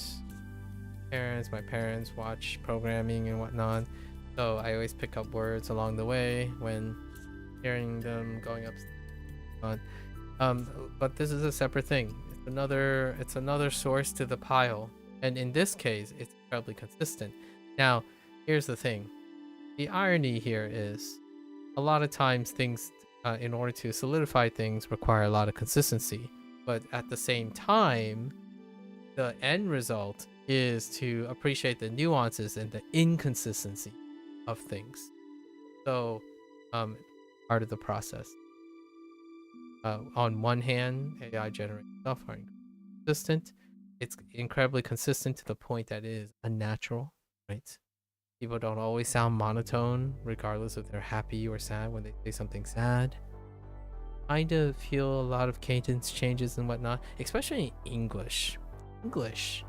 Unless you talk to monotone people, which is possible. Like, there are individuals who say, I'm okay. Like, this is me okay. Does it sound like this is me okay? This is also how I sound when I'm happy. Like, also, this is how I sound when I'm sad. That can happen, honestly. In fact, I would say, my personal experience, that's how a lot of visuals sound whenever I have the opportunity to listen to them. Or they always sound happy despite being sad. Like, let's go, have like lots of high. And of course, we have to remember that the situations that I see them in are typically the same situations. So it would be interesting if during their sharing and demonstration, they're able to vary their intonation, right? Their diction, whatnot. So in this case, I still think synthetic voices generation, writing stuff, it's generic, but I have a hot take here. Some of the most redundant generic things are the foundations of life. So yes, it can be very jarring and boring when you have just basic sentences that are soulless. At the same time, I would beg to differ that probably a lot of the things that people do are soulless to them too. Like routine can end up being soulless. You can be soulless in saying you hate everything. That can end up being soulless. Generalizing every single AI statement into one thing is soulless. It is generalizing. Generalizing and generalities destroy nuance, right? That's kind of... So before we pack up here and talk about generalizing things, I'd like to welcome anyone to come by and throw in a little bit of perturbance, right? Inject soul back into discussions. Take away and break down categorization, right? For entertainment purpose, or for exchanging and creating sentimentalism. I think it is incredibly almost oxymoronic, maybe even hypocritical, that individuals remove the soul from their argument by stating that something is soulless.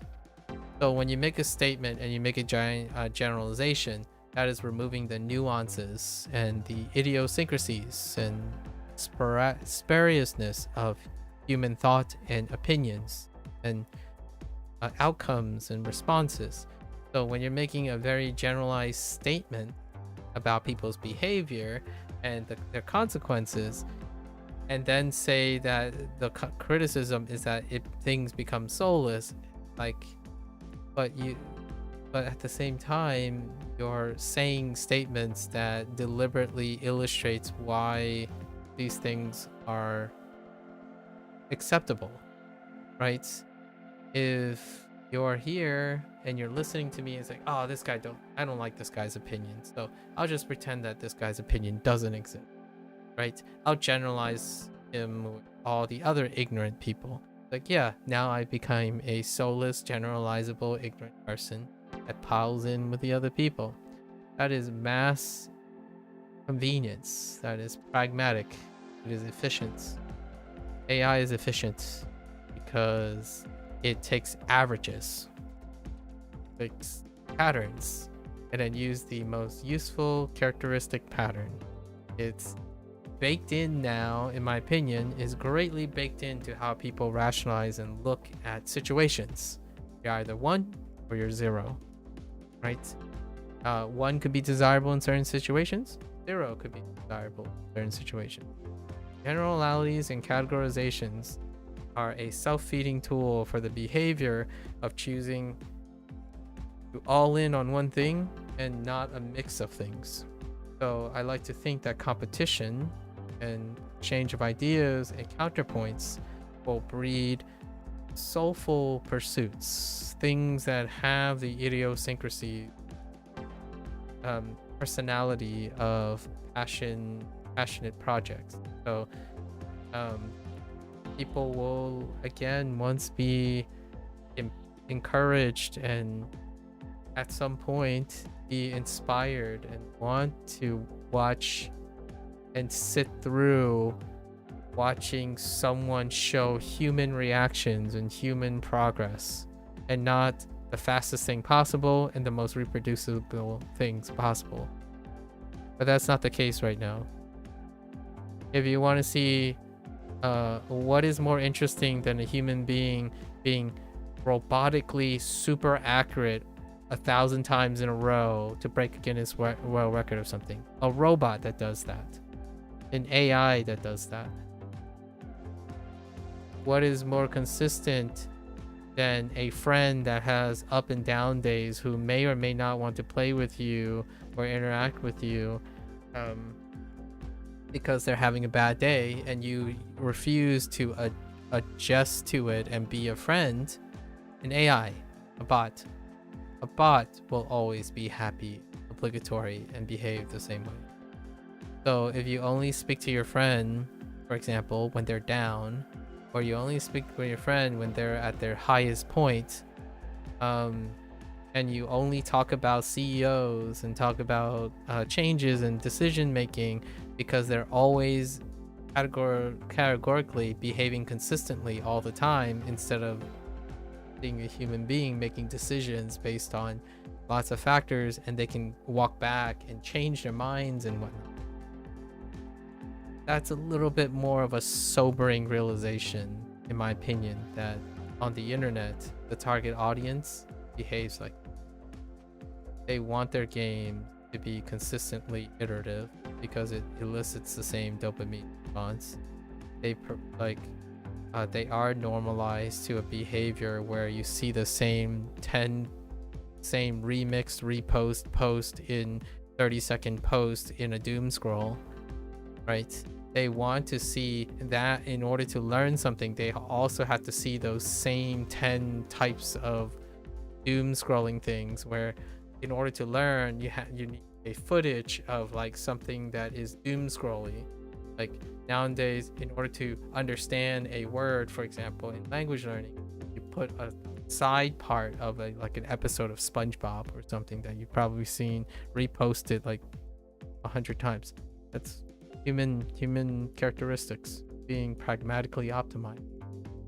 So if you ever have time to come on by and interact with a dynamic process, I'm here. Welcome. Welcome. Even despite if you completely disagree with me, be ready for some friction, some arguments. I don't think emotionally I'm emotionally prepared for these type of things. Come on by and completely disagree with me, but it's the act of doing that will normalize some of the appreciations for not interacting with automation. I will not automatically answer a question in the same way every single. In fact, I actually try to do that differently. The message may be similar, but my anecdotes and the way I go about it is ever changing. Is that great for learning? Probably not, actually, for this day and age. We young lads wanting to answer the question of whether they want to tackle a new language. They want consistency. Consistency. This is consistency. SRS is consistency. And yet for the foreseeable future, how I'm going to go about this is going to be slightly different as I'm going. With more knowledge, with more learning, more exposure, my take on all these things continue to switch and change a little. I am by nature. The results of entering the right answer, that's a different story. That's one outcome. One outcome that gives you the correct answer. How'd you get to that outcome is ever changing. So, yes, I agree. AI can make it feel even less human to an extent because it is not human.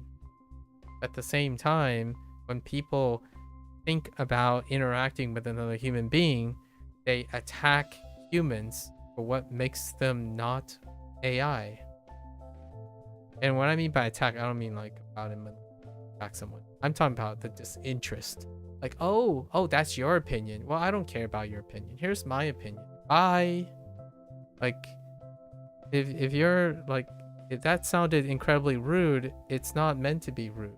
That's the interaction people have. They come by, they say hi, and then they leave. They come by and say, what's your opinion? And not stay for the response. And then when they hear the response, they don't respond themselves or like be invested in.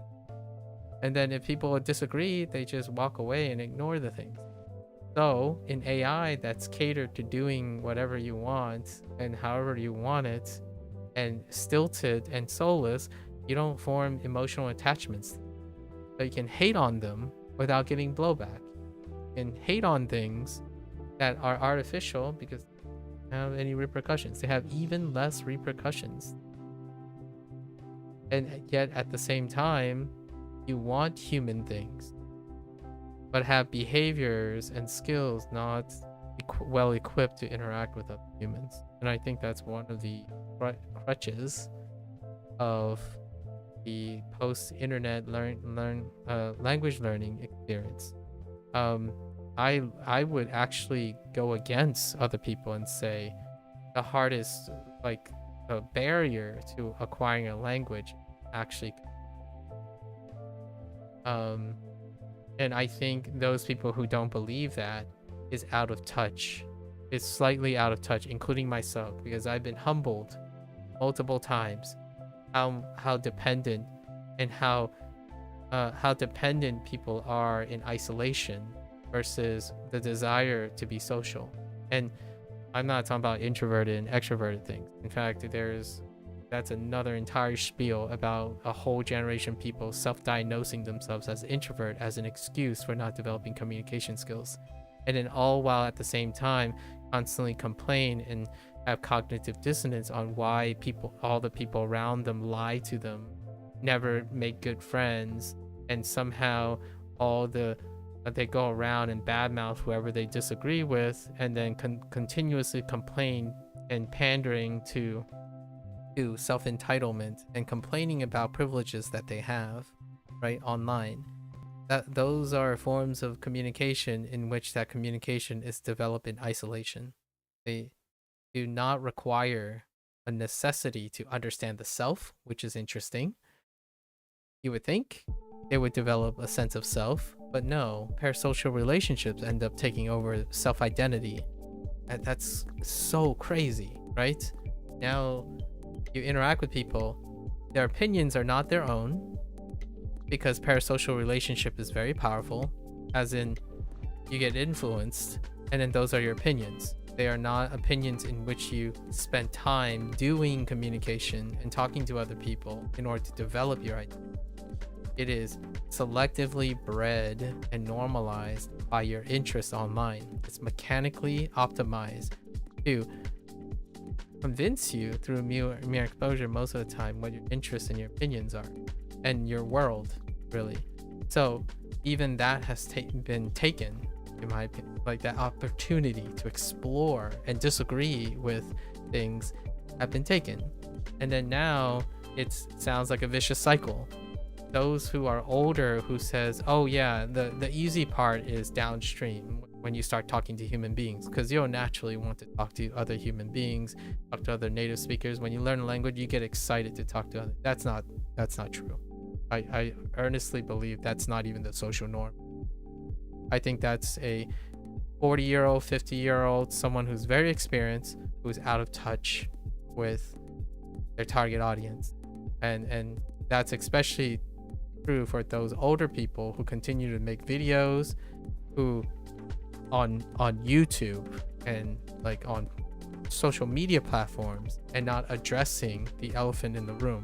The idea that they keep downplaying the necessity of skills that their audience typically do not have anymore. And what I mean is they don't have yet, because it's pushed off so far down the road, right? Like, oh, now I have all this language, but I have no way of naturally engaging in maintenance of it, because I don't want to talk to other people. So now we're going to go into AI situations, right? And that's great. In my opinion, that's a step towards interacting with human beings. But here's the tough part. While that's happening, the credible people of the world continuing to sideline, thinking that it is natural now, that eventually the inclination is to talk to other people. Like, well, sort of, until all that convenience overshadows it. It's not convenient to talk to a human being who can't give you a straight answer, because their knowledge might be limited. It is far more convenient to talk to an AI who seemingly, probably reliably, have more knowledge base than a human being. But that transaction with an AI is very different from the transaction with a human being. For now. And I like to think it still remains that way. There's some nuances in there, but it's very difficult to know. What is a great case in point? Several hundreds of thousands of people prefer to watch an AI react to their questions in a live stream than having a human being argue and discuss things about their life in real time. Like, to me, that's the same as those people who've been working for a company for a very long time and still claim that they got blindsided by a move the company was making for quite some time in their field, in their industry. Also, like a long-time influencer who didn't see that coming and pretending like they got blindsided and betrayed by the writing on the wall. In my opinion, I think that's a lack of due diligence. Here, I would say the same. I've tracked how Twitch traffic and all that stuff has been happening in the last 6 years, and it does point to that whether the older people or people who are now aging, like it or not, that integrating AI is not targeted towards them, and it is very out of touch when you do not see or you haven't experienced or talk to other people of the target age. What would they rather prefer? In my opinion, a lot of them substantially would prefer to talk to an interface or interact with an interface and never have to interact with a human being until they need to, right? And when they need to, that's when the tough gets going. And I like to throw my hat in the ring. If it's one person or two person, I want those people that I interact with at least come out of it, their first experience or their tough experience, right? Their tough first experience to be a positive thing, be a proactive thing. Humans are not out to get you or not intentionally out to get you. But the downside is when you are surrounded by people who don't want to interact with other people because a whole generation of people are now conditioned to not want to talk to other people, it can feel like humans just don't care about each other. But this 40-year-old or soon to be 40-year-old at least care about the random person they meet. I still care. So if that's enough to start a wave, that'd be great. Parasocial relationships are the norm now. People have relationships, better, stronger relationships with other people that don't even know they exist than their own parents or their siblings. And I think at some point it's going to reach a critical point. And either this generation or this current adult generation, Gen Z, is going to be the guinea pig for that transition point, or Gen Alpha is going to be the transition. It's already past prime for millennials, right? And I'm talking specifically aligned chronologically with the United States timeline. So when I'm referring to millennials, I'm talking about late 30s to early 40s. Gen Z, they're mid 20s to approaching their 30s. And then Gen Alpha still got some time, like anywhere from like 16 to 20-ish, right? It's a little bit shifted to the right because Gen Alpha is like really new. They're like 13. But it'll be interesting to see how it works. I think legitimately it is very emotionally tough for people to talk to others, especially if the majority of their peers, where they spend their time online, loving AI, loving what AI can do for them, and never having to talk to a person,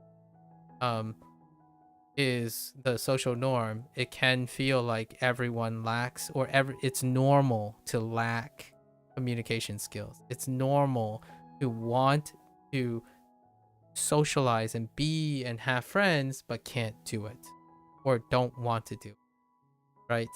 That is normal now. It's acceptable. It is an excuse. It's an acceptable excuse to think you're introverted enough that you rather rely on AI than talk to another person and learn to develop those skills. It's an acceptable excuse to not develop your own native language anymore past a certain point, because that won't give you access to more people, right? It's no longer interesting enough to develop new languages. Yes, I think despite how much I want to believe in my little bubble that I've been living in, where I get the opportunity to bump into other people who are interested in languages, like learning languages, talking about them, even be passionately hateful against other people about the way they learn language, it's still people who are willing to communicate their opinions, wrong opinions a lot of times, and still engage and argue and debate about how to learn. They're not debating about how learning a new language will become obsolete because AI technology will make translation instantaneous, so you never have to actually learn how to appropriately express yourself or have the skills even in your native language, because AI will substitute for it, right? Technology will compensate for your lack of communication skills. Technology helps you emote now. You link a GIF to another person to express your emotions. You don't literally do it anymore, right? There are many ways to compensate for the lack of communication. Communication is both nonverbal and verbal, and contextual and planning, right? And situational awareness. That's all part of communication. How do you communicate when you're in a bar compared to when you're communicating at someone's birthday party? That's part of communication, in my opinion, right? Parallel processing of environments, nonverbal cues, and comes with a lot of skills that involve interacting with human beings. But I think that is not the typical interaction. I spend most of the time talking to myself, and I even think of myself as different people. I'm in different situations. I record, I listen to myself, my past self. My past self is not my present self. And even then, I feel a little bit closer to my humanity than I am some people who spend like 90% of the time playing multiplayer games. And when I ask them, do you ever notice anything about your opponent? And the way they talk, they don't even realize that they're playing with other beings anymore. Like back in the day, I know I say back in the day, but I'm not 40 yet. Not yet 40. I used to think like, oh man, that must suck that they're on that team. Like, it looks like there's a troll over there. Like I'm playing Neverwinter still to this day, and I log in and say, huh, I wonder why that guy keeps running into the wall. Does he just want to use his time to be an impediment to other people? Like I'm kind of curious. What is the kick out? Like I still think of other players' motivations. Actually, it can be a little bit of an unhealthy obsession, but my obsession are other people. Like I look at other people's decision making. Like how can I be a positive force in making people's lives far more dazzling if I just happen to be a stranger that they cross paths? Like how can I show this person in 2 minutes that we are engaged in combat that humans are awesome, right? If you say hi, I'll tell you 15 minutes of things if I could, despite if you're there or not. The idea is the more I try, the more likely someone else will still exist to know that humans are unpredictable. Yes, they can lie, they can tell truths, they can love. That's awesome.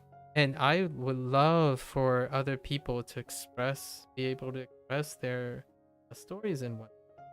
And there are wonderful content creators who are doing that. But at the same time, I think it is far overwhelmed by others. Maybe if you make amazing stories of other people, it can help us. I talk about those people.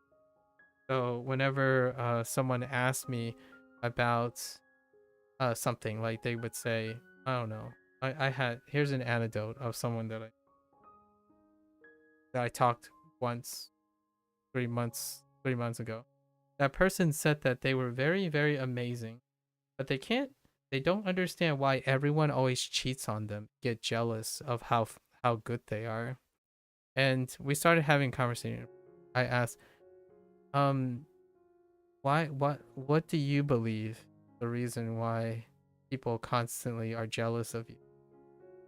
So the person proceeded to talk about the video game they're very good at, and start exchanging and getting an idea of how this person measures what they think is the cause of people being jealous of him. And my question often involved, have you asked the other people, like have you once asked all these people you claim to hate you because they hate the player, what was the reason? Like, no, I know what the reason.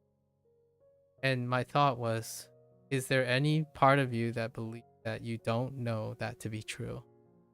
Because you can't possibly know, you're guessing. And eventually we talked a little bit more, and my first thought was, it would be interesting if one day, I would love this, you can inform me. Like if you're right, come here, come back and tell me I told you so, right? But before you do that, may I ask you, can you ask those people, what is it that they dislike about you? Or what is it that increases the distance between? And I disagree with having to make amazing stories. Amazing stories deal with bigger than life, but I don't think that helps people understand more. Real story of like conciliation, people interacting with each other, knowing, communicating are the true story. And it can help understand better because, in my opinion, it will encourage people to be like, yeah, that's not so bad. Like, someone clearly hates you. Let's go ask them why. At least you'll know. But of course, that is like a really bad scenario. That's like that instead of amazing stories, those are like nightmare stories. But what about middle of the road stories? Middle of the road stories would be the anecdote I shared.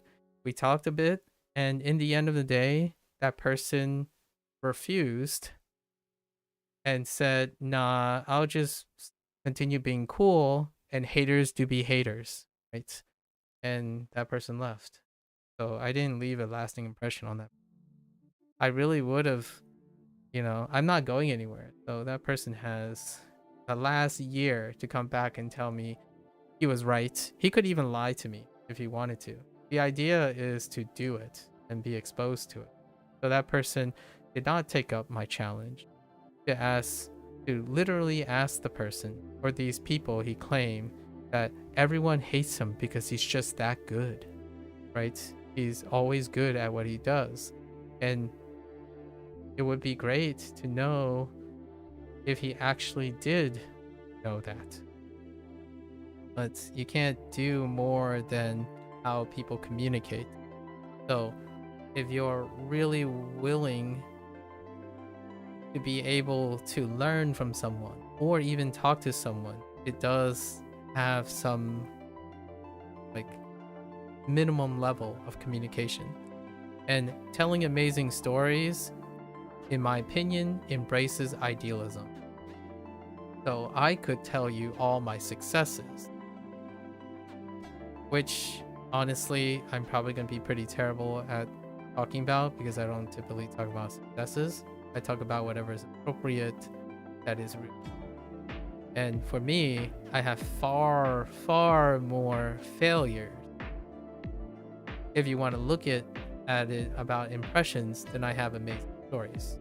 But I do have amazing stories about other people. They're amazing to me though. Like for example, someone who finally was one of my high school friends were finally able to start a brewery and be a manager of a brewery. That's absolutely amazing. I could sit there and just have them tell me how the beer process, the brewery process. I don't drink beer. I don't drink beer for pleasure, but I certainly would try some from my friends, right? And that's amazing enough. Amazing things is when two friends suddenly talk to each other again because they don't need a video game to hold them together. Those are amazing stories. The movie Perfect Days is an example of a wonderful encounter I had 3 days ago where not Tom Nook said, oh yeah, we really like modern life films. And then he brought up the movie Perfect Days, which is a Japanese film published by a German group, or was like a collab. And this person illustrated what perfect days are like. And it's not amazing stories.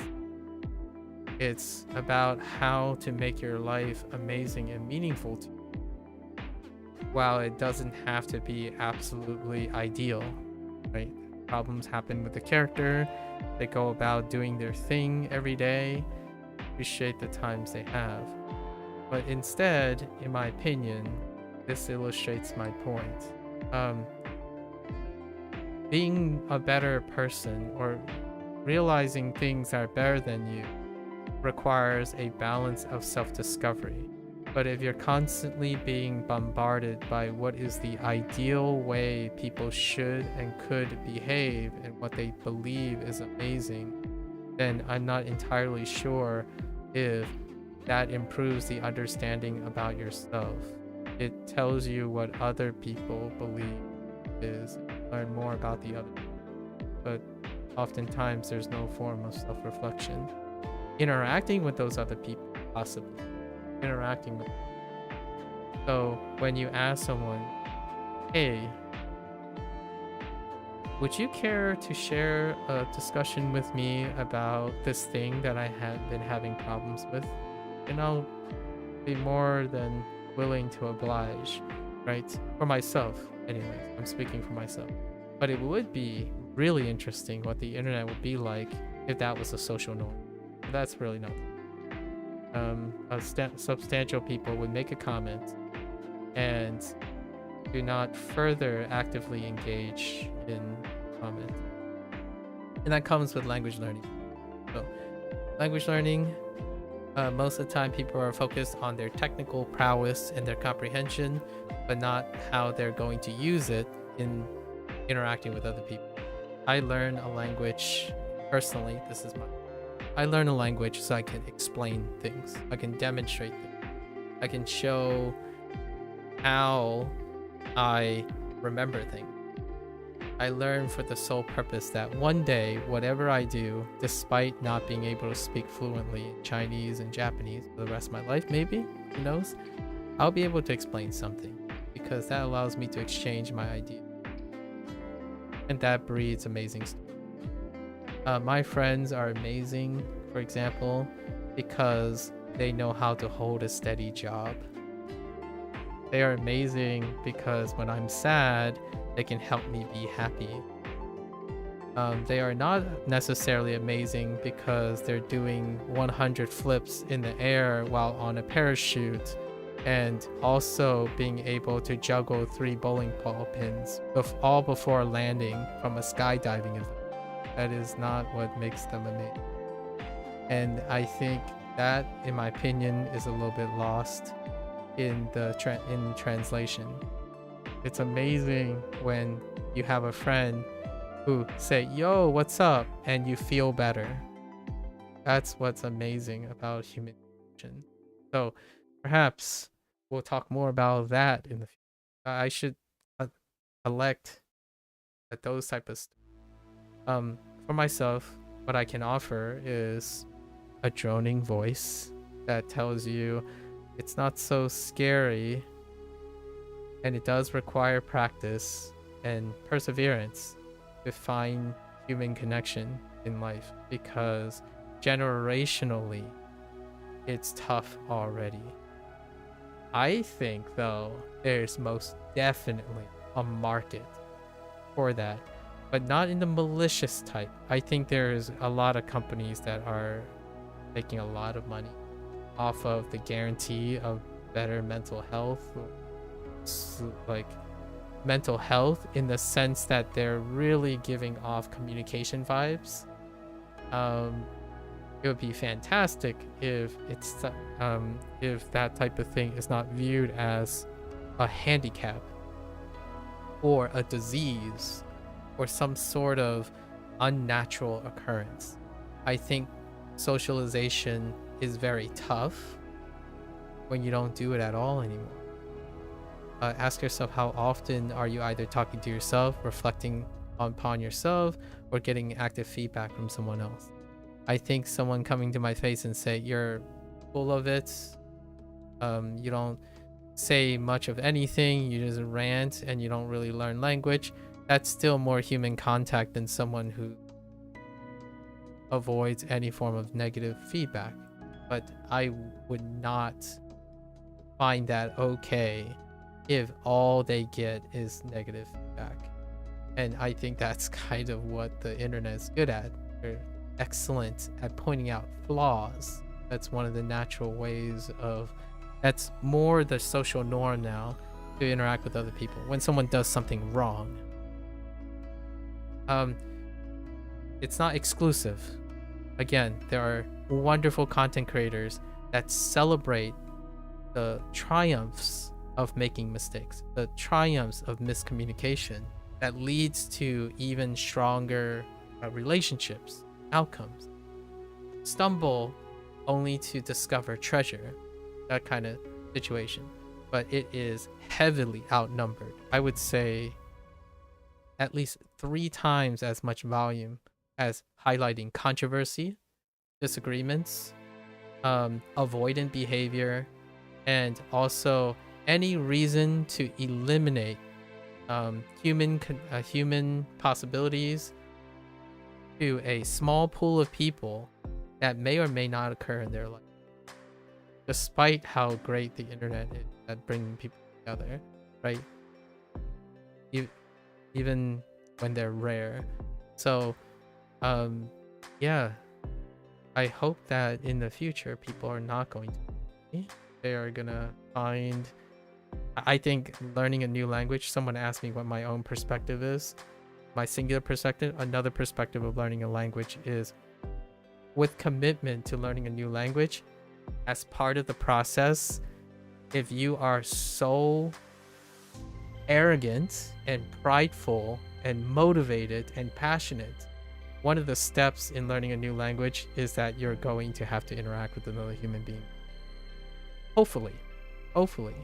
So I think if I had something to kind of preach or suggest that is great about learning another language, is you might be able to achieve a situation where in the future when you look back, yeah, communicating with another person is, yeah, I don't even know why I was introverted before. Mind you, I'm still introverted. I think one of the glowing differences between an introverted and extroverted person that you can ask yourself, one of the 10 maybe factors that is very telltale, is when you interact with a person, you get tired over time. Those energy drain. I do. I can't continuously talk to other people or myself or stream public space continuously. I need to, right? Extroverted people, they could go on to the detriment of their body, right? Because mentally they are energized. So I can empathize with introverted people. That doesn't necessarily mean that you could lack all the communication skills and be able to foster fruitful business, both personal and professional relationships. Actually, I would be inclined that a lot of the very famous or proliferative content creators all would likely say the same thing, where it is taxing and emotionally draining and exhausting to consistently socialize with people.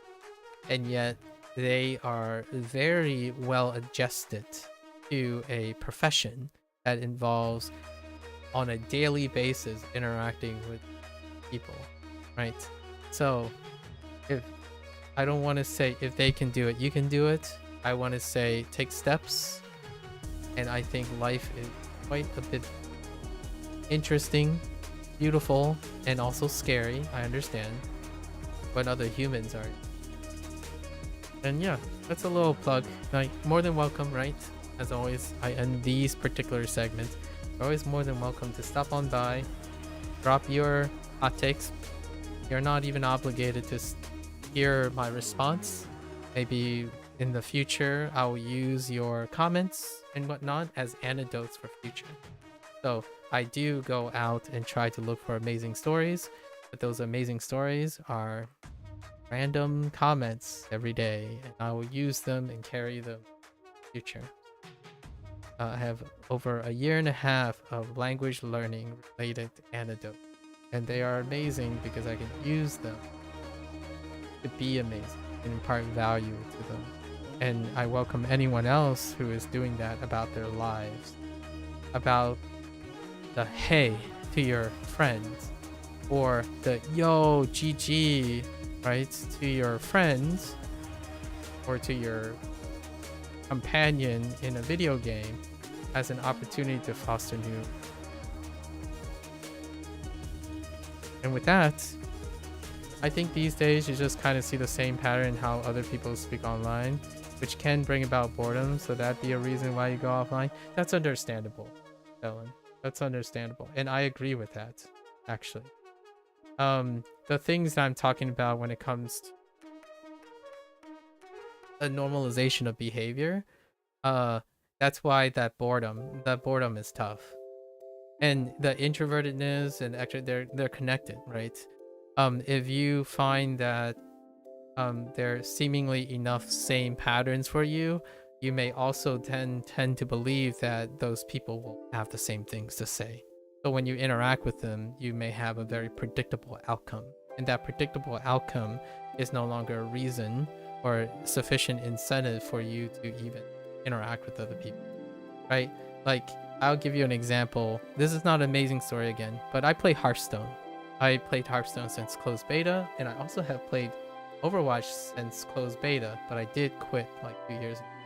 And whenever you look at a Hearthstone opponent, right, you get this, you play a game and you win, maybe by like the skin of your teeth by a reversal in one. Hearthstone has a lot of swingy. It's very swingy, especially in constructed. So eventually, like a person, your opponent, your former opponent will send you a friend request, right? And you probably know what that friend request is about, right? So I click on it, I accept it, and that person basically swears at me six times in a row, spams like hateful messages, and then they unfriend me, right? So in a way, you could say, well, what happens the next time? Well, I did it the next time, and it repeats the same way. Then the next one, then the next one. And to this day, I still haven't found one where if I win the game... Oh, wait. I did find... Well, here, I won't spoil it, but I didn't find one in which I won the game. And they friend me, and they didn't do the same thing. So that could be boredom. It could be disinteresting. So what happens to the person that do that? They stop accepting the friend's request. Because you know, oh, it's probably the same similar pattern. It's probably going to be the same. And it's not going to hurt me very much because I've already seen it all the while, right? However, there's a little silver lining to this. Now, there are different situations. Now there are different interaction opportunities, right? Humans have some idiosyncrasies. So what happens when when someone friends me when I'm the loser by the skin of my teeth? So I accept those friend invites when I lost by like a narrow margin, and the person does another predictable speech pattern. It combines like, yeah, good game, man, you almost had me there. Like, I had these in my hand. What did you have in your hand? Like, that's great, right? Then you accept the next one, same pattern, and even that can get boring. Something that's positive, that's predictable, also get bored. So do you stop doing that? I actually would argue that people who encounter even the slightest positive redundancies in people's speech, like saying, how's your day? I hope you're having a good day. Yes, it's a similar speech pattern, but being around positive influence, you will still continue to take that as a way to become less cynical over time, right? What is the classical cynicism about losing? Well, everyone's gonna be a sore loser. Is that true? If everyone else is doing it like you claim, that's probably going to be true. And I would realistically, I would agree that statistically you're more likely to find a sore loser than someone who loses gracefully. Now the question is, now you know all of these things. Did you use any of that information to change your circumstances? Like, for example, how do you find a graceful loser? Like, what does a graceful loser look like? If you know all the same patterns, now you know what not to see, right? Not to avoid. So how do you effectively use that information? Where do you go and see people with interesting patterns online? Now the question is obviously very difficult. However, when I ask myself that, the question is it worth it for me? Like lots of people say, oh, is it worth it? Like, why go through all the hoops when you know everyone's just gonna be boring and whatnot? Like, well, I go back to my original statement. One person, despite all the failures, one person, two people, it's pretty much worth the world. So yeah, patterns can get boring, and patterns can make you think that you understand everything about human behavior, and I would agree. Well, like, I fall into that pit every once in a while, and then I meet someone who defies all, and that's what's worth it. So I think one of the biggest differing patterns between someone who's a graceful loser, for example, or someone who learns a language without focusing on fluency, or talks to someone effortlessly without having to worry about what they think, but instead decide to ask them each time, are the behaviors that are cultivated from the opportunities of interacting with a person, not avoidant, regardless of how boring it is. And in fact, a lot of the stuff that most people find boring are amazing to me, largely because I make it for what it is. So when someone is able to get up and go out for a walk for like 5 minutes a day, every day, that's amazing. Tell me about it. Tell me what you see in those 5 minutes every morning. If you wasn't thinking about anything at the moment, maybe we can make it something. Can you go out tomorrow and tell me an animal that you see? If you didn't see an animal, let's try something else tomorrow. Because only a human would be, in my opinion, most of the time, another human interaction would be interested in. Not waiting for, like, humans voluntarily interact and invest in another person. So you could wait for a human, like you could say, oh, well, if other people don't do it, then luck is not on my side. But if I get lucky, I'll just wait until I get lucky till someone else voluntarily comes across me and be interested in my life. Like, well, that's fair. You can go and spin your wheel of luck for that. If you happen to belong to the Gen Z, your luck might be a lot lower, right? However, luck can still be on your side. You can make yourself available. Sit here, I'm doing it right now, right? I record myself, do these things, and maybe luck will come along the way and reinforce if you need that. I do not need. I have wonderful friends, at least I think I have wonderful friends. They're not like stars or celebrities or people who are changing the world with sweep of the brush and whatnot. They're amazing because they're my and also I try to be proactive. So instead of waiting for someone to show me a different pattern, I'm going to try many different ways to try to find people who are not the same, perhaps. In fact, here's another one. If the things that I like are the same patterns, then I will still interact with all of them because they're things that I like. So when based on your comment, I would say a lot of times when you say you just kind of see the same patterns, I think you're kind of seeing the same patterns that make you bored. Not the patterns that you're not interested. You're likely not interested in the patterns that aren't the same because they're not interesting. Like, for example, if you don't like puzzle games and someone is playing a puzzle game, then they would sound the same if you only focus on the things that isn't the puzzle game. The puzzle game would be the thing that's not the same, but if you don't have any interest in it, you'll still be bored. Like, if I'm learning Chinese, but a person only is interested in Japanese, no matter what I say, it's going to sound similar because everything I say in Chinese would be irrelevant. So then, boring. When my friend says "daijoubu desu," right? Or it's all right, or I'm aight, I'm gonna make a production out of it. They say it's like, dude, you say that all the time. Can you explain what is your aight difference from today, yesterday? And that is a literal example from someone I know for over 5 years now.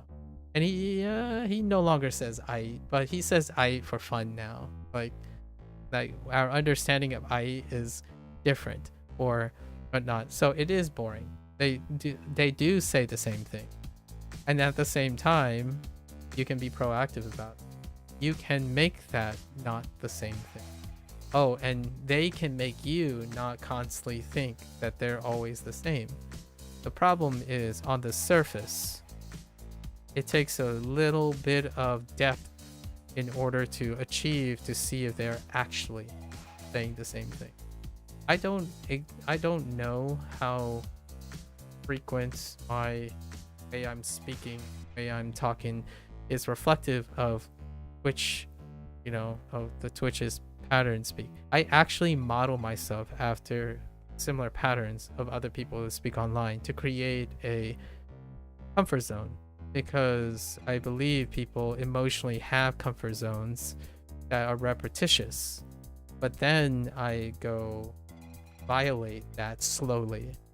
So I first speak in a very similar pattern as a comfort preference, because I understand that humans are very comforting when they expect things that they understand. And then maybe down the line, there's a chance that they would be less bored, and I would kind of push a little bit. Ask them about what do they find interesting? What do you think is the standard? Describe the standard speech pattern of people online. Let's talk about it. And then how can you make them throw them off their game? But not in an offensive way. Like, how do you slyly figure out if they respond the same to you? Would you throw a SpongeBob reference? Or would you talk about the movie Akira? Or talk about how Minecraft is so overrated? Ooh, I might have hit some nerves there. But you're like, oh, no, but I don't think Minecraft. Let's go play something else instead of Minecraft, right? So that's kind of like, you can control how people don't respond the same way. However, I think now we're getting into a little bit suspicious territory, because the way people try to get responses from other people so that they be less boring, for example, tend to be the same things in my shoe. So how do you get a response from me that might not be the same as any other person as a viewer to streamer relationship? They say something incredibly offensive and see if I like react very emotionally distraught or something like that, and then that's good enough for them. So that's the type of proactive discussion. Or you can have two random people say a question, and it took me 3 hours today to answer their. That's my way of proactive. So perhaps that might not be interesting to a lot of people, but it certainly would be good enough for some, maybe even very little people, and that's worth it. Not that you're one of these people, but it is really wonderful that you're able to speak candidly. You don't think you're disappointing others for acting the way they do online or even in general. You just let others do their own thing, then you decide if you stay or leave. Interesting. Parasocial. Yeah, parasocial. That I'm not entirely sure how far back you were here when I was talking about it, but that's parasocial relationships. You stay detached and you let them and you observe, and then whether you're interested or not, you stay detached from the relationship, which is very normal, right? It's one of the classic responses. So when people kind of seem all the same speaking, largely because they also interact that way. when they're doing it. So for example, when they stream, parasocial as well. The streamer is having parasocial relations. Like, okay, I'll just let you go. As long as you guys don't do anything like crazy, just exist. Like, it's comforting. Very comforting to exist. It requires, in my opinion, a lot more effort when you have to interact, have a stake interaction. It's far more efficient to sit in a... And I agree with you. I have quite a lot of parasocial experience. After I stopped streaming and doing my thing that I'm demonstrating, I would go on YouTube, look at interviews, podcasts. I would study how people interact with each other, right?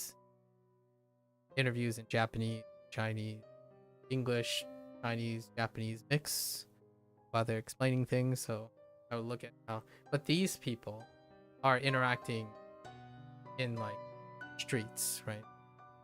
It's a interviewer asking cultural questions to other people, like in Japan and in China, and that's kind of my parasocial relationship. It doesn't matter. They don't know that I exist. I stay and watch the rest of the video if it's interesting. I leave if it's not interesting, right? And I think that is a very normal thing. And I'm not entirely sure if I said anything about you being disappointed or acting the way they do. I think that is I would assume you don't. You're apathetic to it. That's what creates the boredom. Apathy creates the boredom and the seemingly similar patterns that is associated with apathy. Things are very similar, largely because there's no perturbance of the interaction. You yourself, you don't have a stake in it.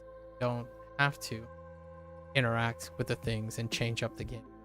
It requires an investment, and that creates the typical environment that Gen Z, or those between 20 to 30 years old, resolve socialization. You don't do it, right? You choose not to do it, which is fine, as long as you're telling yourself you're perfectly happy, right? If you're perfectly happy, that's what I say is not something that would surprise you at all.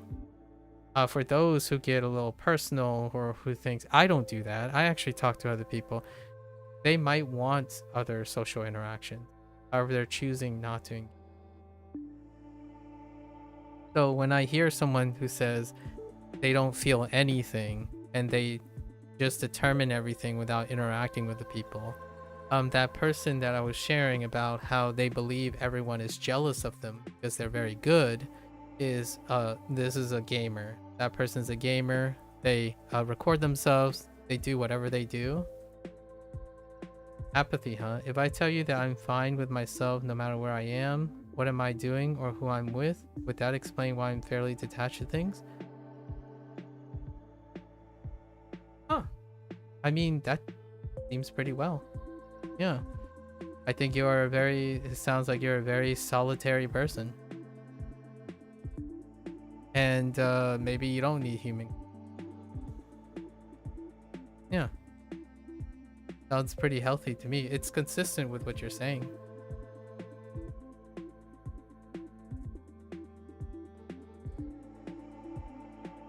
Is there anything that you are attached to? Do you find that you have a source of reward with yourself in some way that makes it feel like it doesn't matter where you are and what you're doing and who you're with? I've met some... I think I've had the privilege to meet some people who have a very strong sense of solidarity. They prefer their solitude. I wouldn't be able to talk about myself in that. I'm not entirely sure. Maybe I'll ask some of my friends if they believe that I'm a solitary person. I think I would say I'm fine yes, with myself, no matter where I am. And I would say I'm also fine doing or who I'm like what I'm doing and who I'm with. I don't think I would need to say that I can be one or the other. I think I can be attached to things and also be detached from things. For sure. Like I like what I like and I don't like what I like. But I can also like things because other people like things. Like my friends like something, so therefore I like it too. That's a form of attachment. And if you don't like something and your friend likes it, that matters to me. But it wouldn't necessarily matter to someone who only cares about themselves. Attachment, I guess myself, but I guess over time you slowly remove things that doesn't have to take too much. And that would lead. If you have yourself, then at least you'll continue. Sort of thing. That sounds reasonable. Do you I'm kind of curious, do you have any do you have like next to no interest in being a part of someone else's life or anything like that? It does take a lot of energy. And I wouldn't want to I wouldn't want to like, it's very understandable if someone has an incredibly efficient life and they only worry about themselves, to find that it is very troublesome and high investment but low chance of success to use some of that energy to interact with another. And then when it fails, right? Like for example, if you hadn't done this a lot of times, right?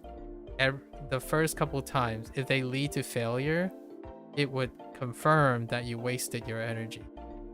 And then you would have to continue to try until a success. And even then, that might not necessarily convince you that your time and effort was worth it, right? And that's probably, in my opinion, the current conundrum that faces those who spend most of their time really happy with themselves. I think, like, sufficiently happy with themselves, but have very little interest in investing in others. Being someone's hero? I didn't say anything about hero. That's of grandeur. I'm sometimes known as a smart, resourceful person, or at least to you. Okay, you just end up wanting people to try to know themselves a bit better and solve their own Rubik's Cube that sometimes only they themselves can solve. That's fair enough. But that is very self-aggrandizing, suggesting that being someone's hero. Mutual exchange is probably what I was, unless you were suggesting that that's how everyone thinks you are or how you consider yourself. Yeah, I don't typically default to how much I can offer someone. I default to the potential of exchange. So they certainly have Rubik's cubes that they can solve, that only they can solve together. But there's also Rubik's cubes that can only be solved by you and them too. And then there are Rubik's cubes that you can only solve yourself. So, three sides of the same coin. In fact, there's a fourth side too. If you want to expand, there are Rubik's cubes that neither you.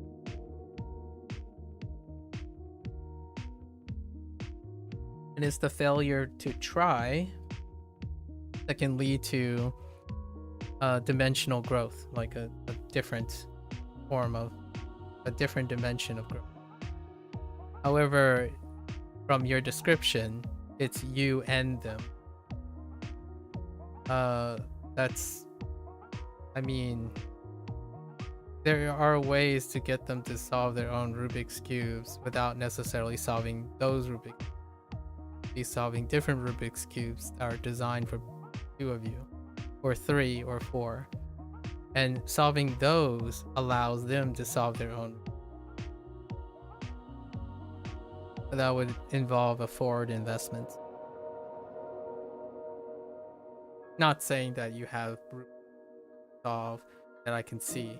We're strangers, so um, I'm definitely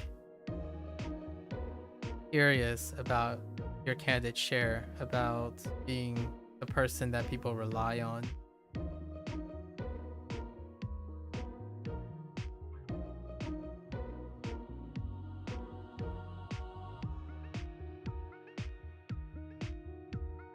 So I imagine then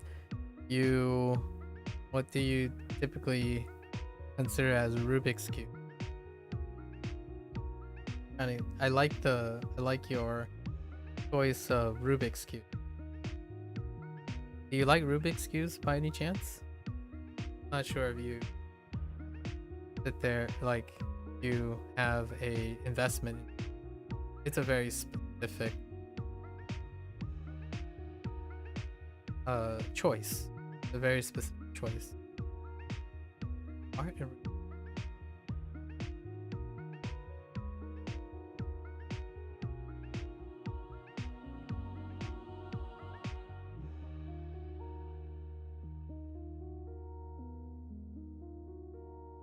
when you say Rubik's Cube, you're thinking of one's personal crises about existence, life, and meaning? Oh. Yeah. One has personal crises of existence, life, and meaning. Certainly. And there are people who share crises, existence, and meaning. So there are personal ones and not personal ones, right? I feel like you're making this a personal thing. So, you have your own personal ones, and then you believe that other people have their own personal ones. At least that's the impression you're giving me. And I'm talking about crises that are shared by people, not crises that are independent to one, in my opinion, can't possibly understand the synergistic or symbiotic relationship between two people when they constantly view the process of personal crises as personal, at least in my opinion. So like when you're helping someone, you're not necessarily helping with their own personal crises. They are crises that you may share together. Their own personal crises will continue to be their own personal crises, solve on their own. I think maybe you're particularly also suggesting that because everyone has to solve their own personal crises, that comes as an incentive or a logical argument to not get involved or be involved in other people's business. And I can appreciate that respect. Where if you have your own personal ones, you do at your own pace. You are self-reliant on yourself at all times, and you kind of expect and want to see that from other people. That's understandable. Two very independent people can come together and still solve different Rubik's Cubes and possibly emerge in crises that are interpersonal as opposed to personal ones. So interpersonal crises would be like cohabitation. Those aren't independent. Or like making a very, very awesome video game. Those would be collaborative Rubik's Cubes. Unless you're in a game development situation where everyone has individual Rubik's Cubes to solve. Yeah, that's kind of it. You mind your own business and others can try to work themselves too. I can help where you can come in, but I know I don't have all the answers. Okay, but why is it that you are always the one that's being depended on?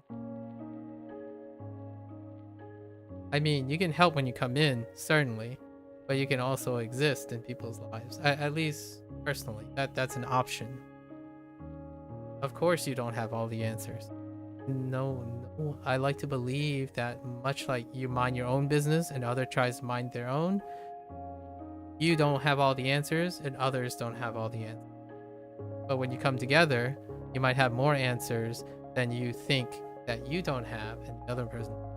But that's perfectly fine. Again, and emphasizing that I'm not suggesting you need to do that, but from my perspective, the interaction with another person introduces more questions as well as more answers, but also less solutions and possibly even more doubts. So all of them come together as a consequence of interacting with it. And if you don't engage in that, then one can be also accepting that you also don't have personal skills to understand or appreciate those situations. I think that's perfectly fair and logical. I hope. Like, you're perfectly satisfied with minding your own business and having and believing that others will continue to try to mind their own business.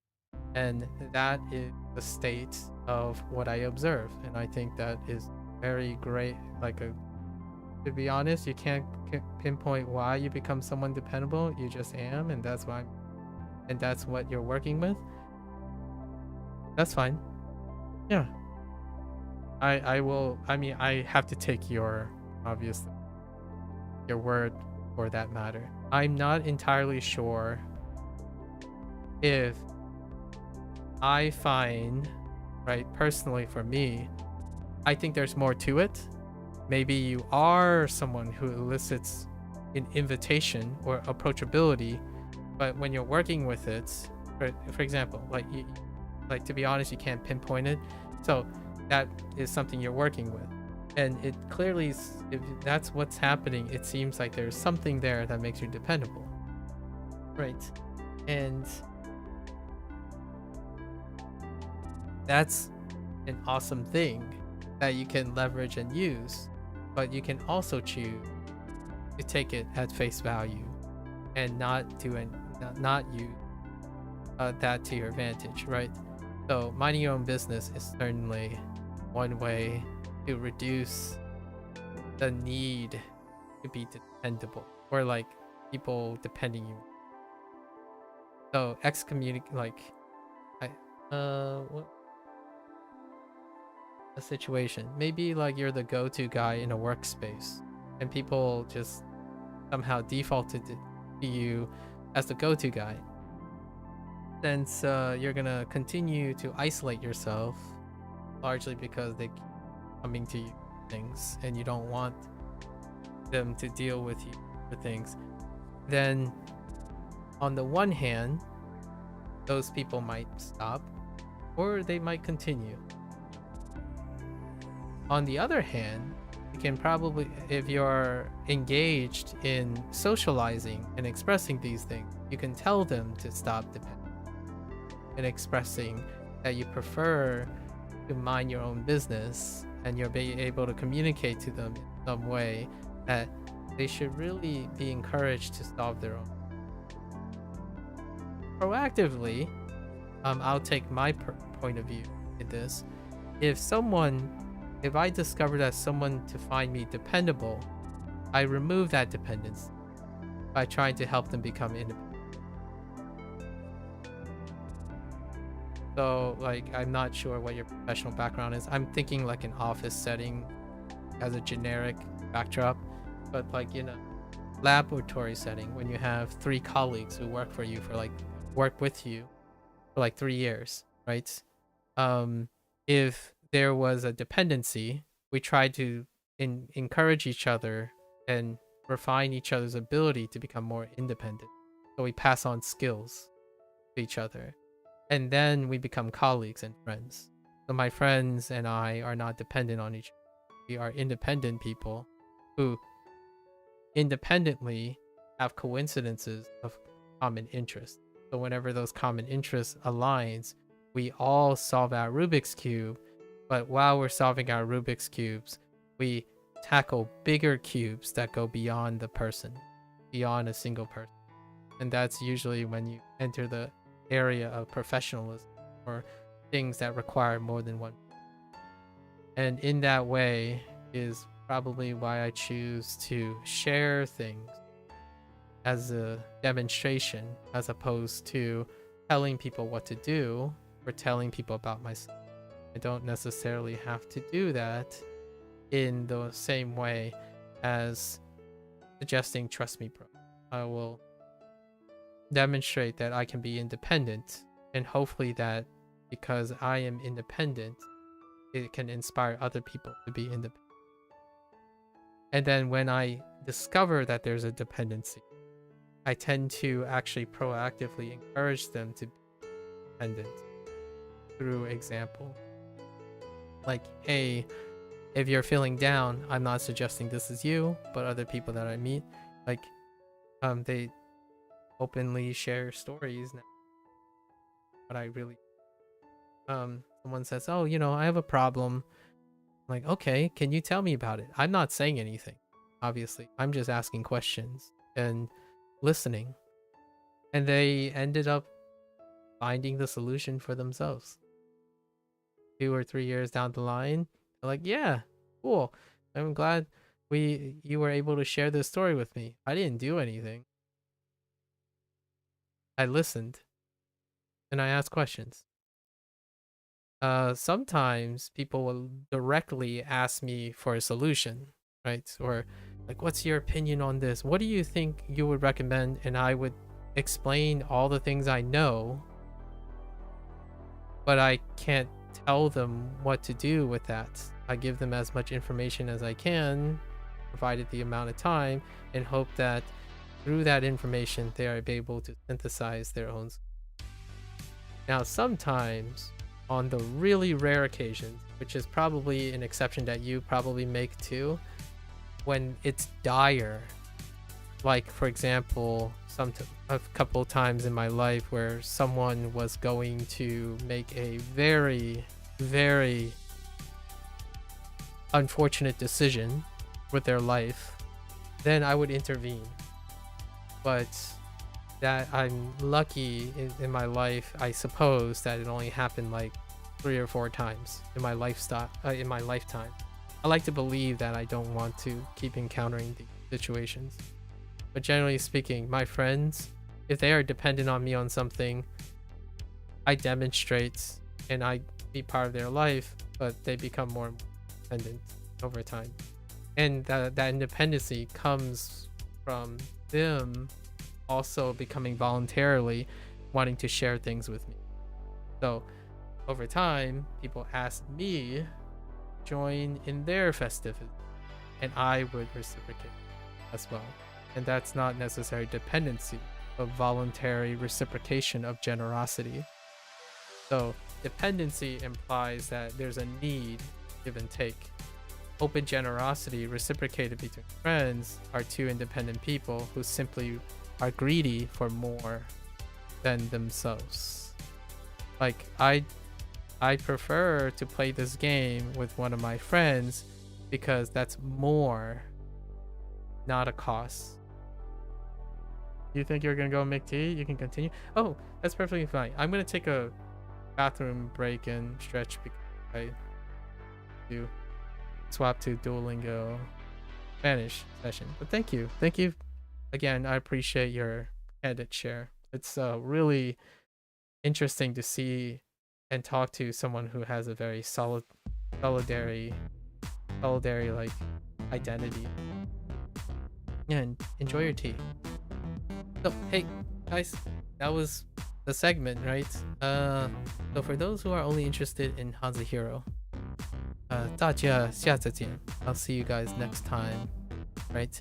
I'm gonna get up, I'm gonna stretch, take a quick bathroom break, and I'll be back for Duolingo. Thank you.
All right, welcome back, everyone.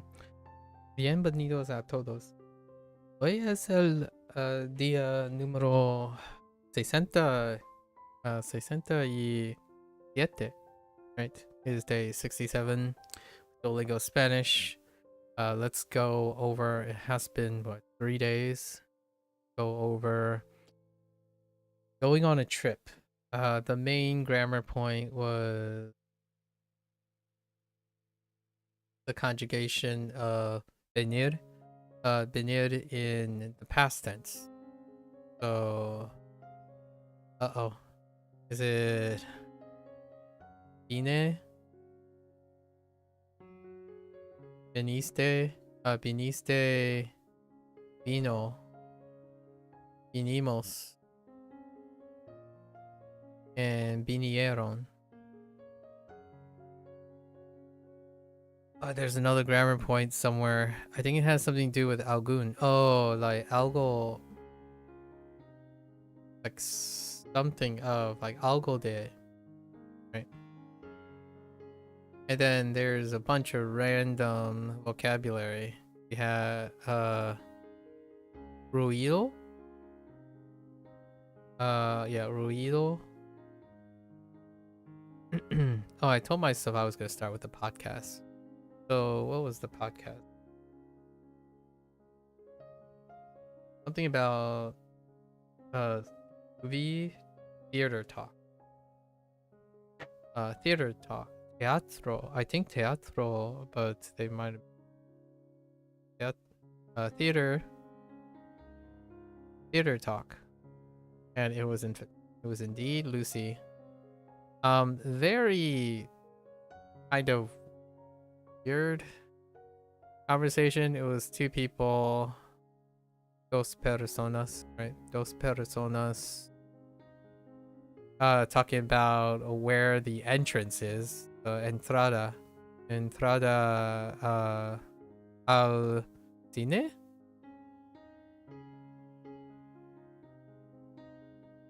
And of course, Lucy was spinning as a secret meetup. Where is the entrance? I think it was like al lado de parque, or maybe like un supermercado, something like that. Didn't do much here. Maybe they talked about going and coming, which would meet. Like, oh, are you coming from the park and you're heading to the movie theater? So, Rido, we have nacionalidad. Throwing all the randomness. Nacionalidad. What else? We have Fumard. Something that I probably won't do much, but my father used to. Mod.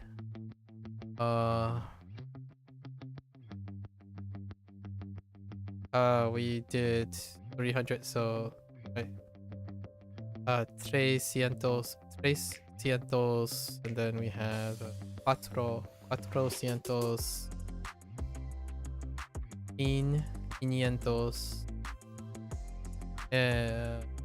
600, oh no, 600, counting.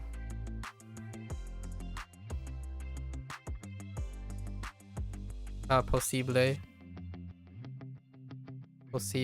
entonces,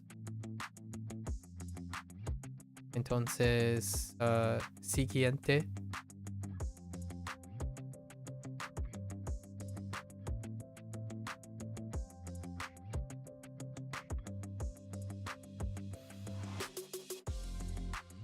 There's definitely one or two more random ones in there.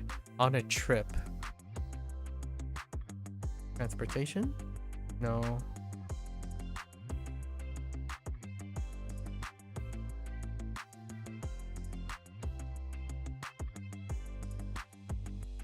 I think that's fine. This is pretty good. Alright. And then now we're doing a review day. It would be relatively short, I like to think, but having that gap is challenging my retention and seeing where my practice is lacking. Let's quickly look though. What is it? Ruido, posible, entonces, 500, and then the different conjugations of venir in the past tense, siguiente, fumar, oh, quería would be one, and then nos vemos. I think that was it.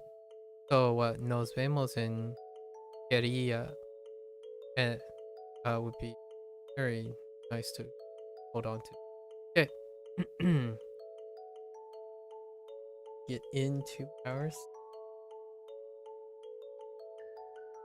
Alright, today's a wee bit late because an awesome opportunity to chat with a very well-defined spoken person. Super neat.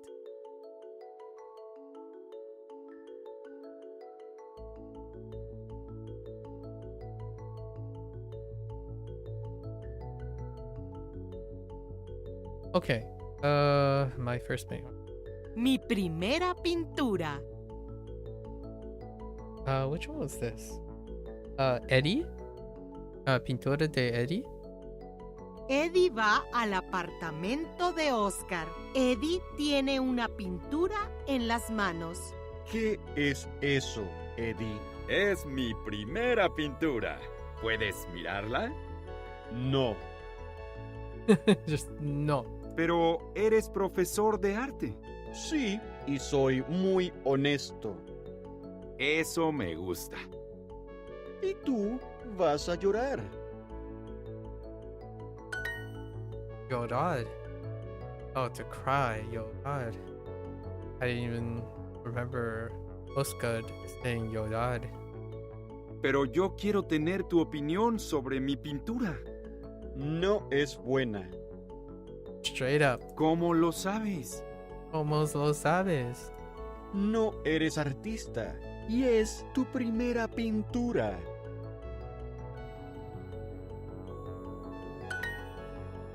Oof. Las primeras pinturas nunca son buenas. Mírala, por favor. Por favor, Oscar. Por favor, Oscar. Está bien. Fine. Oscar mira la pintura.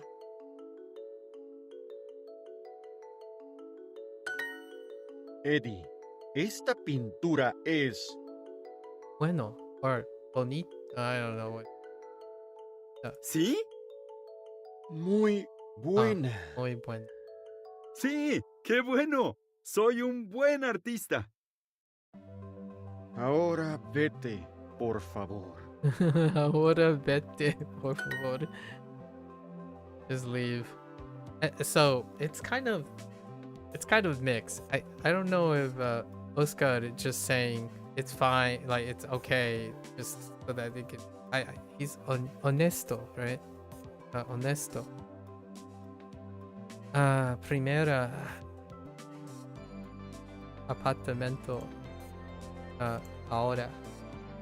Artista. Esta.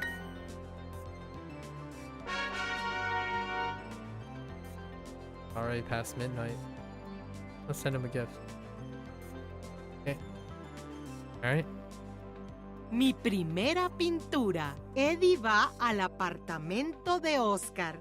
Eddie tiene una pintura en las manos. ¿Qué es eso, Eddie? Es mi primera La pintura. pintura. ¿Puedes mirarla? ¿Puedes mirada? Oh, wait. He wants to paint it. Oh, I No. read that. Pero eres profesor de De arte. arte. Sí, y soy muy Muy honesto. Eso me gusta. Y tú vas a llorar. Pero yo quiero tener tu opinión sobre mi pintura. No es buena. ¿Cómo lo sabes? No eres artista. Y es... Tu primera pintura is your first painting, right? Las primeras pinturas nunca son buenas. Mírala, por favor. Por favor, Oscar. Por favor, Oscar. Está bien. Oscar mira la pintura. Eddie, esta pintura es ¿Sí? muy buena. Sí, qué bueno. Soy un buen artista. Ahora vete, por favor.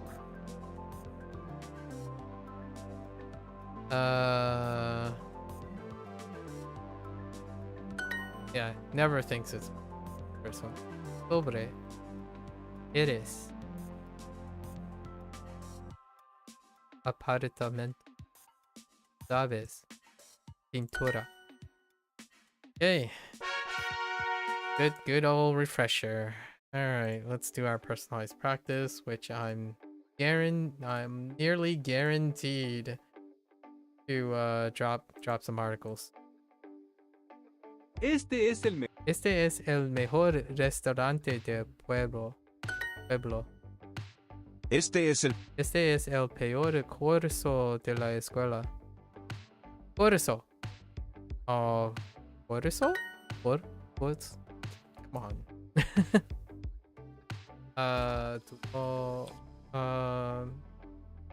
Es maestro del mundo. Este es el mejor curso de la universidad. Este. El mejor curso de la Wait, universidad? Oh, es universidad. I thought I heard it. Bruno es el mejor estudiante de la clase.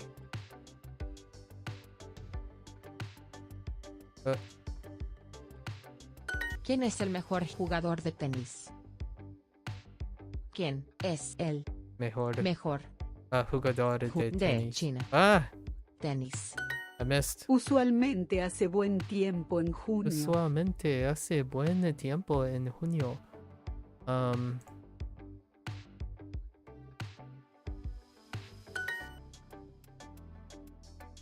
El mejor jugador del mundo. Not a complete. Bebimos. ¿Bebemos?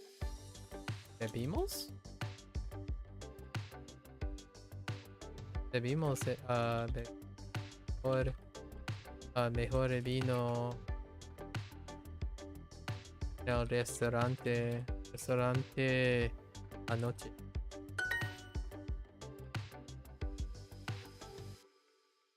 Oh, Dell. Okay. I'm surprised they accepted NL. Sí, hace tiempo bueno, en julio. Oh, was that? I thought that said July. Oh, it's probably just I added a preposition. Fine. David. Probably. David es el peor jugador de béisbol. The best cafe in town. Dang, I got 2 Twitch bots today. They're sold account. Rip sold accounts. Which is the best cafe in town? ¿Cuál es el mejor café? Café del pueblo. This is the best gift. Este es mejor. El mejor regalo. Este es peor. What are we gonna do? Habitación? I feel like habitación. Ah! Dormitorio! Feel a little robbed. Hace Oh, so what did I do? Hace tiempo. buen. En julio, ¿no? Julio. Hace buen tiempo. Oh, whoops. Yes.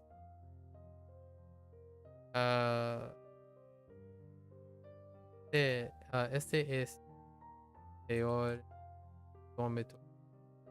Wait. Hold up. Heck you. Oh, wait. Habitación. That's why. La peor. Wait. Hey, did that work? Is that what was messed up? Hold up.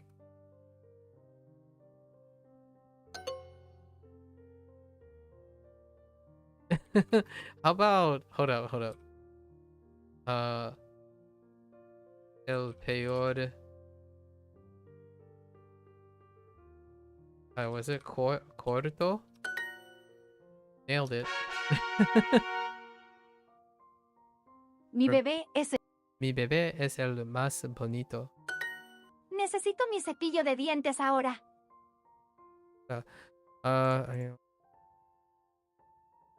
Ahora. Oh, I need my... Ana, Ana, ¿te sientes segura aquí? Segura, safe, right? Las tiendas aquí son mejores. Las tiendas aquí son mejores. Las tiendas. Aquí son mejores. Better. Tú eres el más simpático de mis amigos. Tú eres más simpático. simpático de Mis amigos. Wait. Tú eres el más simpático de mis Oh, amigos. el más simpático de mis. Mis amigos. Él tiene que lavarse las manos. Él tiene que lavarse las manos. Or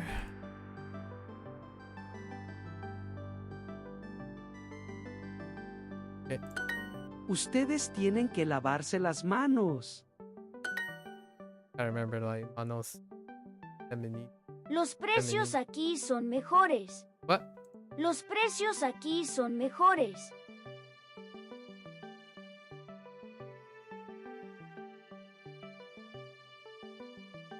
What?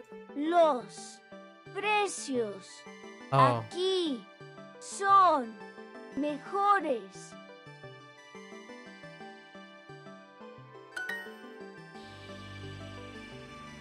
Estás ¿Estás seguro? seguro.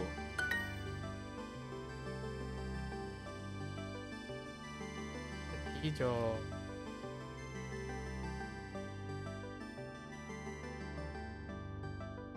¿Dos? ¿Es? No. De dientes.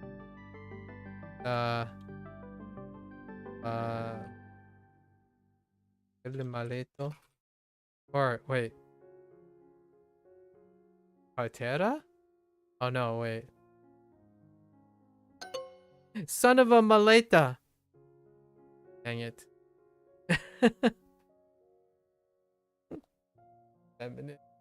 Qué divertido es este partido. Qué divertido es este partido.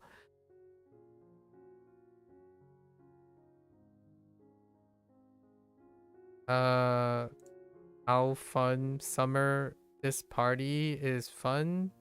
How fun this game is fun. Is so fun. Oh. How that. Which pants are ¿cuáles ¿cuáles pantalones? ¿Cuáles pantalones? Con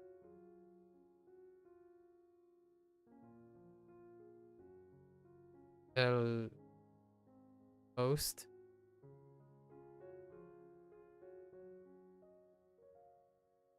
Más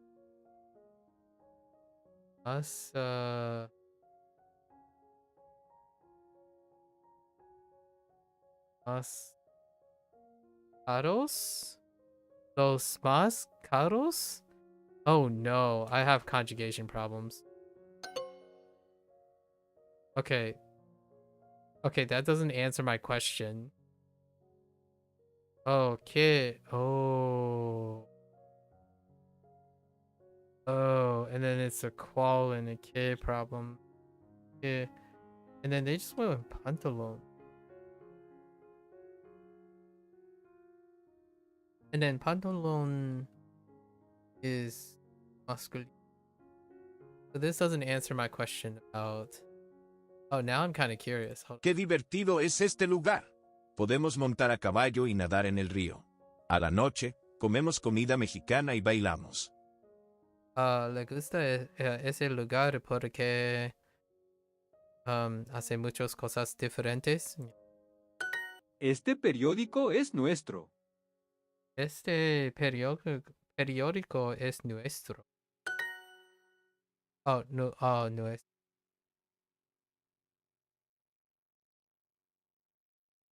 Eh, oh, echo.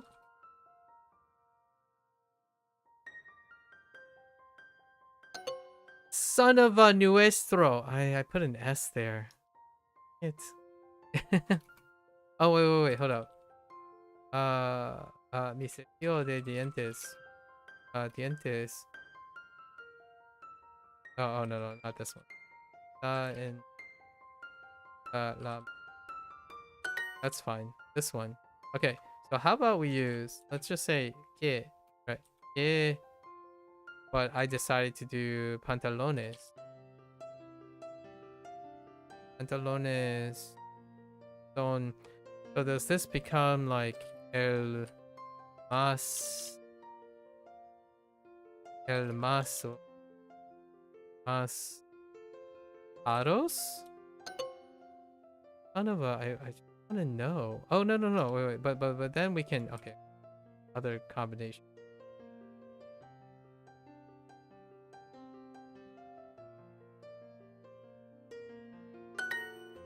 Hold up. So, but what do we do? Pantalones. Right, pantalones son el más caro. Okay, they're really trying to emphasize that it. Why can't I make this agree while it's plural? Fine.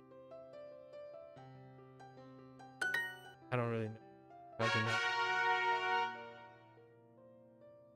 don't have enough nuance here. Nosotros aprendimos español en nuestra vieja. Ayer practicamos béisbol en el parque. Yeah, practicamos béisbol en el parque. The duty. David es el peor jugador de béisbol. No estuvimos con Rafael anoche.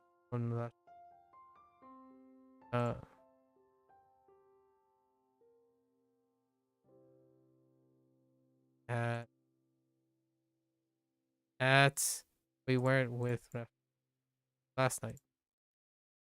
¿Quién es el mejor jugador de tenis?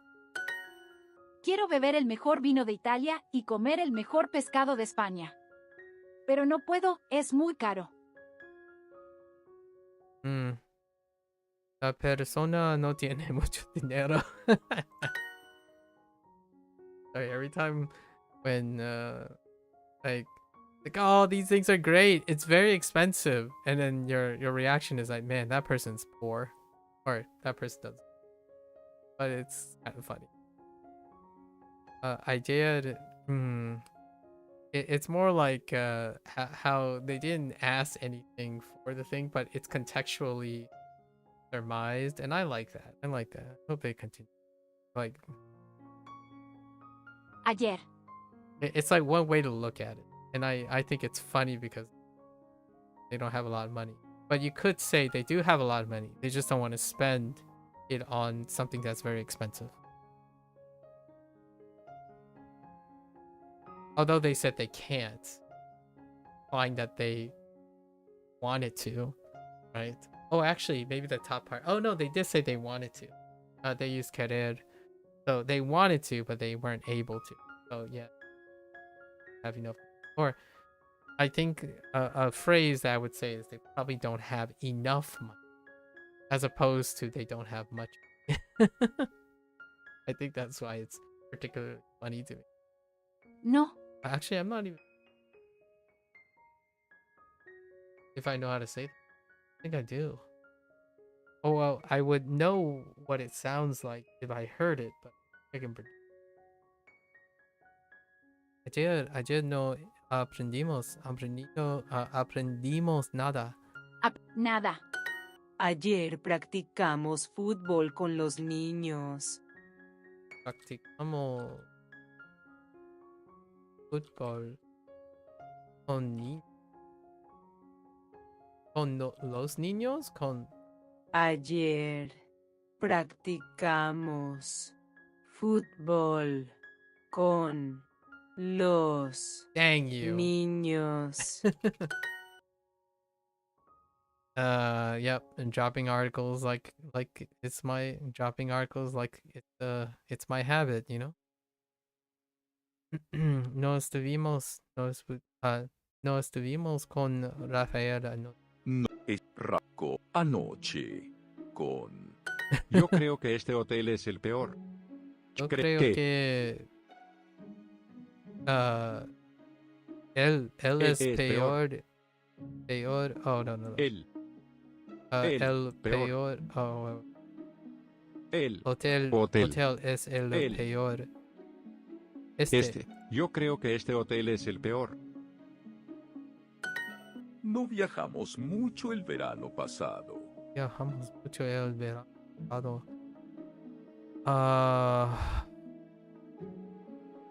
Travel lot or much lot in difference. El verano.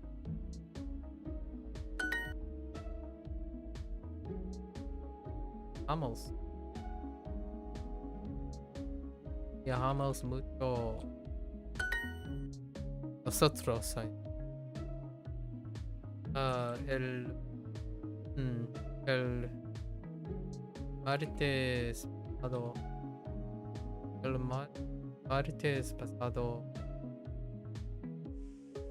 practicamos para el son of a bee sting. Wait, what did I do here?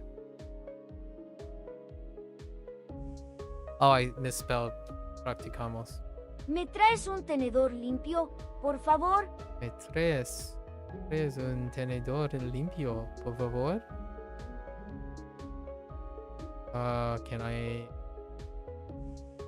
Can you bring me a clean fork, please?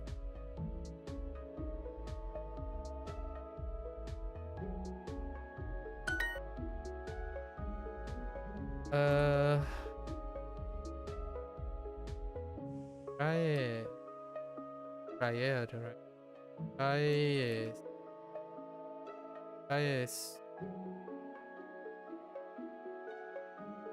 las por favor traes las okay. Oh yeah, I didn't really that me is implied. El martes pasado practicamos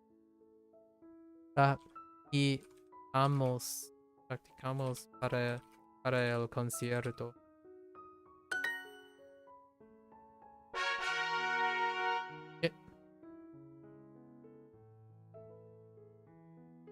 Noemis. Mi bebé. Mi bebé. El más bonito es el más bonito. Bonito. Ella no tiene tiempo para sentarse.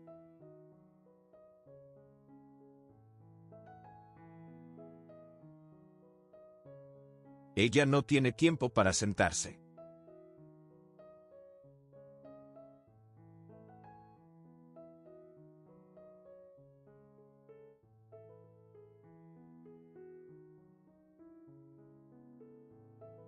All I got was Ella no tiene tiempo para sentarse. I missed a bunch of prepositions. I guess I could have filled in the puedes usar yo? Oh, it's dude. Yikes. ¿Me traes aquella caja? ¿Me traes aquella caja?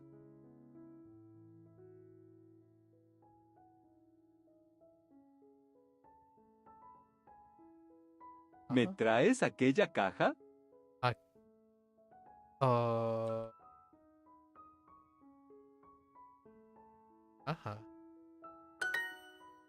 Oh, box.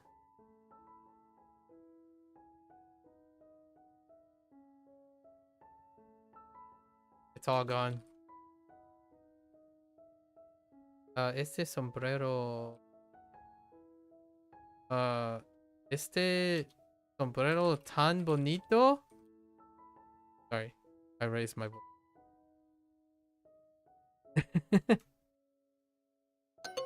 I I forgot it is.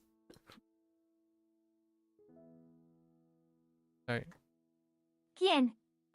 ¿Quién es el mejor jugador de tenis? Tenis. Los son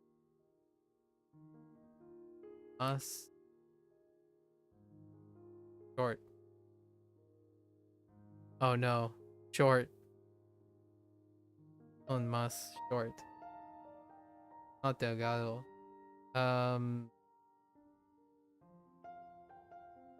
Rip.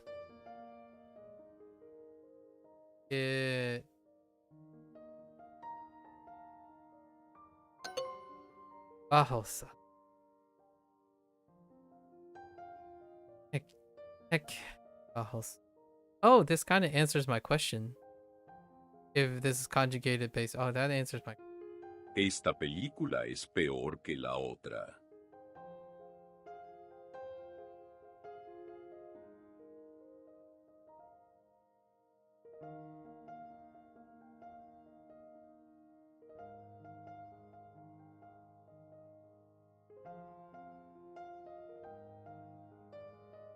I heard like es el peor.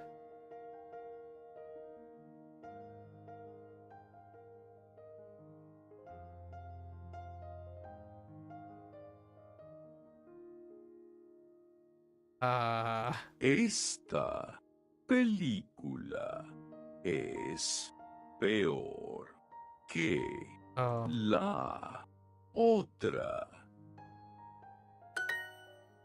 Oh. So, okay. Okay. Got up.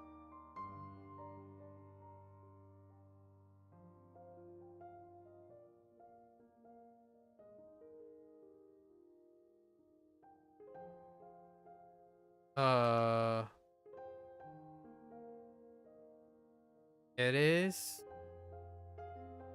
seguro? ¿Estás? Qué interesante es este pueblo.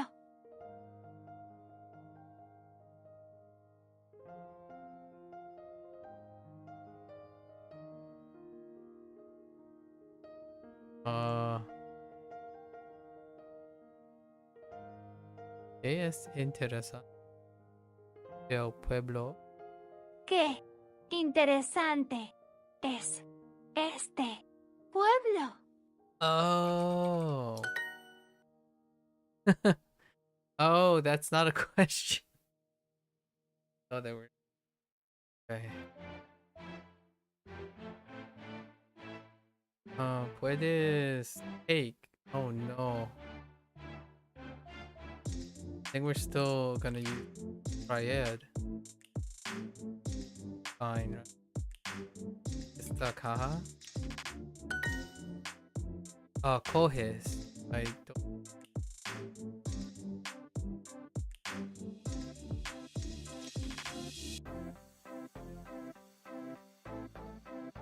Coges.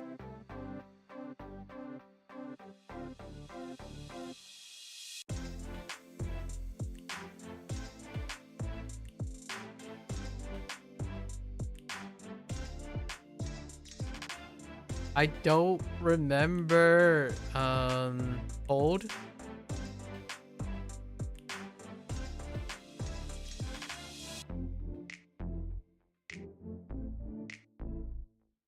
I don't remember. Don't remember those types of words. I don't use those words too often.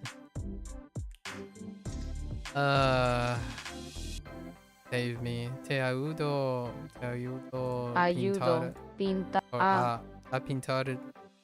las paredes. Las paredes. Las tiendas aquí son mejores.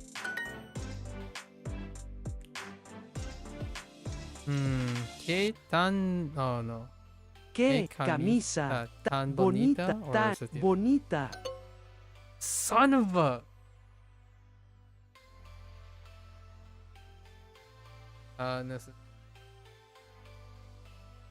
Más.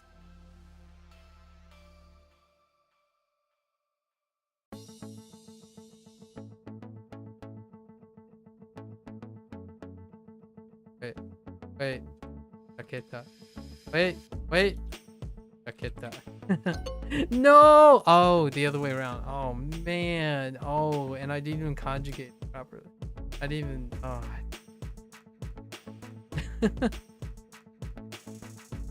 ¿Qué favorito? Oh, no. Tan bonita. Okay.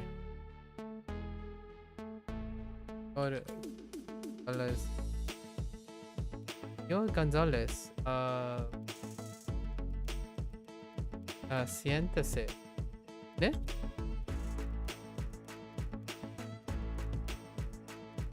Siéntese. That word? Yeah, siéntese. Oh, wait. Hold up. Sentado, yeah. Oh, I forgot that.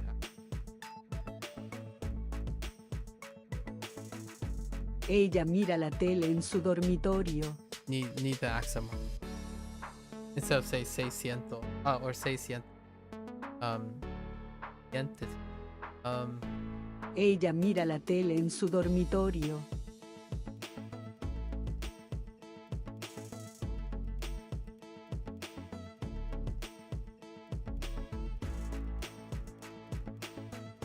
Ella mira la tele en su dormitorio. Does Taylor have an accent? Enrique es muy famoso en España.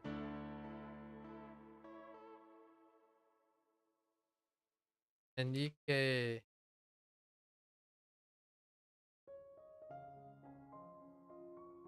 España. I was asking myself if Enrique has... ¿Abres la carta de mi abuelo?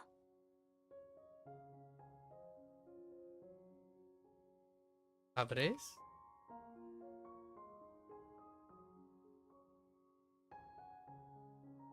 ¿Carta de abuelo? Abres la carta de mi abuelo. Mi...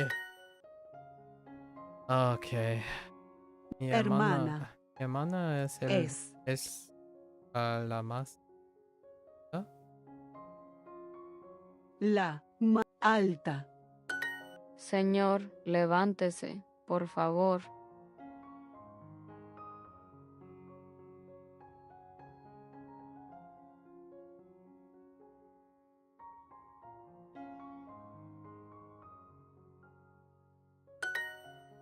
Oh, levante. Oh, yeah.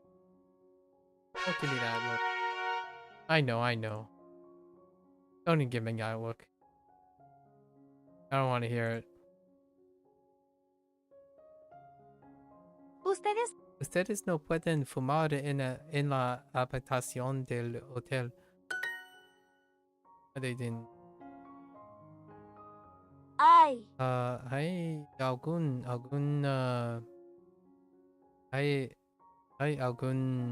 hotel. Oh, that doesn't. algún hotel. Por aquí? Aquí. I forgot about por aquí. Algún hotel ends up translating to any hotels. That's... Necesito algo de beber, por favor. Vine a México para aprender español. ¿Viniste con tu novia?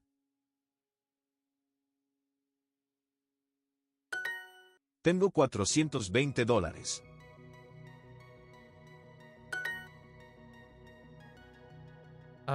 Quería. Querría. Quería. Un. Vaso. De. Agua. ¿Alguien encontró la llave del hotel? Oh, no accent.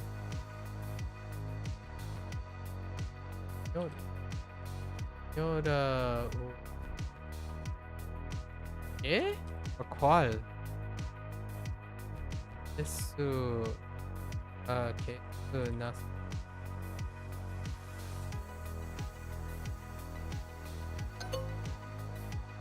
Oh, I misspelled. Oh, ¿cuál? And yeah, man. I was like, ¿cuál? Okay. Ella tiene 340 pesos. Querría. Vino, por favor. Nos vemos. Nos vemos. Okay. Señora. Señora, espere. Espere. Espere. Espere. Espere Esta. Oh, en esta room. Habitación. Habitación. Habitación. Hay alguna universidad con arquitectura gótica? No. Gótica. Gótica en Pueblo. Wow. Temi que está en un tour con John y le dice, me encanta la Ciudad de México porque hay muchas personas de todas las nacionalidades. Señor, ¿cuál es esa nacionalidad? Excuse me. All right. Nadie. Siguiente. Querer. Árbol. Árbol. Vinimos Vinimos a este a este lugar hace 4 años.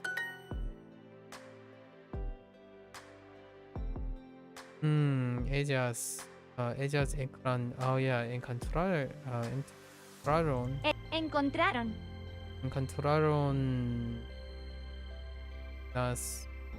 unos vinos buenos. buenos. Or buenos, yeah, I was thinking before, after, I don't think it matters. Ella está disfrutando un día en la playa. En la playa. 300, 400, 500.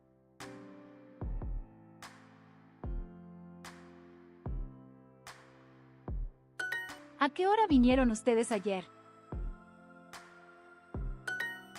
I missed it. Tú compraste un regalo para José ayer.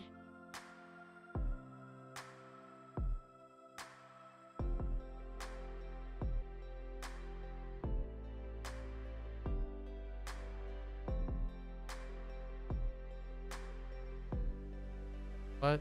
Tú compraste un regalo para José. Oh, José. Ayer. Somehow José turned into Roberto.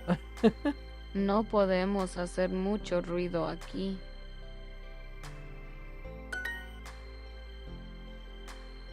Está posible. Pues es posible. Oh no. Go with está because it's temporary. Maybe. Está posible viajar. Viajar con poco dinero. Dinero poco? Son of es posible. ¿Ya compraron ustedes los vinos?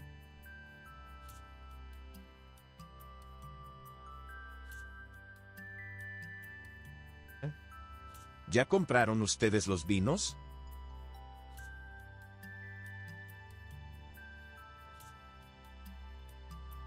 Ya compraron ustedes los vinos. Ustedes got blanked out in my. Encontramos una habitación barata.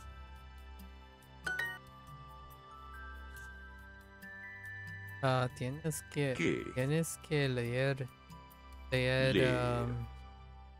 Gente al next page página página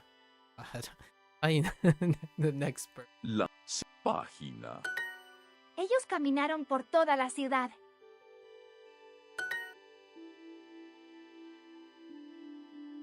Él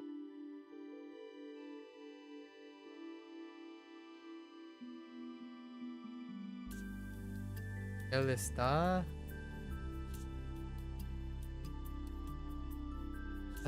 él va a estar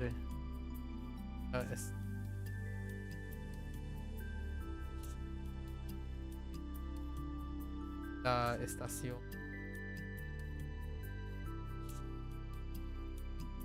There doubles. Oh no. No. ¿Estación? ¿Estación entonces? Me gustaría tener $600.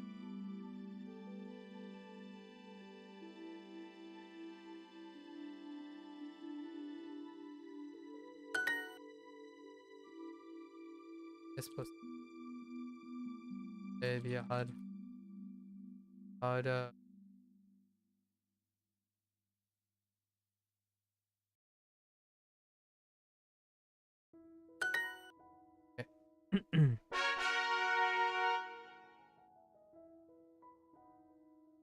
¿Qué compraste con 500? ¿Qué compraste con 500 pesos? 500 pesos.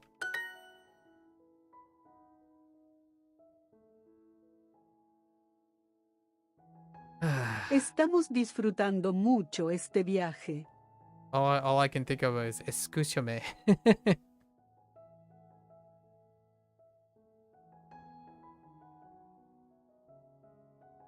Estamos disfrutando mucho este viaje.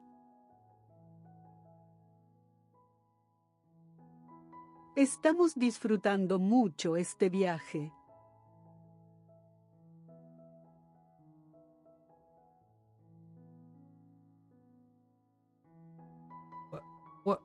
Estamos disfrutando mucho este viaje.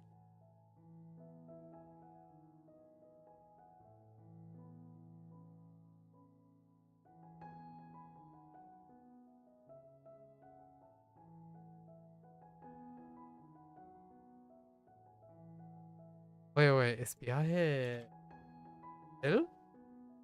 Estamos disfrutando mucho este viaje. Este viaje. Alright, but that tells. No podemos fumar en No podemos fumar en el restaurante. Tengo $420.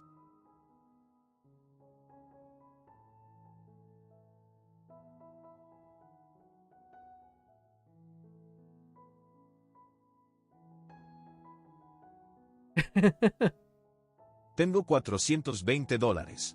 Oh, 20. Doing the quería dos cafés. ¿Dos cafés? ¿Hay alguna tienda de ropa por aquí?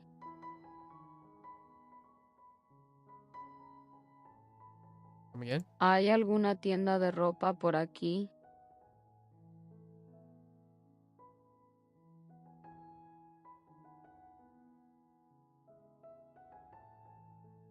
¿Hay alguna tienda de ropa por aquí?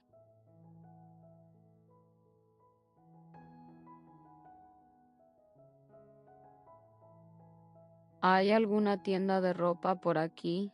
Oh.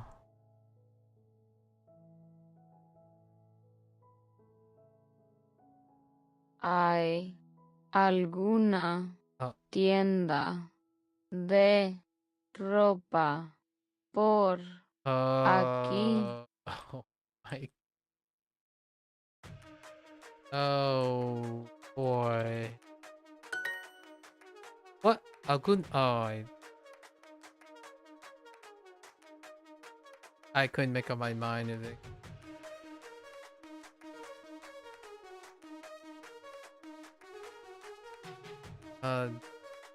Para por hablar, para hablar, hablar a Jorge. Dang it! Oh, con Jorge. Oh. Ugh.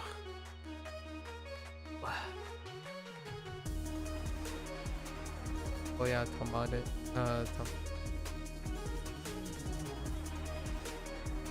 Gente algo.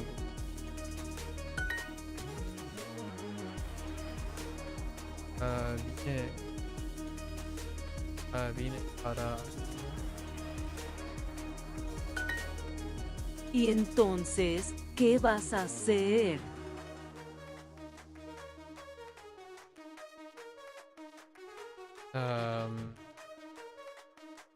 Oh, they're human. Okay. Iba. Oh. Ellos entraron.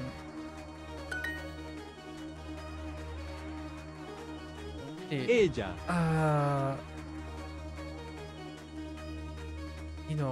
Vino con sus amigos. Con sus. Para la fiesta. No para la fiesta.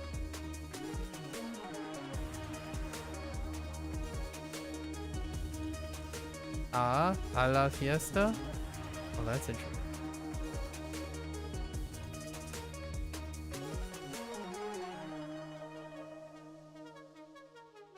Vino con sus amigas a la fiesta. A la fiesta.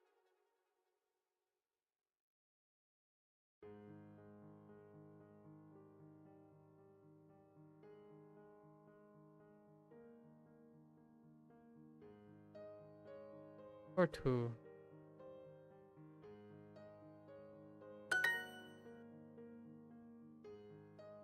Está bien.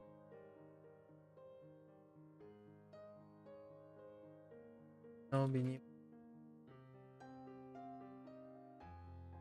Pero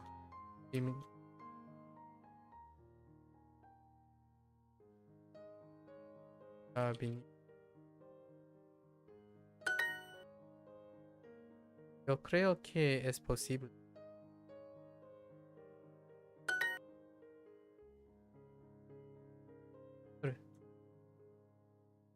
Señor, por favor, espere aquí. Espere. Oh no, espere aquí. Oh, acá, work. ¿A qué hora? Oh.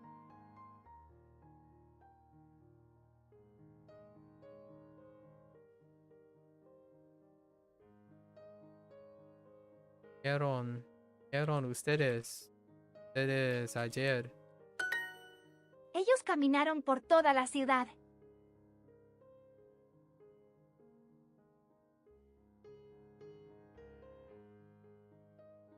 Wait. Ellos caminaron por toda la ciudad.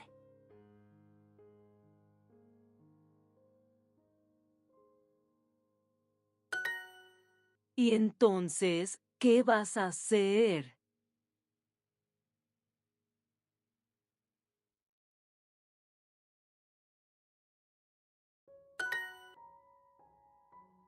Burrito. Yeah, one more lesson to go. caminaron por toda la ciudad.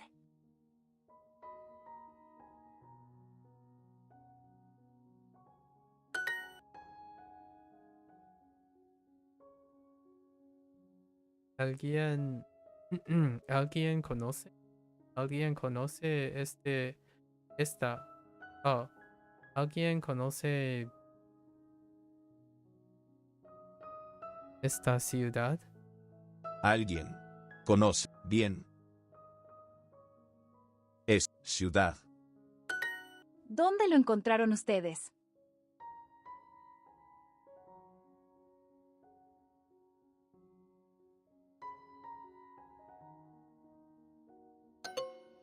Ah, no. Oh, I forgot the direct.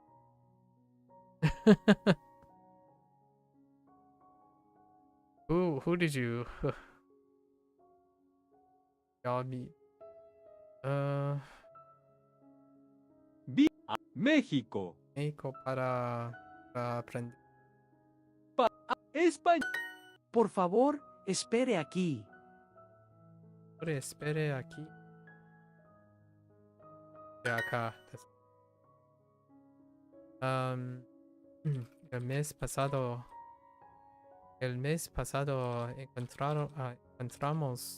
encontramos muy tipo muy no boleto ¿das? Boleto barata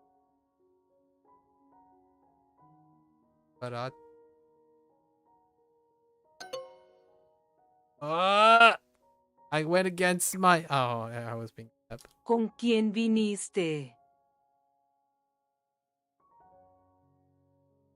¿Con quién? Oh, with who?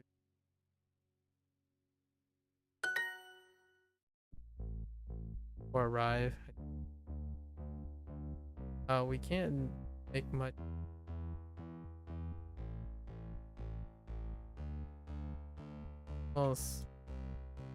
No podemos.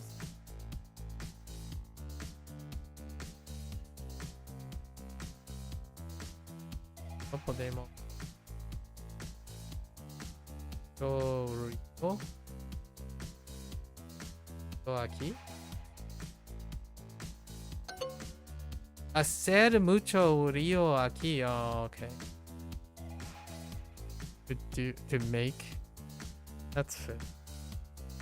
Disculpe, señor, ¿hay algún buen restaurante por aquí? Disculpe, señora, ¿hay algún buen restaurante por aquí? Disculpe. Disculpe. ¿Hay algún aquí?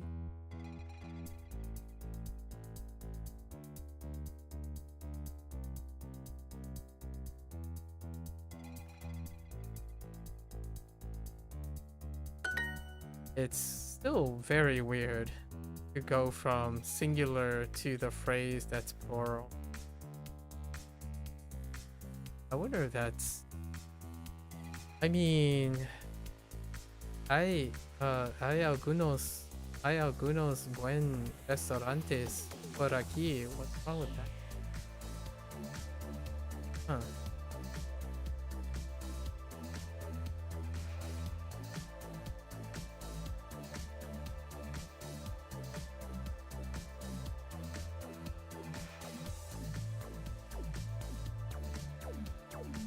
Started.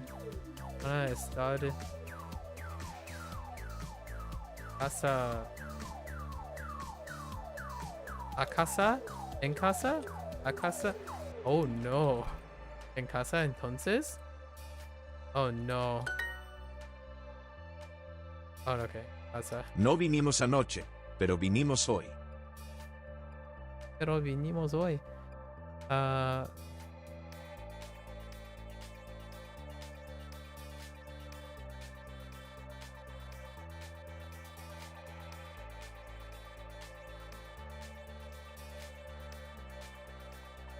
Ugh. Ah! Wait.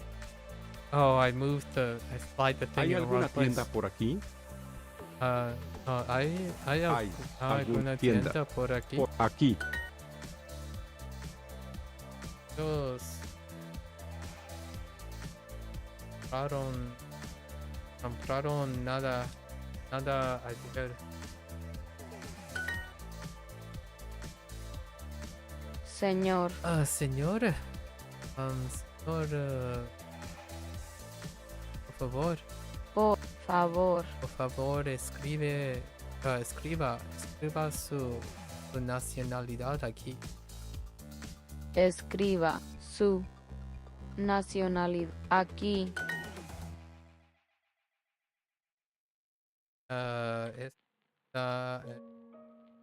No.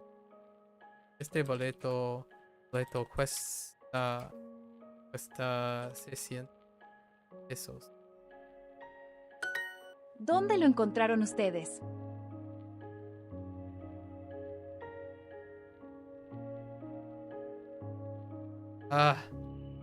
Lo encontraron.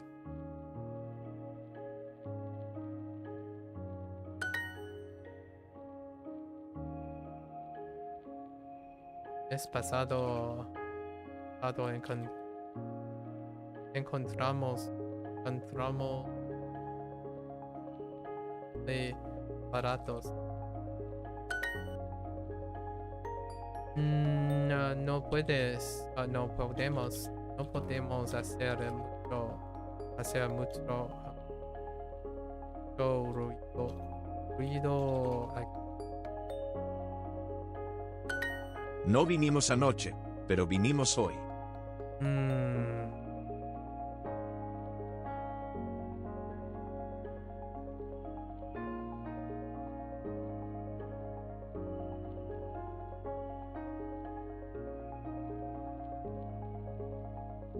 Wait, what have I done? What have I done? Oh, the other way around. No vinimos anoche, pero vinimos hoy. Oh no. Oh no. Okay. Oh my gosh. I just realized how terrible. I know English. English bad. Alright. Over the stuff. All 4 days, right? Or be back with Spanish day after tomorrow. Man, am I getting take long. Doesn't take long. And then I also have to let's do it this way. Podcast. I have 2 podcasts. 1 podcast. Oh, I got chipped out. So podcast number 2 and final, unvisited places. What? Unvisited places? I don't think I've ever used the word unvisited. Unvisited places.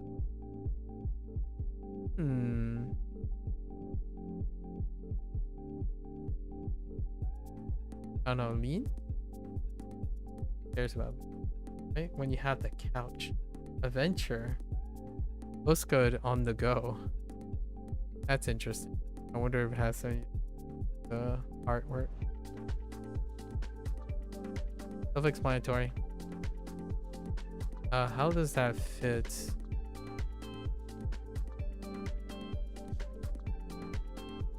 Go on a trip? Yeah, that kind of checks out. Okay. So let's go over our stuff. So venir. Highlight. No. Or vine.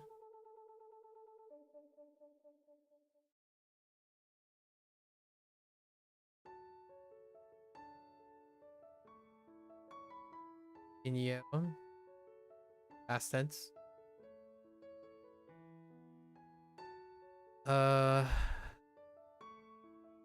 Algo the phrasing like algo de something, algún, or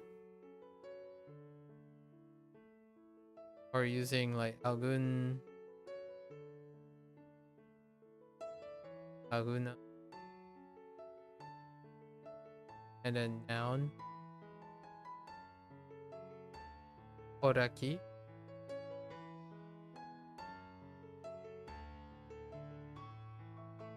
Nos vemos.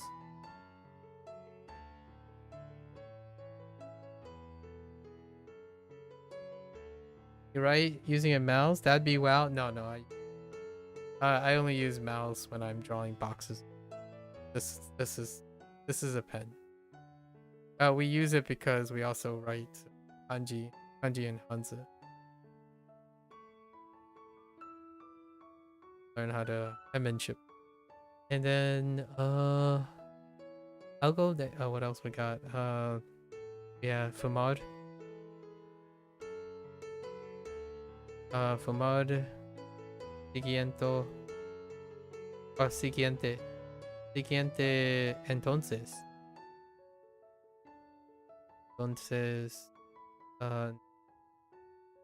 Nacionalidad.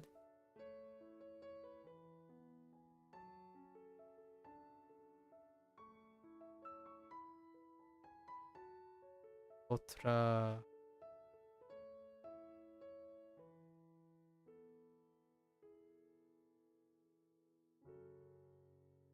We have our counting, right?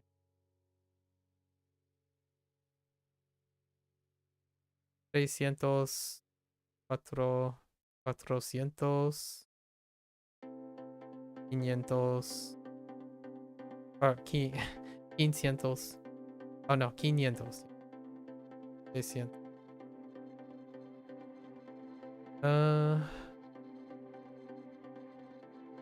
Posible. Actually, I'm gonna write a note. Es posible.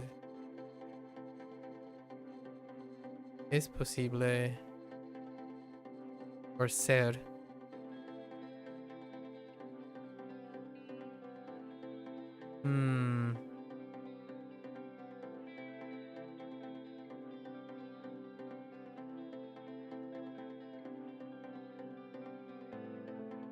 I remember a few more things and then I lost a couple things too. Huh.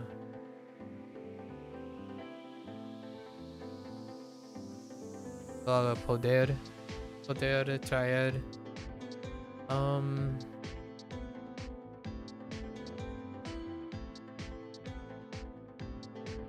Viajar. Ahead.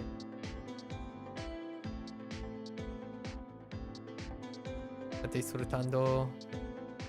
Different conjugations, but not necessarily new ones. Disfrutando.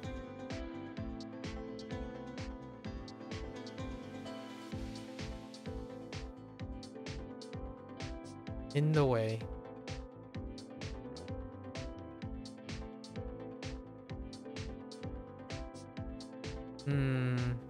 That helped me. Dando. No. No hay más. No hay más. No recuerdo.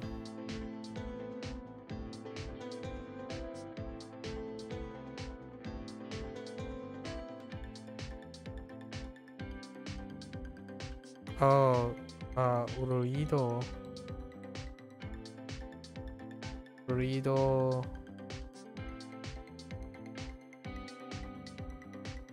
Yeah, that's good enough. Good enough. And then we, 2 days, you know, the day after tomorrow, we'll on to the next unit. Some of the errors that I made. Let's think about some of the errors that I made.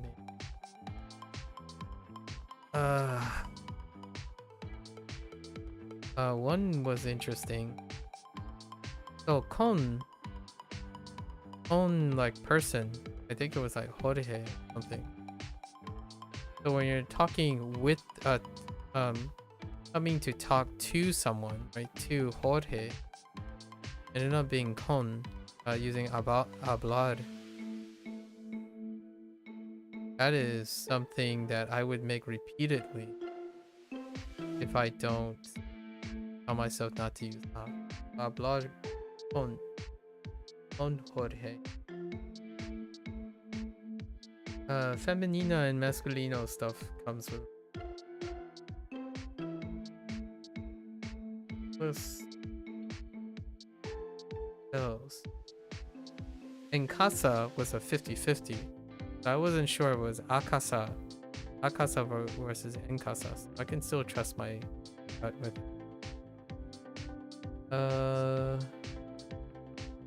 Esperé. Oh, esperé.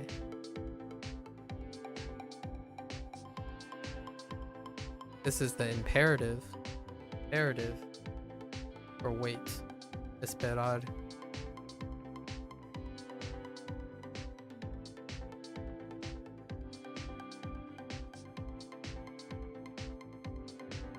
This one was the most... Like, what? It was a para moment. What was it? It was like something... vine para hablar con Jorge. Alright. Pretty good. Not bad. Pretty chill. Like it. We'll be back tomorrow. Oh, tomorrow's level up day, so that's an extra leap day. So it's probably 2 days from now, because I can't stack the level up day for WaniKani, and then stack HanziHero with like Duolingo Japanese. That'll take. Alright, folks, that's a wrap for today. We're gonna watch this later. Muchas gracias, right? Always welcome. Bienvenidos a todos. Come on by, share some of your thoughts, experiences, right? I love exchanging anecdotes. Conversation breeds creation. That doesn't roll off the tongue. Conversation breeds imagination, perhaps. Open generosity, right? Open generosity. It's magic happens when open generosity that with reciprocated generosity. All right, folks. Until next time, stay safe, stay healthy. Catch everyone next time. Adios a todos. Bye bye.